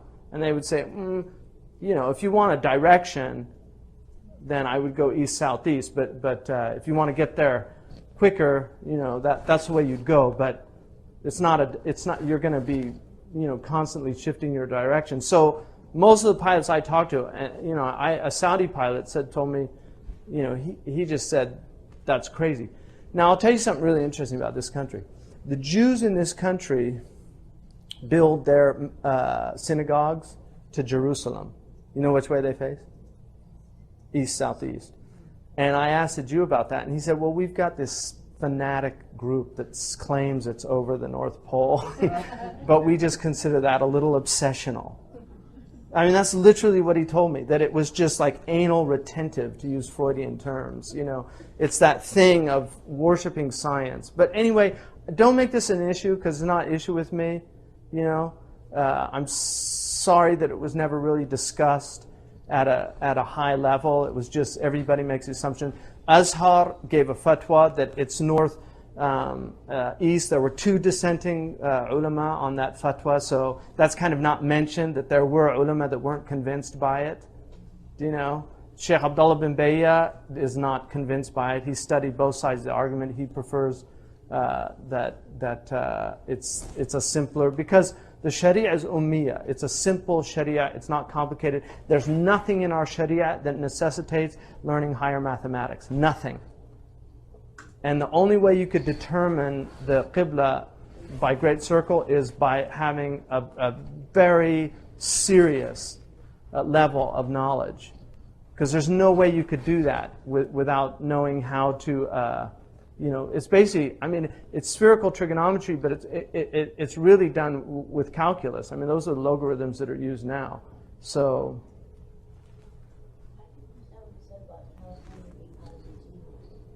well, if you're facing our Qibla, right, you're almost due north. Do you see what I mean?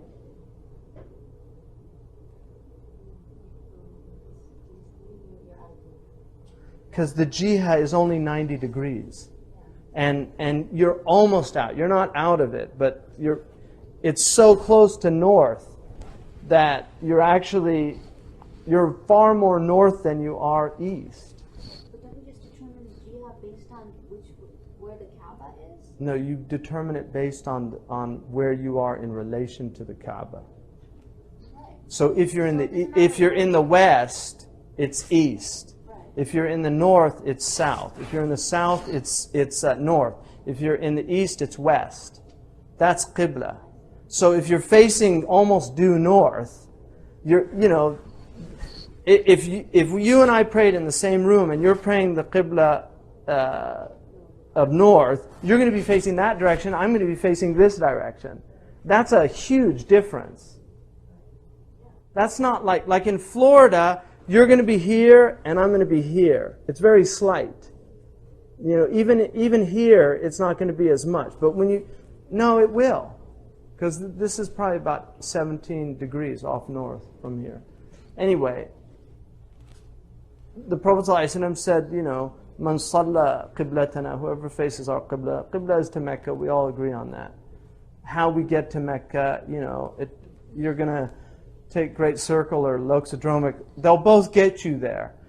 My prayer doesn't fly by United Airlines, so I'm not really worried about, that aspect of it. To me, it's a very weird, it's this whole, let's make Islam scientific and, let's be modern people. And I like the fitrah of 4 directions. It's the way Allah created us. I don't really need to think about shortest direction and all this stuff. But anyway, I usually don't go into this. I'm sorry that I went into it. But just so you know. So, the whole point of this was just to tell you that Al-Awza'i considered that you should pray based on the walls of the Kaaba. And this was an early position. So depending on where you were in the earth, you prayed to the wall. So if you were here, you didn't face the Kaaba like that. You faced the wall that extended out. So he saw it more as a horizontal than a vertical Qibla. The basic Great Circle is based on vertical. That if you if you built the Kaaba up, that it would show up in Canada in northeast. But Awza'i saw it as a horizontal, because we're on the earth and we're facing Kaaba. That you're not facing a celestial phenomenon, you're facing a terrestrial. And so he saw the Kaaba as extending out instead of going up like that for our Qibla. Do you understand? Yeah, but that doesn't make sense because you pray in a circle around the Kaaba. Only at Kaaba. Because the only time you pray Ayn al-Kaaba is at the Kaaba. Outside of Kaaba, you don't pray in circles. That's why you don't make a qaws. Yeah, you pray in straight lines. So it's the circling of the square, which is a very interesting metaphysical phenomenon. Exactly. That's what religion is. It's the circling of the square. Because it's embracing paradox. I've also heard that the 6 sides of the Kaaba also, could you bless basically the heart as well? Yeah, there's a lot of isharat about the Kaaba. I mean, the reason we make tawaf counterclockwise is because the heart's on the left side, so the heart's inclining. The reason you write Arabic is because it's towards the heart, not away from the heart. I mean, those are all isharat. There's nothing, they're nice little things to think about. Anyway, isn't that interesting? I think it is. Huh? Yeah. Because they've turned, now it's all circles. The Great Circle makes everybody praying in circles around the Kaaba, but that's not the way it's supposed to be. It's supposed to be circles at the Kaaba and squares around the Kaaba. Yeah, so it's the circling, it's the squaring of the circle. Yeah, but they've circled the square. A sign of the end of time.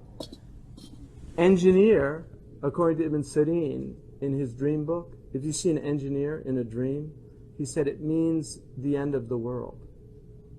Kharab al-Umran, wa Umran al-Kharab. He said it's the civilization of destruction and the destruction of civilization. Did Imam Ghazali warn us against? Handasa was something that was really troubled them. See, that's why I think it's not weapons of mass destruction that's the problem. It's weapons of math instruction. Because all of the madness has come from higher mathematics. No, seriously, the biosphere, I mean, all the stuff that they've enabled to do this is from delving into this stuff till they can split atoms. And if you look, Imam al-Ghazali says, التعمق في الهندسة is muharrama. I mean, he actually says that. To go too deeply into these sciences is prohibited. Yeah. You end up with nuclear bombs. And you don't need it. You don't need it. It's obsessional. You know, they're obsessed about things that they should be obsessed about other things. It's perverted. You know, Muslims always use science to enhance life. So everything they did, it was all about enhancing life and making things more beautiful. They use their science. It's all destructive. 80% of their scientists are working in armaments. 80% of this country's science. John Carroll wrote a book called The House of War. That's what he called America. The House of War. He knows nothing about Islam. The House of War. Translate that into Arabic. Darul Harb. Which is exactly what the Islamic tradition. It is amazing. It is amazing. There's lots of amazing things. And that's one of them. But now don't go out saying I'm against science and I'm anti-math and you know, people do that. No, I'm not. Science is part of Islam and Muslims had great science but you know, this is just a weird thing to me. And mashallah, it's for whatever reasons, it is what it is, and I'm not going to go out on a crusade about this, or a jihad, or whatever. Whoops, I use crusade. I used to use crusade, you know.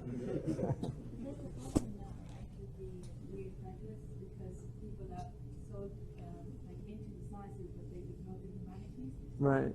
No, there's no balance. Yeah. Exactly. Like our ulama always learned the humanities before they learned the sciences. And that's the way it should be. Even the really great people of this culture have recognized that.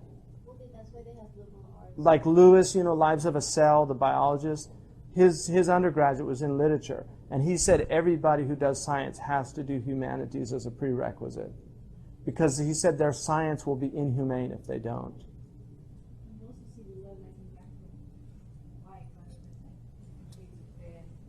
Yeah, which is what literature does. It helps you see the grays in life. Yeah, it's a good point. So, conditions of the prayer, facing the Qibla. That's how we got off on that. Facing the Qibla. It should be a lot easier than it is. But, I mean, look, don't pray with people. It's permissible to do taqleed of a mihrab if you come into a thing. So just pray with people. Don't, you know, I wouldn't. We're in the jihad, inshallah. So that's my position. Anyway, in my house I pray east. I mean, that's what I pray in my house.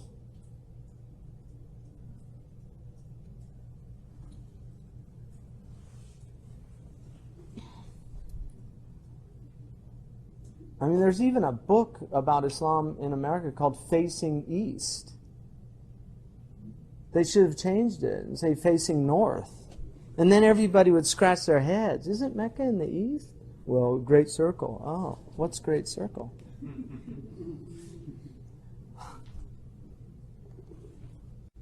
And then and then being free of khabath. So you have a hadath and khabath. So body, clothing, and place of prayer. So your body has to be free of khabath, unless it's a small, you know, it's dirham al-baghla, like that, about a 50-cent piece of something. If it's going to be difficult to get it off or something like that. And then clothing, place of prayer should be clean. Covering one's nakedness is a condition. And then ritual purity, being in a state of wudu or ghusl from hadath al-akbar. The first three conditions only apply when one remembers them. So facing qibla, free of impurities, and covering one's nakedness. If you forget, like a woman She might have her hair, if in Maliki, the hair, we're going to get into this on nakedness. It's actually the next one, so I'll wait. So anyway, covering one's nakedness, ritual impurity. First three apply when one remembers them or one has the ability to fulfill them. So if you don't have the ability to fulfill them, it's not an obligation. As for the last condition of ritual purity, without it, prayer is invalid and unlawful. And I would say about nakedness, there is a khilaf about that. If it's awra mughallata, which we're going to go into now. All right. So it is recommended that one who forgets or is unable to perform these conditions should repeat the prayer in the respective time. So it's mandub. If a woman, for instance, prays without a headscarf, it's mandub for her to repeat the prayer, but the prayer is valid because the hair is awra mukhaffafa. It's not obscene. It's not obscene nakedness.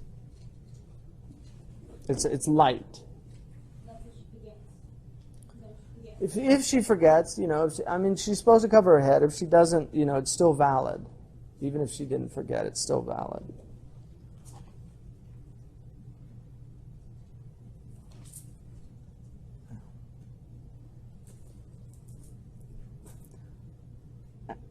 And for free women, for men between the navel and the knee, which means it does not include the navel and it does not include the knee. All right, so the Malikis are a little more lenient on that.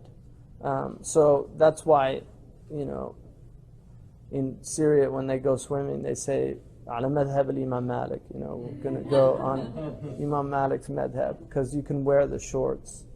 And then there is an opinion that it's actually a so'atan, which is basically what Aboriginal people follow. They're on that opinion, that it's basically just the genitals and the anus that are extreme, obscene nakedness. So in the Maliki, if you pray with this covered, your prayer is valid. All right, for nakedness. But it's mandub, obviously, to cover your... No, it's just above the knee. Yeah. And then for free women, the entire body except the hands up to the wrists.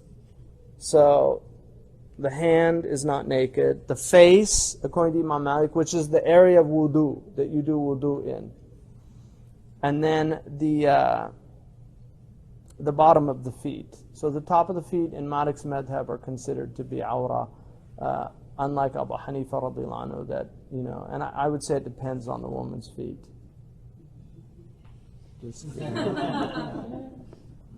I mean, they have women that make money off their feet and hands. They put them in the, that have jewelry. Yeah, they have, so people. Some people have really beautiful hands and feet. Other people have really ugly ones. So, but people are attracted to those things. So it's not like a made-up thing. It's a real thing. And in cultures that have a lot of covering, those things become, they become points. Like in Saudi Arabia, an ankle is a serious thing. Like the men take ankles very seriously. I'm not making this up. I mean, this is real. So in our culture here, somebody pretty much have to go out naked to excite any interest. Do you know? It's like the Sahabi who was fasting and he saw the anklet glinting in the moonlight. Yeah, no, exactly. And he made love to her, exactly. And he came to the Prophet and he's like, I lost my fast. And he said, what'd you do? And he told her. He said, I saw her ankle and the Prophet laughed.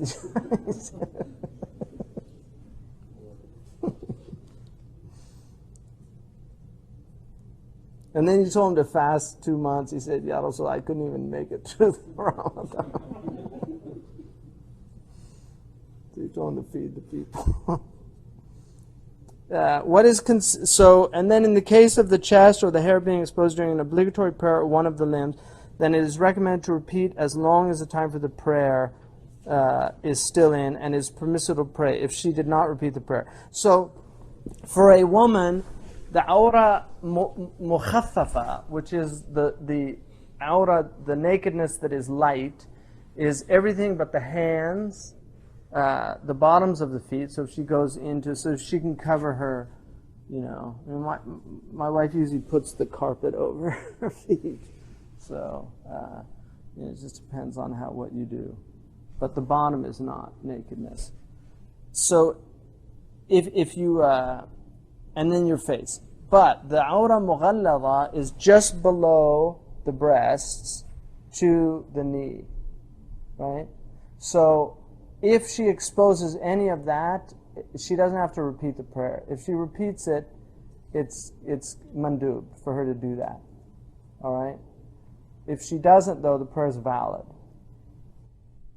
And that's why a woman can show the breast to other women if she's, because it's not considered the mughallada for men.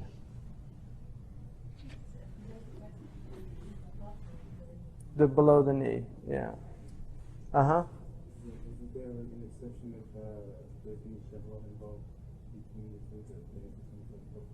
What do you mean? Like it's acceptable that they can show unless, you know, the person seeing it is feeling some type of shahwa. And then it becomes like, why is it trouble? Well, no, I mean that relates to what they call like a fatina. You know, some of the ulama say if a woman, if her face is so beautiful, she has to cover it. Yeah, I mean those are opinions.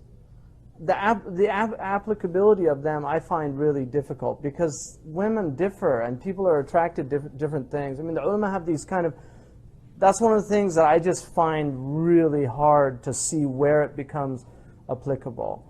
I once, however, was in an airport and everybody just stopped. And, I was kind of looking like why everybody was stopped. And I didn't know it, but so I heard somebody say it's the Chanel girl. And some girl walked by that, was famous thing. But I think it was more celebrity that was stopping them than the beauty, so... there's Sayyidina Omar actually exiled a man because he was so beautiful. Because the women were all talking about him all the time, and they were maftunat, by the guy. And first he cut off his hair because he had long hair, and it actually made him more beautiful. And then he just said, "Get him out of here, because I don't want fitna in Medina." So the women, men and women have those funny things. No, but I mean, just for that, it's an isolated thing. It's not, general. It's just for that person. And that's yeah, no, I know. And that is an opinion about covering the face. Yeah. In terms of awra, like with the mahram, it's encouraged that she cover. But her arms can be exposed to her mahram and her hair. But if she's young and attractive and he's young, then she should be dressing, even if she's a mahram, she should be dressing in front. Because even though mahramiyya is like brother and sister, there's a different, especially if they didn't grow up together. If they grow up together, it's going to be different. But if they didn't and they just have, my kids all have wet nurse brothers and sisters, so it just depends on that.